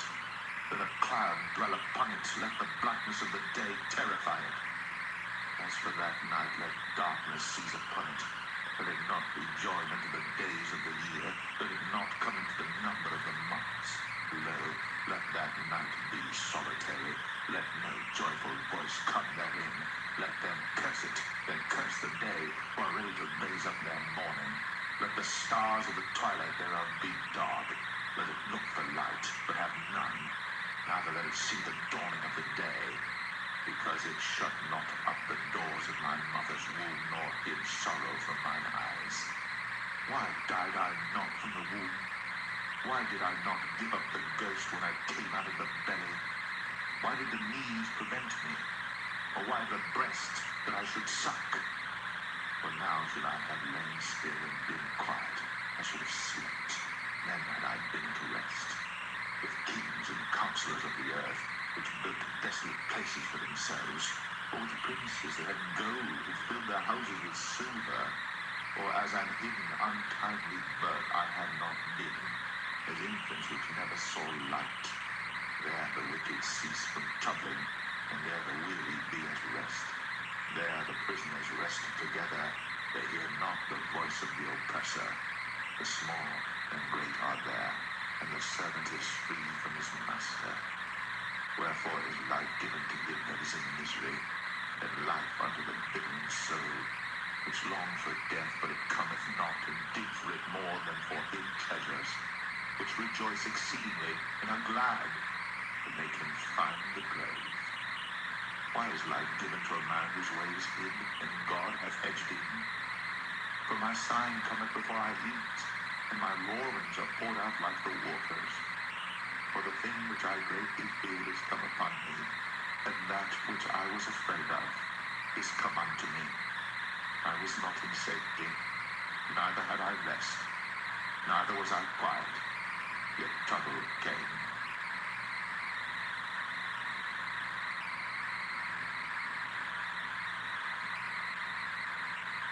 Job 4. Then Eliphaz the Temanite answered and said, If we essay to commune with thee, wilt thou be grieved? But who can withhold himself from speaking? Behold, thou hast instructed many, and thou hast strengthened the weak hands. Thy words have upholden him that was fallen, and thou hast strengthened the feeble knees. But now it is come upon thee, and thou faintest. It toucheth thee, and thou art troubled. Is not this thy fear, thy confidence, thy hope, and the uprightness of thy ways? Remember, I pray thee, whoever perished being innocent, or where were the righteous cut off? Even as I have seen, they that plow iniquity and sow wickedness reap the same. By the blast of God they perish, and by the breath of his nostrils are they consumed. The roaring of the lion, and the voice of the fierce lion, and the teeth of the young lions are broken. The old lion perisheth for lack of prey, and the stout lion's whelps are scattered abroad. Now if they were secretly brought to me, and my ear received a little thereof, in thoughts from the visions of the night, when deep sleep falleth on men, fear came upon me, and trembling, which made all my bones to shake. Then a spirit passed before my face, the hair of my flesh stood up, it stood still, but I could not discern the form thereof. An image was before mine eyes, there was silence, and I heard a voice saying, Shall mortal man be more just than God? Shall a man be more pure than his Maker? Behold, he put no trust in his servants, and his angels he charged with folly. How much less in them that dwell in houses of clay, whose foundation is in the dust, which are crushed before the moth. They are destroyed from morning to evening. They perish forever, without any regarding it. Doth not their excellency which is in them go away? They die, even without wisdom.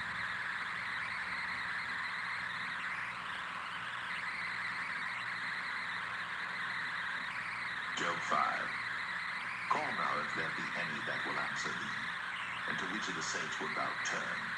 For wrath killeth the foolish man, and envy slayeth the silly one. I have seen the foolish taking root, but suddenly I cursed his habitation. His children are far from safety, and they are crushed in the gate, neither is there any to deliver them. Whose harvest the hungry eateth up, and taketh it, even out of the thorns, and the robber swalloweth up their substance. Although affliction cometh not forth of the dust, neither doth trouble spring out of the ground. Yet man is born unto trouble, as the sparks fly upward. I would seek unto God, and unto God would I commit my cause, which doeth great things, and unsearchable, marvelous things without number, who giveth rain upon the earth, and sendeth waters upon the fields, who set up on high those that be low, that those which mourn may be exalted to safety. He disappointeth the devices of the crafty, so that their hands cannot perform their enterprise. He taketh the wise in their own craftiness, and the counsel of the froward is carried headlong. They meet with darkness in the daytime, and grope in the noondays in the night. But he saveth the poor from the sword, from their mouth, and from the hand of the mighty. So the poor hath hope, and iniquity stoppeth her mouth. Behold, Happy is the man whom God correcteth. Therefore despise not thou the chastening of the Almighty. For he maketh sore, and bindeth up. He woundeth, and his hands make whole. He shall deliver thee in 6 troubles, yea, in 7 there shall no evil touch thee. In famine he shall redeem thee from death, and in war from the power of the sword. Thou shalt be hid from the scourge of the tongue, neither shalt thou be afraid of destruction when it cometh. At destruction and famine thou shalt laugh, neither shalt thou be afraid of the beast of the earth. For thou shalt be in league with the stones of the field, and the beast of the field shall be at peace with thee. And thou shalt know that thy tabernacle shall be in peace, and thou shalt visit thy habitation, and shalt not sin. Thou shalt know also that thy seed shall be great, and thine offspring as the grass of the earth. Thou shalt come to thy grave in a full age, like as a shock of corn cometh in his season. Lo, this we have searched it, so it is, hear it, and know thou it for thy good.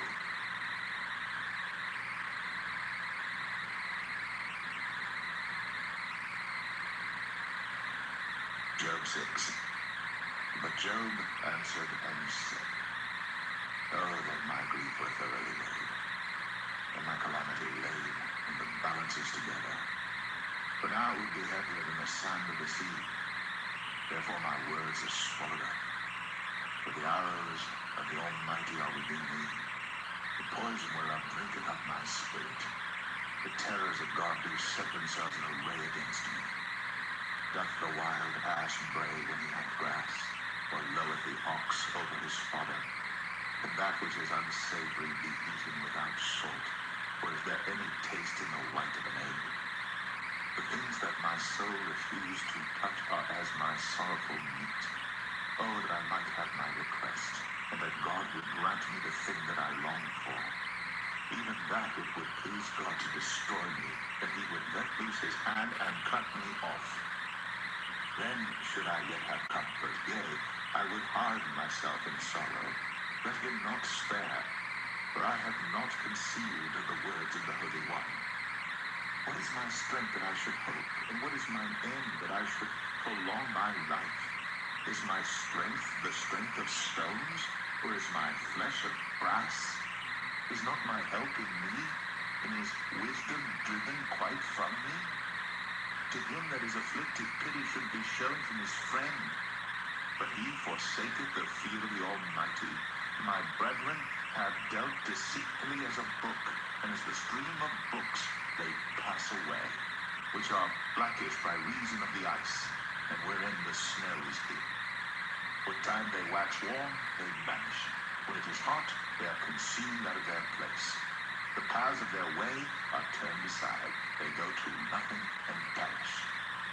The troops of Timah looked. The companies of Sheba waited for them. They were confounded because they had hoped. They came thither and were ashamed. For now ye are nothing. Ye see my casting down and are afraid. Did I say, bring unto me, or give a reward for me of your substance, or deliver me from the enemy's hand, or redeem me from the hand of the mighty? Teach me, and I will hold my tongue, and cause me to understand wherein I have erred. How forcible are right words! But what doth your arguing reprove? Do ye imagine to reprove words, and the speeches of one that is desperate, which are as wind? Yea, ye overwhelm the fatherless, and ye dig a pit for your friend. Now therefore be content, look upon me, for it is evident unto you if I lie. Return, I pray you, let it not be iniquity. Yea, return again, my righteousness is in it. Is there iniquity in my tongue? Cannot my taste discern perverse things?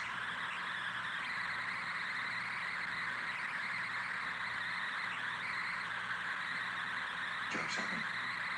Is there not an appointed time to man upon earth? Are not his days also like the days of an hireling? As a servant earnestly desireth the shadow, and as an hireling looketh for the reward of his work, so am I made to possess months of vanity, and wearisome nights are appointed to me. When I lie down, I say, when shall I arise, and the night be gone? And I'm full of tossings to and fro unto the dawning of the day. My flesh is clothed with worms and clods of dust. My skin is broken and become loathsome. My days are swifter than a weaver's shuttle and are spent without hope. Oh, remember that my life is winged. Mine eye shall no more see good. The eye of him that hath seen me shall see me no more. Thine eyes are upon me, and I am not. As the cloud is concealed and vanisheth away, so he that goeth down to the grave shall come up no more. He shall return no more to his house, neither shall his place know him any more. Therefore I will not refrain my mouth. I will speak in the anguish of my spirit. I will complain in the bitterness of my soul. Am I a sea or a whale that thou settest a watch over me?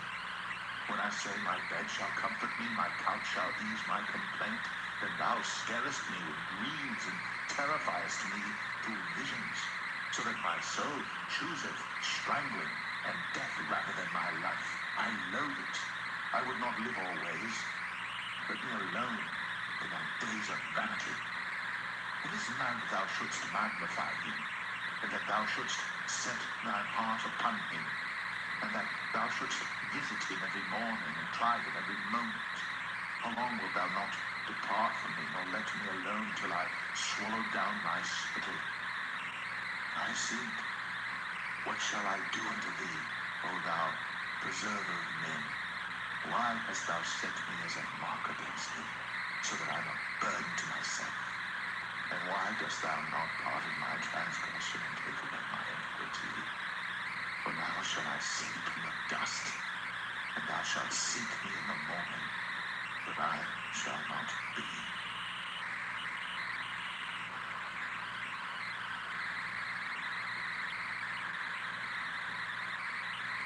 Job 8. Then answered Bildad the Shuhite and said, How long wilt thou speak these things? And how long shall the words of thy mouth be like a strong wind? If God pervert judgment, or doth the Almighty pervert justice? If thy children have sinned against him, and he hath cast them away for their transgression, if thou wouldst seek unto God betimes, and make thy supplication to the Almighty, if thou wert pure and upright, surely now he would await thee, and make the habitation of thy righteousness prosperous. Though thy beginning was small, yet thy latter end should greatly increase. For inquire, I pray thee, of the former age, and prepare thyself to the search of their fathers. For we are but of yesterday, and know nothing, because our days upon earth are a shadow. Shall not they teach thee, and tell thee, and utter words out of their heart? Can the rush grow up without mire? Can the flag grow without water? Whilst it is yet in its greenness, and not cut down, it withereth before any other herb. So are the paths of all that forget God, and the hypocrite's hope shall perish. Whose hope shall be cut off, and whose trust shall be a spider's web? He shall lean upon his house, but it shall not stand. He shall hold it fast, but it shall not endure. He is green before the sun, and his branch shooteth forth in his garden. His roots are wrapped about the heap, and seeth the place of stones. If he destroy him from his place, then it shall deny him, saying, I have not seen thee. Behold, this is the joy of his way, and out of the earth shall others grow. Behold, God will not cast away a perfect man, neither will he help the evildoers, till he fill thy mouth with laughing, and thy lips with rejoicing. They that hate thee shall be clothed with shame, and the dwelling place of the wicked shall come to naught.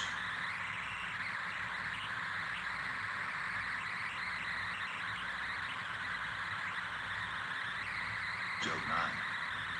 Then Job answered and said, I know this so of a truth, but how should man be just with God? If he will contend with him, he cannot answer him 1 of 1,000. He is wise in heart and mighty in strength. Who hath hardened himself against him, and hath prospered? which removeth the mountains, and they know not, which overturneth them in his anger, which shaketh the earth out of her place, and the pillars thereof tremble, which commandeth the sun, and it riseth not, and sealeth up the stars, which alone spreadeth out the heavens, and treadeth upon the waves of the sea, which maketh Arcturus, Orion, and Pleiades, and the chambers of the south, which doeth great things past finding out, yea, and wonders without number.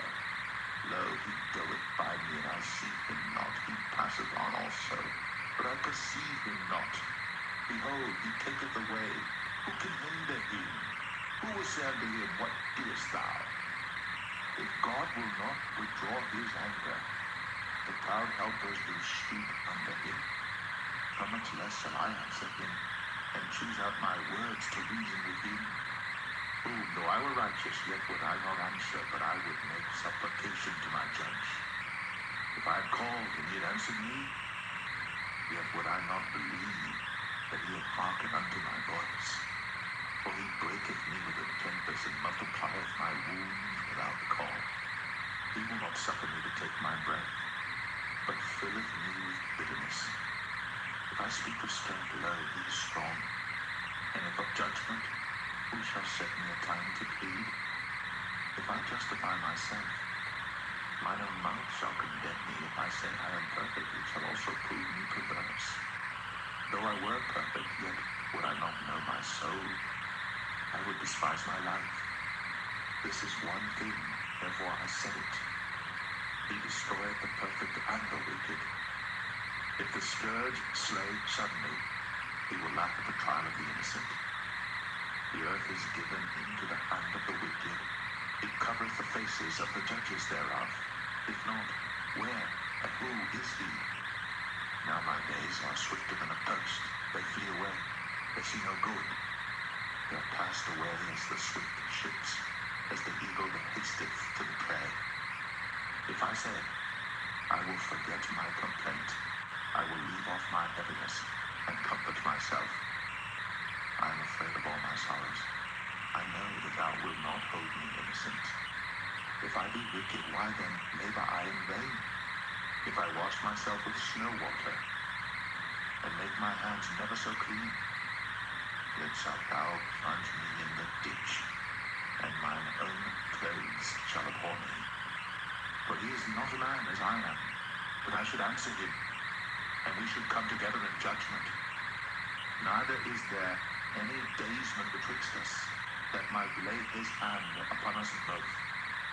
Let him take his rod away from me, and let not his fear terrify me. Then would I speak, and not fear him. But it is not so with me.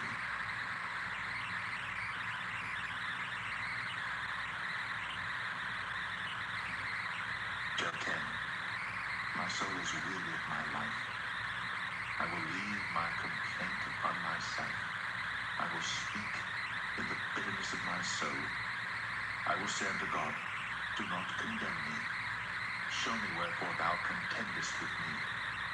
Is it good unto thee that thou shouldst oppress, that thou shouldst despise the work of thine hands, and shine upon the counsel of the wicked? Hast thou eyes of flesh, or seest thou as man seeth? Are thy days the days of man? Are thy years as man's days? That thou inquirest after mine iniquity, and searchest after my sin? Thou knowest that I am not wicked, and there is none that can deliver out of thine hand. Thine hands have made me and fashioned me together round about, that thou dost destroy me. Remember, I beseech thee, that thou hast made me as the clay, and wilt thou bring me into dust again? Hast thou not poured me out as milk, and curdled me like cheese? Thou hast clothed me with skin and flesh, and hast fenced me with bones and sinews. Thou hast granted me life and favor, and thy visitation hath preserved my spirit. And these things hast thou hid in thine heart. I know that this is with thee. If I sin, then thou mockest me, and thou wilt not acquit me from mine iniquity. If I be wicked, woe unto me, and if I be righteous, yet will I not lift up my head. I am full of confusion, therefore see thou mine affliction, for it increaseth. Thou huntest me as a fierce lion, and again thou showest thyself marvelous upon me. Thou renewest thy witnesses against me, and increasest thine indignation upon me. Changes and war are against me. Wherefore then hast thou brought me forth out of the womb? Oh, that I had given up the ghost, and no eye had seen me. I should have been as though I had not been. I should have been carried from the womb to the grave. Are not my days few?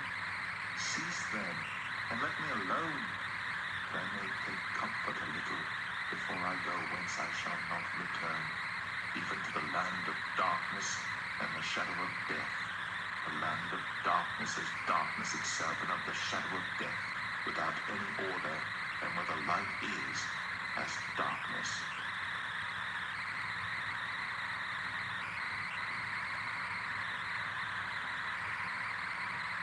Job 11. Then answered Zophar, the Naamathite, and said, Should not the multitude of words be answered? And should a man full of talk be justified? Should thy lies make men hold their peace? And when thou mockest, shall no man make thee ashamed? For thou hast said, My doctrine is pure, and I am clean in thine eyes. But oh, that God would speak and open his lips against thee, and that he would show thee the secrets of wisdom, and they are double to that which is. Know therefore that God exacteth of thee less than thine iniquity deserveth. Canst thou by searching find out God? Canst thou find out the Almighty unto perfection? It is as high as heaven. What canst thou do? Deeper than hell. What canst thou know? The measure thereof is longer than the earth, and broader than the sea. If he cut off, and shut up, or gather together, then who can hinder him? For he knoweth vain men. He seeth wickedness also. Will he not then consider it? For vain man would be wise, though man be born like a wild ass's coat. But thou prepare thine heart, and stretch out thine hands toward him. If iniquity be in thine hand, put it far away, and let not wickedness dwell in thy tabernacles. For then shalt thou lift up thy face without spot. Yea, thou shalt be steadfast, and shalt not fear. Because thou shalt forget thy misery, and remember it as waters that pass away. And thine age shall be clearer than the noonday. Thou shalt shine forth, thou shalt be as the morning. And thou shalt be secure, because there is hope. Yea, thou shalt dig about thee, and thou shalt take thy rest in safety. Also thou shalt lie down, and none shall make thee afraid. Yea, many shall make suit unto thee. The eyes of the wicked shall fail, and they shall not escape, and their hope shall be as the giving up of the ghost.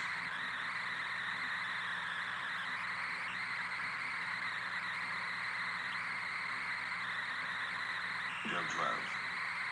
And Job answered and said, No doubt, but ye are the people, and wisdom shall die with you. But I have understanding as well as you. I am not inferior to you, yea, who knoweth not such things as these? I have one mocked of his neighbor, who calleth upon God, and he answereth him. The just upright man is laughed to scorn.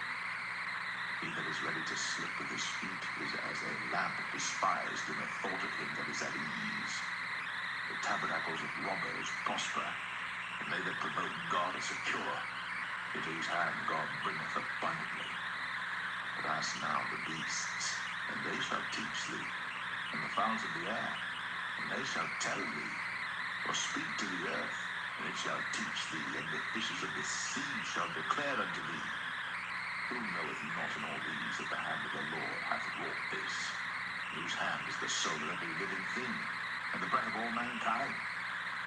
Doth not the ear try worms, and the mouth taste his meat? With the ancient is wisdom, and in length of days understanding. The with him is wisdom and strength. He hath counsel and understanding. Behold, he breaketh down, and it cannot be built again. He shutteth up a man, and there can be no opening. Behold, he withholdeth the waters, and they dry up. Also he sendeth them out, and they overturn the earth. With him is strength and wisdom. The deceived and the deceiver are his. He leadeth counselors away spoiled, and maketh the judges fools. He looseth the bond of kings, and girdeth their loins with a girdle. He leadeth princes away spoiled, and overthroweth the mighty. He removeth away the speech of the trusty, and taketh away the understanding of the aged. He poureth contempt upon princes, and weakeneth the strength of the mighty.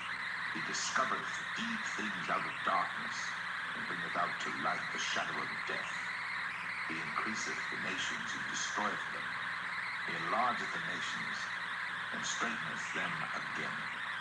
He taketh away the heart of the chief of the people of the earth, and causeth them to wander in a wilderness where there is no way. They grope in the dark without light, and he maketh them to stagger like a drunken man.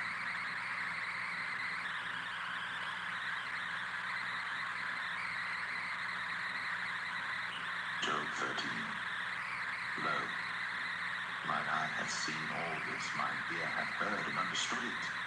What ye know, the same do I know also. I am not inferior unto you. Surely I would speak to the Almighty, and I desire to reason with God. But ye are forgers of lies, ye are all physicians of no value. Oh, that ye would altogether hold your peace, and it should be your wisdom. Hear now my reasoning, and hearken to the pleadings of my lips. Will ye speak wickedly for God, and talk deceitfully for him? Will ye accept his person? Will ye contend for God? Is it good that he should search you out? Or as one man mocketh another, do ye so mock him? He will surely reprove you if ye do secretly accept persons. Shall not his excellency make you afraid, and his dread fall upon you? Your remembrances are like unto ashes, your bodies to bodies of clay. Hold your peace, let me alone that I may speak, and let come on me what will. Wherefore do I take my flesh in my teeth, and put my life in mine hand? Though he slay me, yet will I trust in him. But I will maintain mine own ways before him. He also shall be my salvation. For an hypocrite shall not come before him. Hear diligently my speech, and my declaration with your ears. Behold now, I have ordered my cause. I know that I shall be justified. Who is he that will plead with me? For now, if I hold my tongue, I shall give up the ghost. Only do not two things unto me. Then will I not hide myself from thee. Withdraw thine hand far from me, and let not thy dread make me afraid. Then call thou, and I will answer. Or let me speak, and answer thou me. How many are mine iniquities and sins? Make me to know my transgression and my sin. Wherefore hidest thou thy face, and holdest me for thine enemy? Wilt thou break a leaf driven to and fro? And wilt thou pursue the dry stubble? For thou writest bitter things against me, and makest me to possess the iniquities of my youth. Thou puttest my feet also in the stocks, and lookest narrowly unto all my paths. Thou settest a print upon the heels of my feet, and he, as a rotten thing, consumeth, as a garment that is moth-eaten.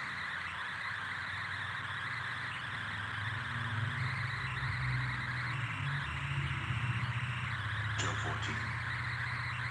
Man that is born of a woman is of few days, and full of trouble. He cometh forth like a flower, and is cut down. He fleeth also as a shadow, and continueth not. And dost thou open thine eyes upon such an one, and bringest me into judgment with thee? Who can bring a clean thing out of an unclean? Not one. seeing his days are determined, the number of his months are with thee. Thou hast appointed his bounds that he cannot pass. Turn from him, that he may rest, till he shall accomplish as an hireling his day. For there is hope of a tree, if it be cut down, that it will sprout again, and that the tender branch thereof will not cease. Though the root thereof wax old in the earth, and the stalk thereof die in the ground, yet through the scent of the water it will bud, and bring forth boughs like a plant. But man dieth and wasteth away, yea, man giveth up the ghost. And where is he? As the waters fail from the sea, and the flood decayeth and drieth up, so man lieth down and riseth not, till the heavens be no more. They shall not awake, nor be raised out of their sleep. Oh, that thou wouldst hide me in the grave, that thou wouldst keep me secret, until thy wrath be past, that thou wouldst appoint me a set time and remember me. If a man die, shall he live again? All the days of my appointed time will I wait, till my change come. Thou shalt call, and I will answer thee. Thou wilt have a desire to the work of thine hands. For now thou numberest my steps, dost thou not watch over my sin? My transgression is sealed up in a bag, and thou sewest up mine iniquity. And surely the mountain fallen cometh to naught, and the rock is removed out of his place. The waters wear the stones. Thou washest away the things which grow out of the dust of the earth, and thou destroyest the hope of man. Thou prevailest forever against him, and he passeth. Thou changest his countenance, and sendest him away. His sons come to honor, and he knoweth it not, and they are brought low, but he perceiveth it not of them. But his flesh upon him shall have pain, and his soul within him shall mourn.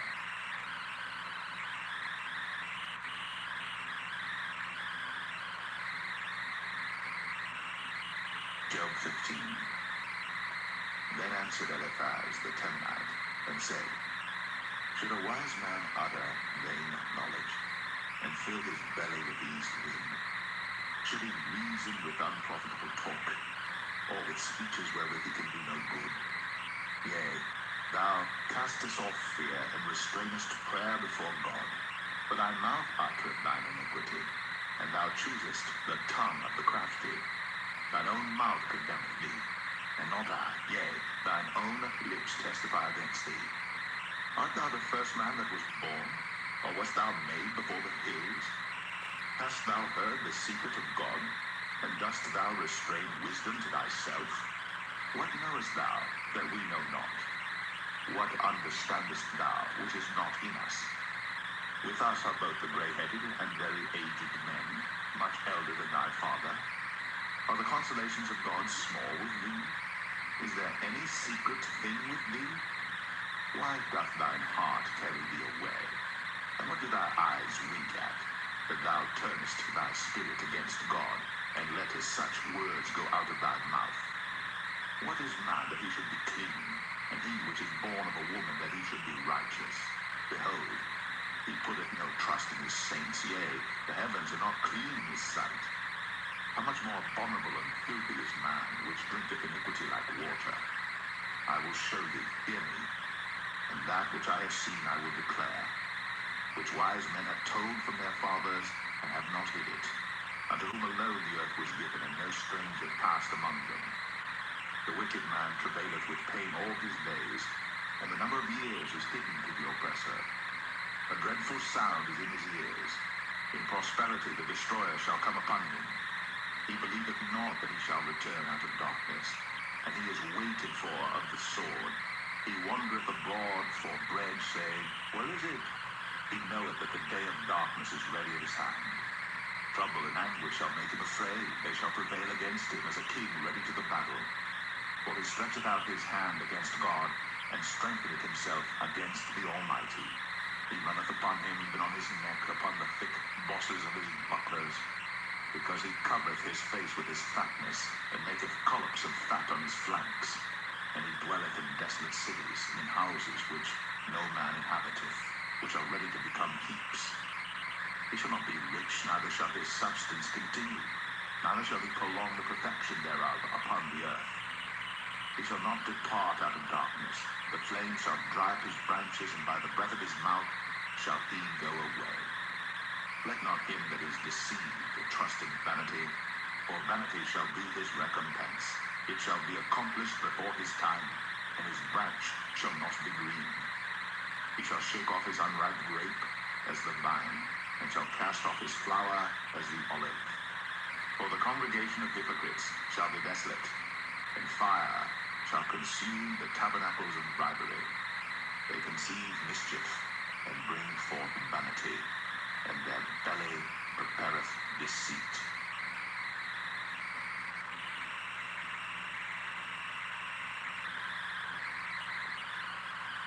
Job 16.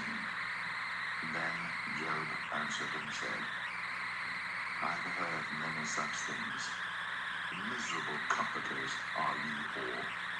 Shall vain words have an end, or what emboldeneth thee that thou answerest?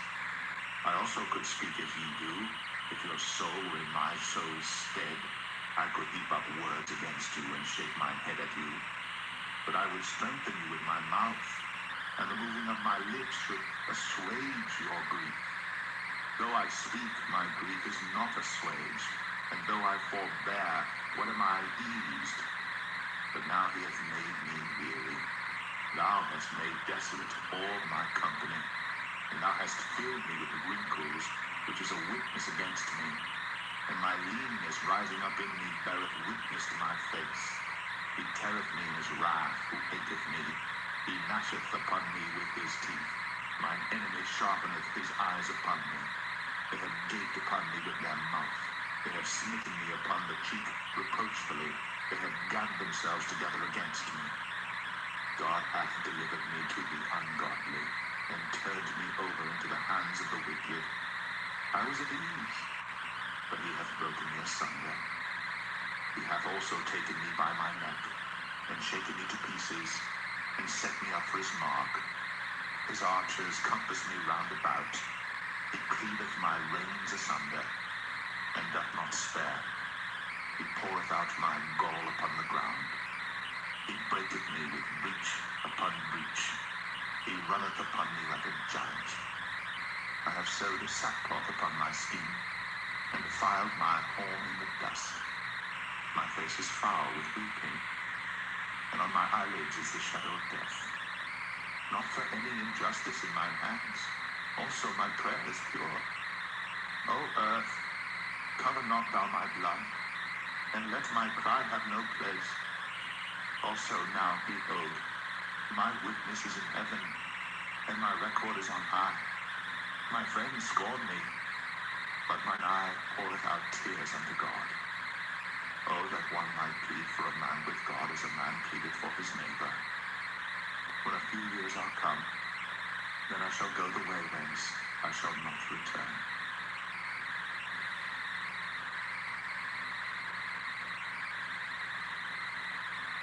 Job 17. My breath is corrupt. My days are extinct. The graves are ready for me. Are there not mockers with me? And doth not mine eye continue in their provocation? Lay down now, put me in a surety with thee.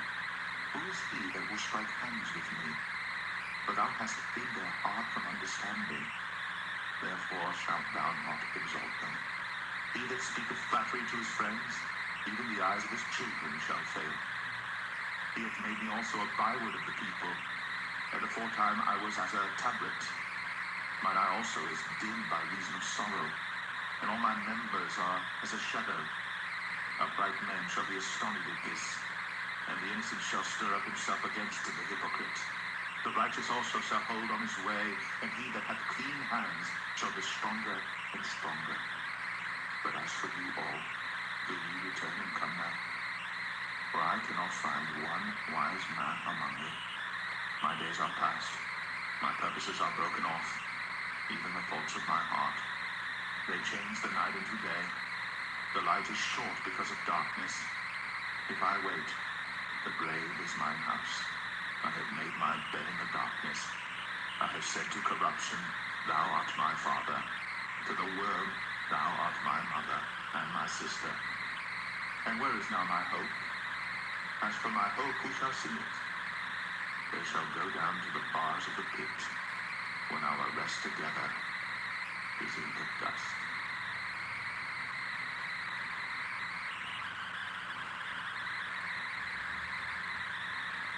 Job 18. Then answered Bildad the Shuhite, and said, How long will it be ere ye make an end of words? Mark, and afterward we will speak. Wherefore we counted as beasts, and reputed vile in your sight. He teareth himself in his anger. Shall the earth be forsaken for thee, and shall the rock be removed out of his place? Yea, the light of the wicked shall be put out, and the spark of his fire shall not shine. The light shall be dark in his tabernacle, and his candle shall be put out with him. The steps of his strength shall be straightened, and his own counsel shall cast him down. For he is cast into a net by his own feet, and he walketh upon a snare. The gin shall take him by the heel, and the robber shall prevail against him. The snare is laid for him in the ground, and a trap for him in the way. Terror shall make him afraid on every side, and shall drive him to his feet. His strength shall be hunger bitten, and destruction shall be ready at his side. It shall devour the strength of his skin, even the firstborn of death shall devour his strength. His confidence shall be rooted out of his tabernacle, and shall bring him to the king of terrors. It shall dwell in his tabernacle, because it is none of his. Brimstone shall be scattered upon his habitation. His roots shall be dried up beneath, and above shall his branch be cut off. His remembrance shall perish from the earth, and he shall have no name in the street. He shall be driven from light into darkness, and chased out of the world. He shall neither have son nor nephew among his people, nor any remaining in his dwellings. They that come after him shall be astonished at his day, as they that went before were affrighted. Surely such are the dwellings of the wicked, and this is the place of him that knoweth not God.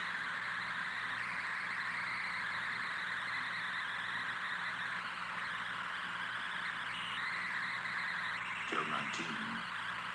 Then Job answered and said, How long will ye vex my soul, and break me in pieces with words? These 10 times have ye reproached me. Ye are not ashamed that ye make yourselves strange to me? And be it indeed that I have erred, mine error remaineth with myself. If indeed ye will magnify yourselves against me, and plead against me my reproach, know now that God hath overthrown me, and hath compassed me with his net. Behold, I cry out of wrong, but I am not heard. I cry aloud, but there is no judgment. He hath fenced up my way that I cannot pass, and he hath set darkness in my paths. He hath stripped me of my glory, and taken the crown from my head. He hath destroyed me on every side, and I am gone, and my hope hath been removed like a tree. He hath also kindled his wrath against me, and he counteth me unto him as one of his enemies. His troops come together, and raise up their way against me, and camp round about my tabernacle. He hath put my brethren far from me, and mine acquaintance are verily estranged from me. My kinsfolk have failed, and my familiar friends have forgotten me. They that dwell in mine house, and my maids count me for a stranger. I am an alien in their sight. I called my servant, and he gave me no answer. I entreated him with my mouth. My breath is strange to my wife, though I entreated for the children's sake of mine own body. Yea, young children despised me. I arose, and they spake against me. All my inward friends abhorred me, and they whom I loved are turned against me. My bone cleaveth to my skin and to my flesh, and I am escaped with the skin of my teeth. Have pity upon me, have pity upon me, O ye my friends, for the hand of God hath touched me. Why will ye persecute me as God, and are not satisfied with my flesh? Oh, that my words were now written, oh, that they were printed in a book, that they were graven with an iron pen and lead in the rock forever. For I know that my Redeemer liveth, and that he shall stand at the latter day upon the earth.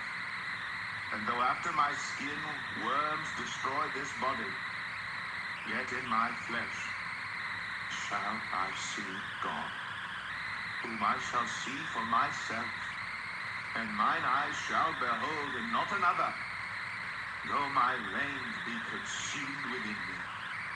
But ye should say, why persecute we him, seeing the root of the matter is found in me? Be ye afraid of the sword, for wrath bringeth the punishment of the sword, that ye may know there is a judgment.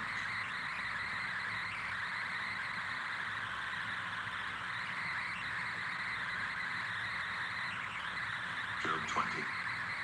Then answered Zophar the Naamathite, and said, therefore do my thoughts cause me to answer, and for this I make haste. I have heard the check of my reproach, and the spirit of my understanding causeth me to answer. Knowest thou not this of old, since man was placed upon earth, that the triumphing of the wicked is short, and the joy of the hypocrite but for a moment? Though his excellency mount up to the heavens, and his head reach unto the clouds, yet he shall perish forever like his own dung. They which have seen him shall say, where is he? He shall fly away as a dream, and shall not be found. Yea, he shall be chased away as a vision of the night. The eye also which saw him shall see him no more. Neither shall his place any more behold him. His children shall seek to please the poor, and his hands shall restore their goods. His bones are full of the sin of his youth, which shall lie down with him in the dust. Though wickedness be sweet in his mouth, though he hide it under his tongue, though he spare it, and forsake it not, but keep it still within his mouth, it is meat in his bowels, his turn. It is the gall of asps within him. He hath swallowed down riches, and he shall vomit them up again. God shall cast them out of his belly. He shall suck the poison of asps. The viper's tongue shall slay him. He shall not see the rivers, the floods, the brooks of honey and butter. That which he labored for shall he restore, and shall not swallow it down. According to his substance shall the restitution be, and he shall not rejoice therein. Because he hath oppressed, and hath forsaken the poor, because he hath violently taken away an house which he builded not. Surely he shall not feel quietness in his belly. He shall not save of that which he desired. There shall none of his meat be left. Therefore shall no man look for his goods. In the fullness of his sufficiency he shall be in straits. Every hand of the wicked shall come upon him. When he is about to fill his belly, God shall cast the fury of his wrath upon him, and shall rain it upon him while he is eating. He shall flee from the iron weapon, and the bow of steel shall strike him through. It is drawn, and cometh out of the body, yea, the glittering sword cometh out of his gall. Terrors are upon him. All darkness shall be hid in his secret places. A fire not blown shall consume him. It shall go ill with him that is left in his tabernacle. The heavens shall reveal his iniquity, and the earth shall rise up against him. The increase of his house shall depart, and his goods shall flow away in the day of his wrath. This is the portion of a wicked man from God, and the heritage appointed unto him by God.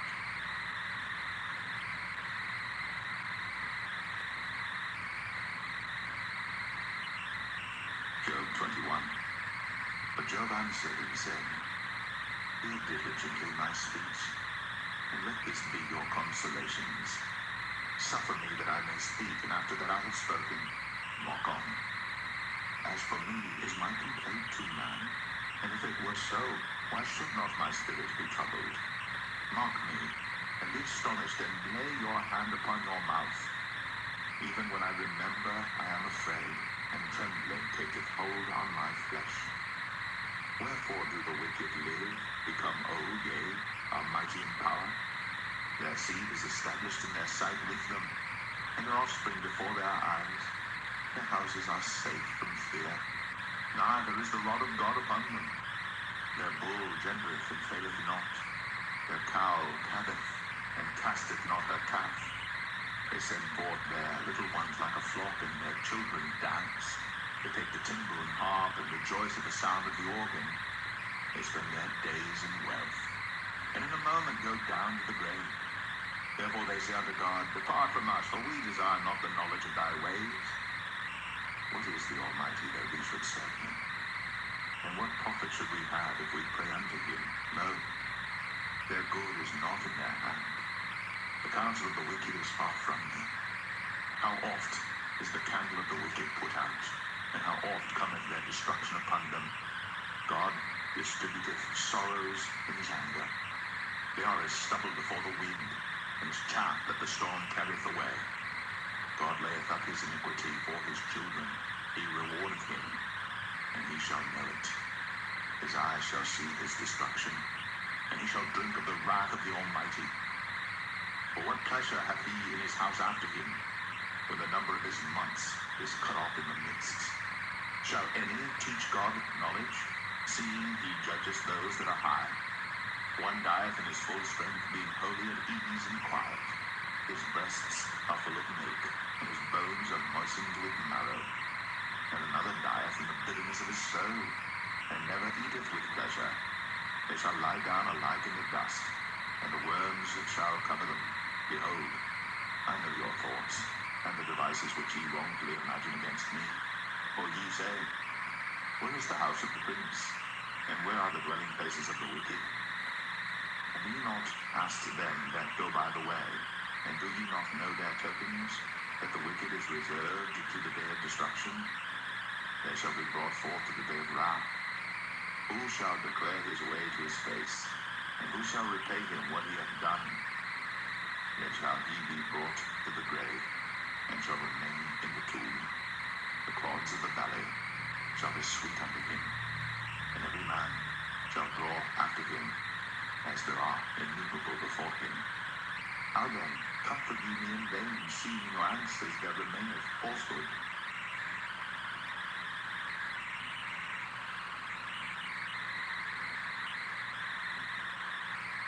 Job 22.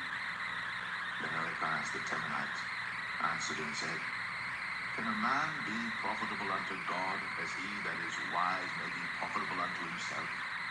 Is it any pleasure to the Almighty that thou art righteous, or is it gain to him that thou makest thy ways perfect? Will he reprove thee for fear of thee? Will he enter with thee into judgment? Is not thy wickedness great, and thine iniquities infinite? For thou hast taken a pledge from thy brother for naught, and stripped the naked of their clothing. Thou hast not given water to the weary to drink, and thou hast withholden bread from the hungry. But as for the mighty man, he had the earth, and the honorable man dwelt in it. Thou hast sent widows away empty, and the arms of the fatherless have been broken. Therefore snares are round about thee, and sudden fear troubleth thee. For darkness that thou canst not see, and abundance of waters cover thee. Is not God in the height of heaven? And behold the height of the stars, how high they are? And thou sayest, How doth God know? Can he judge through the dark cloud? That clouds are a covering to him, that he seeth not, and he walketh in the circuit of heaven. Hast thou marked the old way which wicked men have trodden, which were cut down out of time, whose foundation was overflown with a flood, which said unto God, Depart from us, and what can the Almighty do for them? For he filled their houses with good things. But the counsel of the wicked is far from me. The righteous see it and are glad, and the innocent laugh them to scorn. Whereas our substance is not cut down, but the remnant of them the fire consumeth. Acquaint now thyself with him, and be at peace. Thereby good shall come unto thee. Receive, I pray thee, the law from his mouth, and lay up his words in thy heart. If thou return to the Almighty, thou shalt be built up. Thou shalt put away iniquity far from thy tabernacles. Then shalt thou lay up gold as dust, and the gold of Ophir as the stones of the books. Yea, the Almighty shall be thy defense, and thou shalt have plenty of silver, for then shalt thou have thy delight in the Almighty, and shalt lift up thy face unto God. Thou shalt make thy prayer unto him, and he shall hear thee, and thou shalt pay thy vows. Thou shalt also decree a thing, and it shall be established unto thee, and the light shall shine upon thy ways. When men are cast down, then thou shalt say, there is lifting up, and he shall save the humble person. He shall deliver the island of the innocent, and it is delivered by the poorness of thine hands.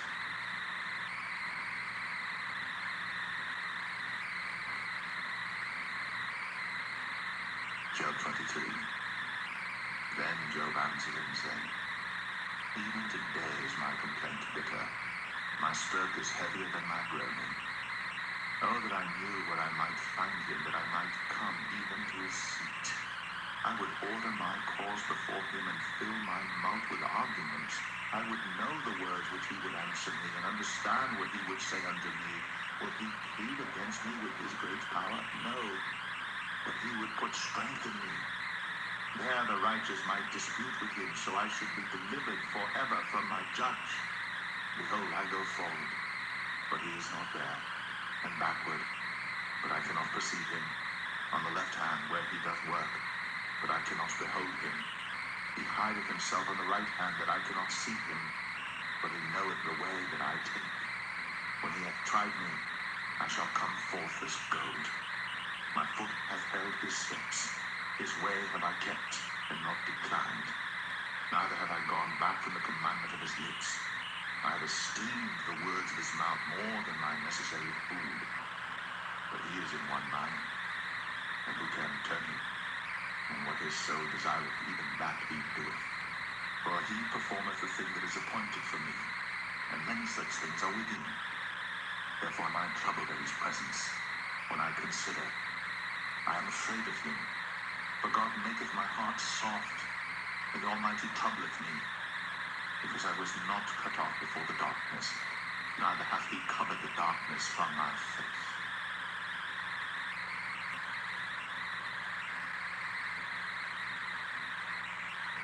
Job 24. Why, seeing times are not hidden from the Almighty, do they that know him not see his days? Some remove the landmarks. They violently take away flocks and feed thereof. They drive away the ass of the fatherless. They take the widow's ox for a pledge. They turn the needy out of the way. The poor of the earth hide themselves together. Behold, as wild asses in the desert, go they forth to their work, rising betimes for a prey.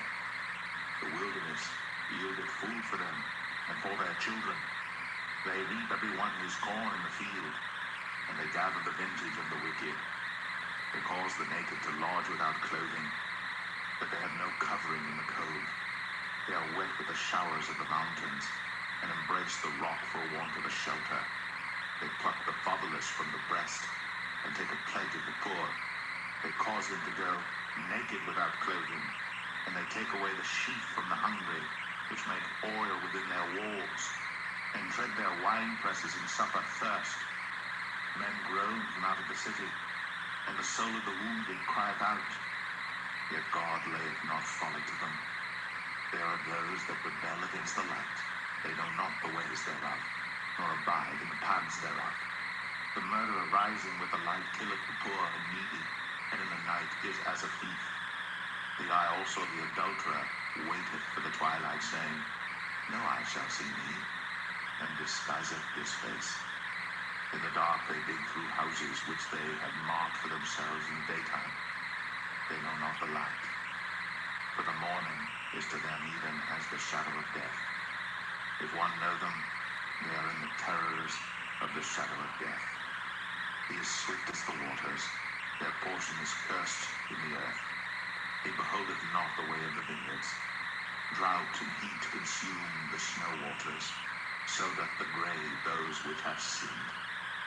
The womb shall forget him, the worm shall feed sweetly on him. He shall be no more remembered, and wickedness shall be broken as a tree. He evil entreateth the barren that beareth not, and doeth not good to the widow. He draweth also the mighty with his power. He riseth up, and no man is sure of life. Though it be given him to be in safety whereon he resteth, yet his eyes are upon their ways. They are exalted for a little while, but are gone and brought low. They are taken out of the way as all other, and cut off as the tops of the ears of corn. And if it be not so now, who will make me a liar, and make my speech nothing worth?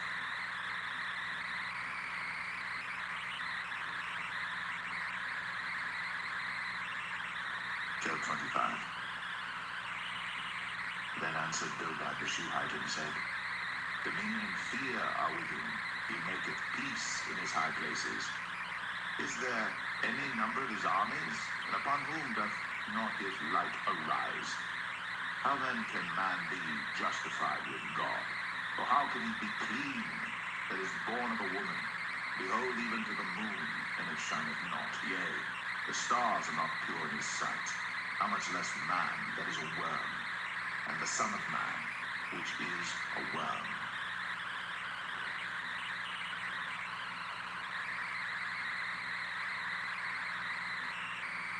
Job 26. But Job answered and said, How hast thou helped him that is without power? How savest thou the arm that hath no strength? How hast thou counseled him that hath no wisdom? And how hast thou plentifully declared the thing as it is? To whom hast thou uttered words, and whose spirit came from thee? Dead things are formed from under the waters, and the inhabitants thereof. Hell is naked before him, and destruction hath no covering. He stretcheth out the north over the empty place, and hangeth the earth upon nothing. He bindeth up the waters in his thick clouds, and the cloud is not rent under them. He holdeth back the face of his throne, and spreadeth his cloud upon it. He hath compassed the waters with bounds until the day and night come to an end. The pillars of heaven tremble and are astonished at his reproof. He divideth the sea with his power, and by his understanding he smiteth through the proud. By his spirit he hath garnished the heavens, his hand hath formed the crooked serpent. Lo, these are parts of his ways, but how little a portion is heard of him. But the thunder of his hour, who can understand?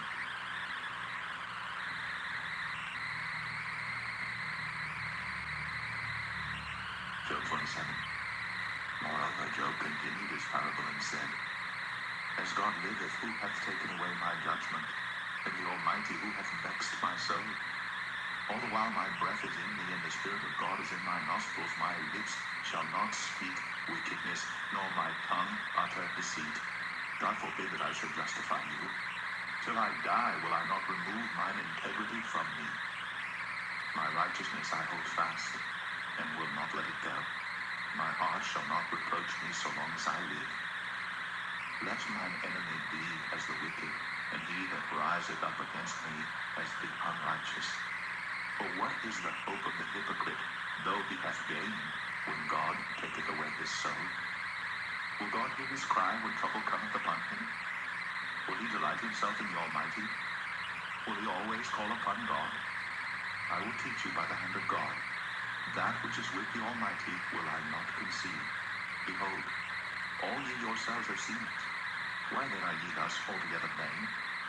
This is the portion of a wicked man with God, and the heritage of oppressors, which they shall receive of the Almighty. If his children be multiplied, it is for the sword, and his offspring shall not be satisfied with bread. Those that remain of him shall be buried in death, and his widows shall not weep. Though he heap up silver as the dust, and prepare raiment as the clay, he may prepare it, but the just shall put it on, and the innocent shall divide the silver. He buildeth his house as a moth, and is a booth that the keeper maketh. The rich man shall lie down, but he shall not be gathered. He openeth his eyes, and he is not. Terrors take hold on him as waters. A tempest stealeth him away in the night. The east wind carrieth him away, and he departeth, and as a storm hurleth him out of his place. For God shall cast upon him and not spare. He would fain flee out of his hand. Men shall clap their hands at him, and shall hiss him out of his place.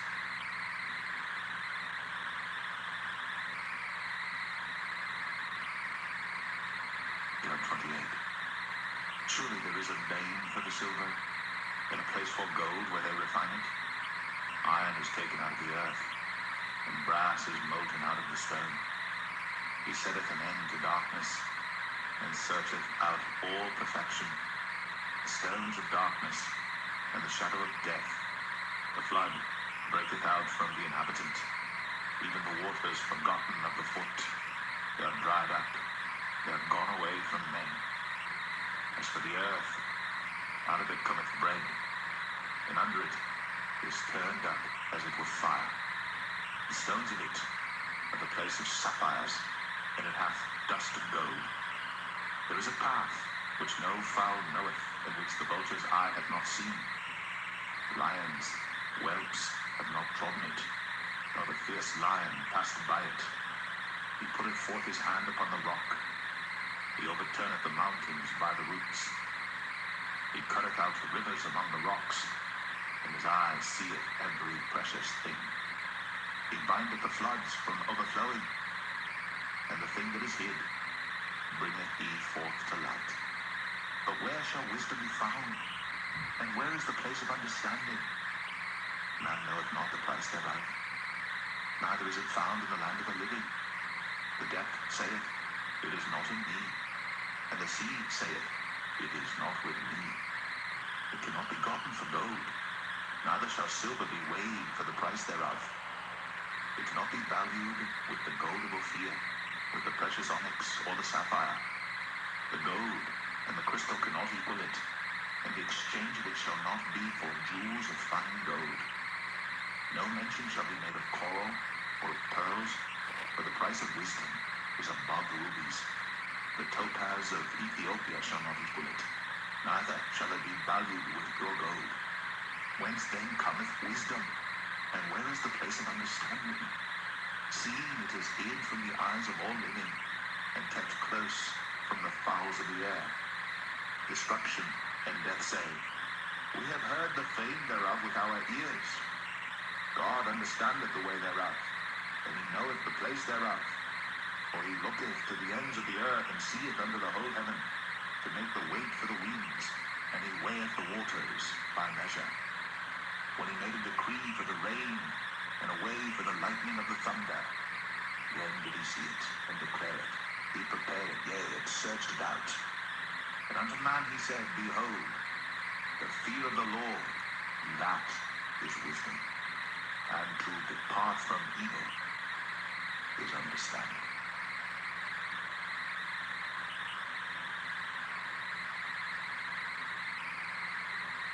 Job 29. Moreover, Job continued his parable and said, oh, that I were as in months past, as in the days when God preserved me, when his candle shined upon my head, and when by his light I walked through darkness, as I was in the days of my youth, when the secret of God was upon my tabernacle, when the Almighty was yet with me, when my children were about me, when I washed my steps with butter, and the rock poured me out rivers of oil, when I went out to the gate through the city, when I prepared my seat in the street, the young men saw me and hid themselves, and the aged arose and stood up. The princes refrained talking, and laid their hand on their mouth. The nobles held their peace, and their tongue cleaved to the roof of their mouth. When the ear heard me, then it blessed me, and when the eye saw me, it gave witness to me. Because I delivered the poor that cried, and the fatherless, and him that had none to help him.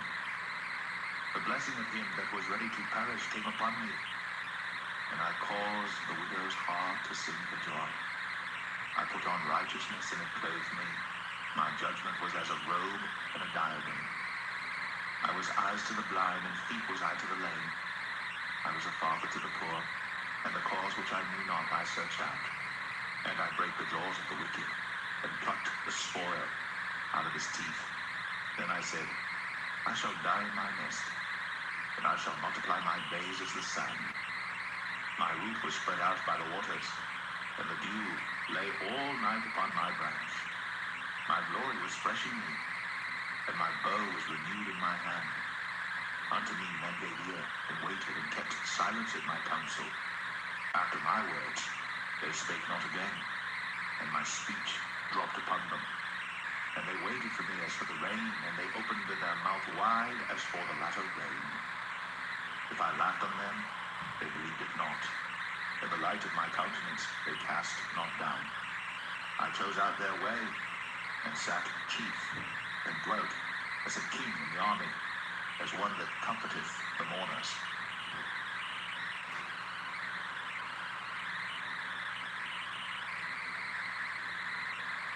Job 30. But now, they that are younger than I have mean derision, whose fathers I would have disdained to have set with the dogs of my flock. Yea, whereto might the strength of their hands profit me, in whom old age was perished? For want and famine they were solitary, fleeing into the wilderness, in former time desolate and waste, who cut up mallows by the bushes and juniper roots for their meat. They were driven forth from among men, they cried after them as after a thief. They dwell in the cliffs of the valleys, in caves of the earth and in the rocks. Among the bushes they brayed, under the nettles they were gathered together. They were children of fools, yea, children of base men, they were viler than the earth. And now am I their song, yea, I am their byword. They abhor me, they flee far from me, and spare not to spit in my face. Because he hath loosed my cord and afflicted me, they've also let loose the bridle before me. Upon my right hand rise the youth, they push away my feet, and they raise up against me the ways of their destruction. They mar my path, they set forward my calamity, they have no helper. They came upon me as a wide breaking in of waters. In the desolation they rolled themselves upon me. Terrors are turned upon me. They pursue my soul as the wind, and my welfare passeth away as a cloud. And now my soul is poured out upon me. The days of affliction have taken hold upon me. My bones are pierced in me in the night season, and my sinews take no rest. By the great force of my disease is my garment changed. It bindeth me about as the collar of my coat. He hath cast me into the mire, and I am become like dust and ashes. I cry unto thee, and thou dost not hear me. I stand up, and thou regardest me not. Thou art become cruel to me. With thy strong hand thou opposest thyself against me.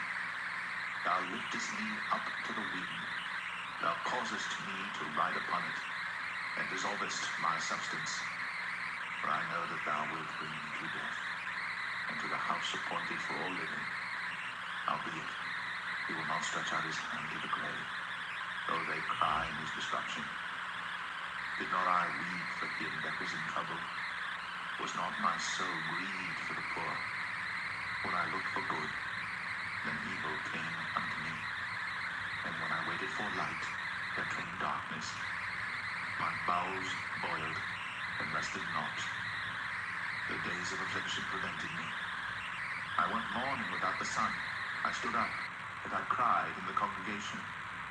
I am a brother to dragons, and a companion to owls. My skin is black upon me, and my bones are burned with heat.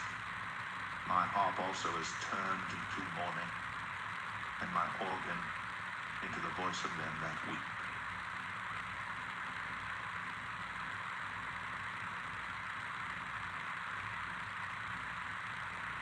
Job 31. I made a covenant with mine eyes. Why then should I think upon a maid? For what portion of God is there from above? And what inheritance of the Almighty from on high? Is not destruction to the wicked, and a strange punishment to the workers of iniquity? Doth not he see my ways and count all my steps? If I have walked with vanity, or if my foot hath hasted to deceit, let it be weighed in an even balance, that God may know mine integrity. If my step hath turned out of the way, and mine heart walked after mine eyes, and if any blot hath cleaved to mine hands, then let me sow, and let another eat, yea, let my offspring be rooted out. If mine heart have been deceived by a woman, or if I have laid wait at my neighbor's door, then let my wife grind unto another, and let others bow down upon her. For this is an heinous crime, yea, it is an iniquity to be punished by the judges. For it is a fire that consumeth through destruction, and would root out all mine increase. If I did despise the cause of my manservant, or of my maidservant, when they contend with me, what then shall I do when God riseth up? And when he visiteth, what shall I answer him? Did not he that made me in the womb make him? And did not one fashion us in the womb? If I have withheld the poor from their desire, or have caused the eyes of the widow to fail, or have eaten my morsel myself alone, and the fatherless hath not eaten thereof, for from my youth he was brought up with me, as with a father, and I have guided her from my mother's womb. If I have seen any perish for want of clothing, or any poor without covering, if his loins have not blessed me, and if he were not warmed with the fleece of my sheep, if I have lifted up my hand against the fatherless, and I saw my help in the gate, then let mine arm fall from my shoulder blade, and mine arm be broken from the bone. For destruction from God was a terror to me, and by reason of his highness I could not endure. If I have made gold my hope, or have said to the fine gold, thou art my confidence, if I rejoiced because my wealth was great, and because mine hand had gotten much, if I beheld the sun when it shined, or the moon walking in brightness, and my heart hath been secretly enticed, or my mouth hath kissed my hand, this also were an iniquity to be punished by the judge, for I should have denied the God that is above. If I rejoiced at the destruction of him that hated me, or lifted up myself when evil found him, neither have I suffered my mouth to sin by wishing a curse to his soul. If the men of my tabernacle said not, oh, that we had of his flesh, we cannot be satisfied. The stranger did not lodge in the streets, but I opened my doors to the traveler. If I covered my transgressions as Adam, by hiding mine iniquity in my bosom, did I fear a great multitude, or did the contempt of families terrify me, that I kept silence, and went not out of the door? Oh, that one would hear me! Behold, my desire is that the Almighty would answer me, and that mine adversary had written a book. Surely I would take it upon my shoulder, and bind it as a crown to me. I would declare unto him the number of my steps. As a prince would I go near unto him. If my land cry against me, or that the furrows likewise thereof complain, if I have eaten the fruits thereof without money, or have caused the owners thereof to lose their life, let thistles grow instead of wheat, and cockle instead of barley. The words of Job are ended.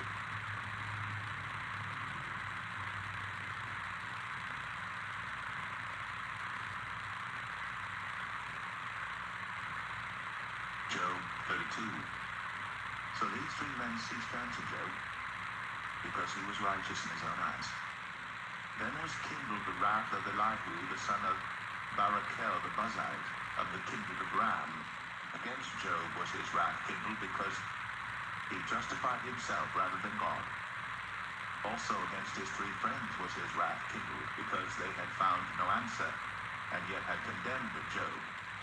Now Elihu had waited till Job had spoken, because they were elder than he. When Elihu saw that there was no answer in the mouth of these three men, then his wrath was kindled. And Elihu, the son of Barachel, the Buzite, answered and said, I am young, and ye are very old. Wherefore I was afraid, and durst not show you mine opinion. I said, days should speak, and multitude of years should teach wisdom. But there is a spirit in man, and the inspiration of the Almighty giveth them understanding. Great men are not always wise, neither do the aged understand judgment. Therefore I said, hearken to me, I also will show mine opinion. Behold, I waited for your words, I gave ear to your reasons, whilst ye searched out what to say. Yea, I attended unto you, and behold, there was none of you that convinced Job, or that answered his words. Lest ye should say, we have found out wisdom.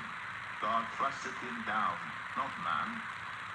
Now he hath not directed his words against me, neither will I answer him with your speeches. They were amazed. They answered no more. They left off speaking.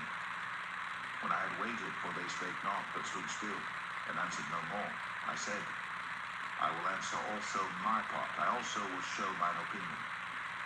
For I am full of matter. The spirit within me constraineth me. Behold, my belly is as wine, which hath no vent. It is ready to burst like new bottles. I will speak, that I may be refreshed. I will open my lips and answer.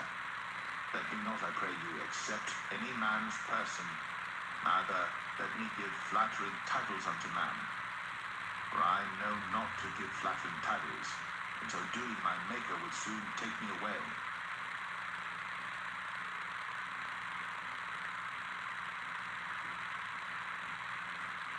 Job 33. Wherefore, Job, I pray thee, hear my speeches, and hearken to all my words. Behold, now I have opened my mouth, my tongue hath spoken in my mouth. My words shall be of the uprightness of my heart, and my lips shall utter knowledge clearly. The Spirit of God hath made me, and the breath of the Almighty hath given me life. If thou canst answer me, set thy words in order before me, stand up, behold, I am according to thy wish in God's stead. I also am formed out of the clay. Behold, my terror shall not make thee afraid, neither shall my hand be heavy upon thee. Surely thou hast spoken in my hearing, and I have heard the voice of thy word, saying, I am clean without transgression, I am innocent, neither is there iniquity in me. Behold, he findeth occasions against me. He counted me for his enemy. He putteth my feet in the stocks. He marketh all my paths. Behold, in this thou art not just. I will answer thee, that God is greater than man. Why dost thou strive against him? For he giveth not account of any of his matters. For God speaketh once, yea, twice, yet man perceiveth it not. In a dream, in a vision of the night, when deep sleep falleth upon men, in slumberings upon the bed, then he openeth the ears of men, and seeth their instruction, that he may withdraw man from his purpose, and hide pride from man. He keepeth back his soul from the pit, and his life from perishing by the sword. He is chastened also with pain upon his bed, and the multitude of his bones with strong pain, so that his life abhorreth bread, and his soul dainty meat. His flesh is consumed away that it cannot be seen, and his bones that will not seen stick out. Yea, his soul draweth near unto the grave, and his life to the destroyers. If there be a messenger with him, an interpreter, one among 1,000, to show unto man his uprightness, then he is gracious unto him, and saith, deliver him from going down to the pit. I have found a ransom. His flesh shall be fresher than a child's. He shall return to the days of his youth. He shall pray unto God, and he will be favorable unto him. And he shall see his face with joy, for he will render unto man his righteousness. He looketh upon men, and if any say, I have sinned and perverted that which was right, and it profited me not, he will deliver his soul from going into the pit, and his life shall see the light. Lo, all these things worketh God oftentimes with man, to bring back his soul from the pit, to be enlightened with the light of the living. Mark well, O Job, hearken unto me, hold thy peace, and I will speak. If thou hast anything to say, answer me, speak. For I desire to justify thee. If not, hearken unto me, hold thy peace, and I shall teach thee wisdom.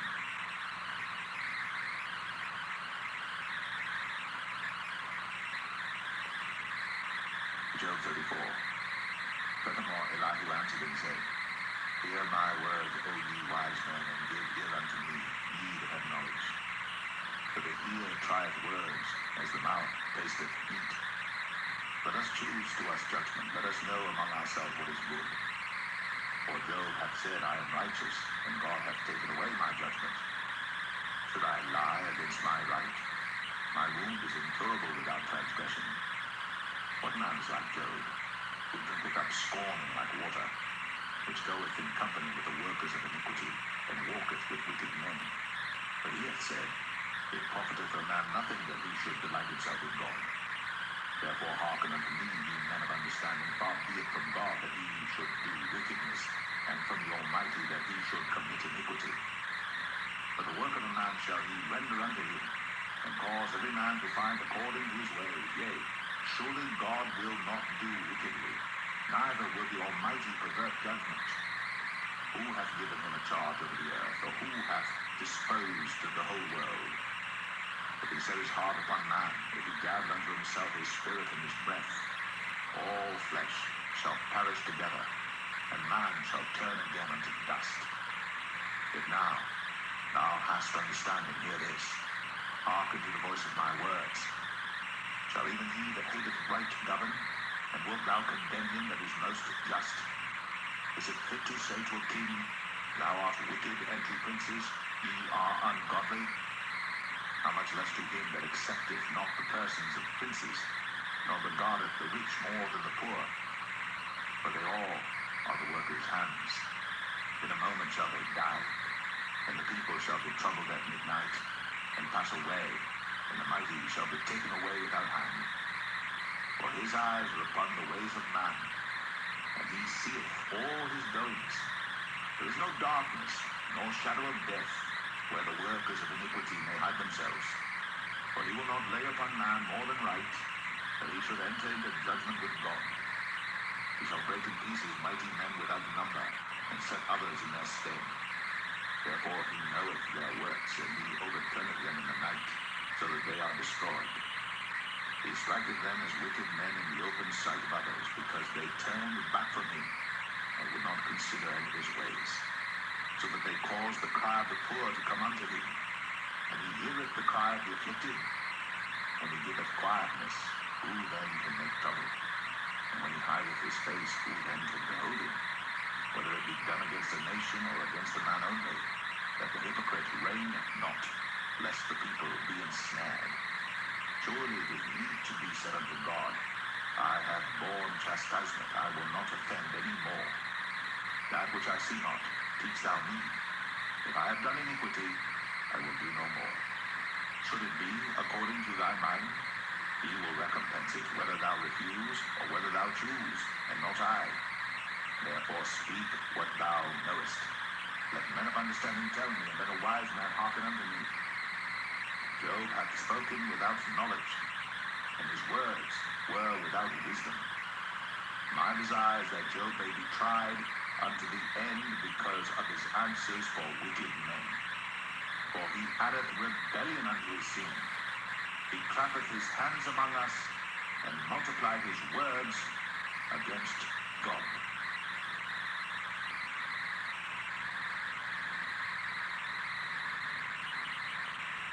Job 35.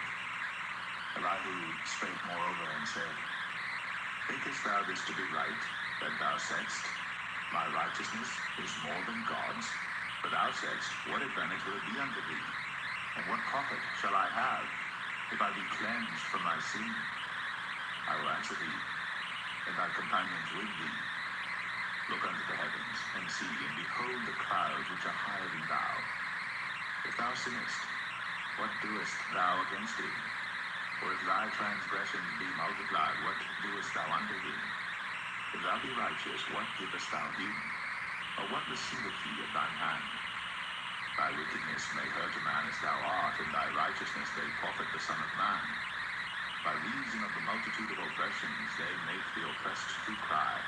They cry out by reason of the arm of the mighty. But none saith, Where is God my Maker, who giveth songs in the night? Who teacheth us more than the beasts of the earth, and maketh us wiser than the fowls of heaven? There they cry, but none giveth answer, because of the pride of evil men. Surely God will not hear vanity, neither will the Almighty regard it. Although thou sayest thou shalt not see him, yet judgment is before him. Therefore trust thou in him.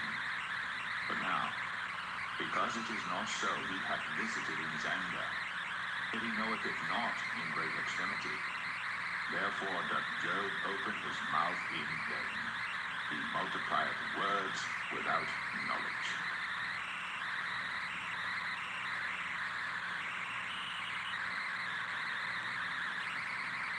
Job 36. Elihu also proceeded and said, Suffer me a little, and I will show thee that I have yet to speak on God's behalf. I will fetch my knowledge from afar, and will ascribe righteousness to my Maker. For truly my words shall not be false. He that is perfect in knowledge is with me. Behold, God is mighty, and despiseth not any. He is mighty in strength and wisdom. He preserveth not the life of the wicked, but giveth right to the poor. He withdraweth not his eyes from the righteous, but with kings are they on the throne, yea, he doth establish them forever, and they are exalted. And if they be bound in fetters and be holden in cords of affliction, then he showeth them their work, and their transgressions that they have exceeded. He openeth also their ear to discipline, and commandeth that they return from iniquity. If they obey and serve him, they shall spend their days in prosperity, and their years in pleasures. But if they obey not, they shall perish by the sword, and they shall die without knowledge. But the hypocrites in heart heap up wrath. They cry not when he bindeth them. They die in youth, and their life is among the unclean. He delivereth the poor in his affliction, and openeth their ears in oppression. Even so, would he have removed thee out of the strait into a broad place, where there is no straightness, and that which should be set on thy table should be full of fatness? But thou hast fulfilled the judgment of the wicked. Judgment and justice take hold on thee. Because there is wrath, beware lest he take thee away with his stroke. Then a great ransom cannot deliver thee. Will he esteem thy riches? No, not gold, nor all the forces of strength. Desire not the night, when people are cut off in their place. Take heed, regard not iniquity, for this hast thou chosen rather than affliction. Behold, God exalteth by his power, who teacheth like him. Who hath enjoyed him his way? Or who can say, Thou hast wrought iniquity? Remember that thou magnify his work, which men behold. Every man may see it. Man may behold it afar off. Behold, God is great, and we know him not. Neither can the number of his years be searched out. For he maketh small the drops of water,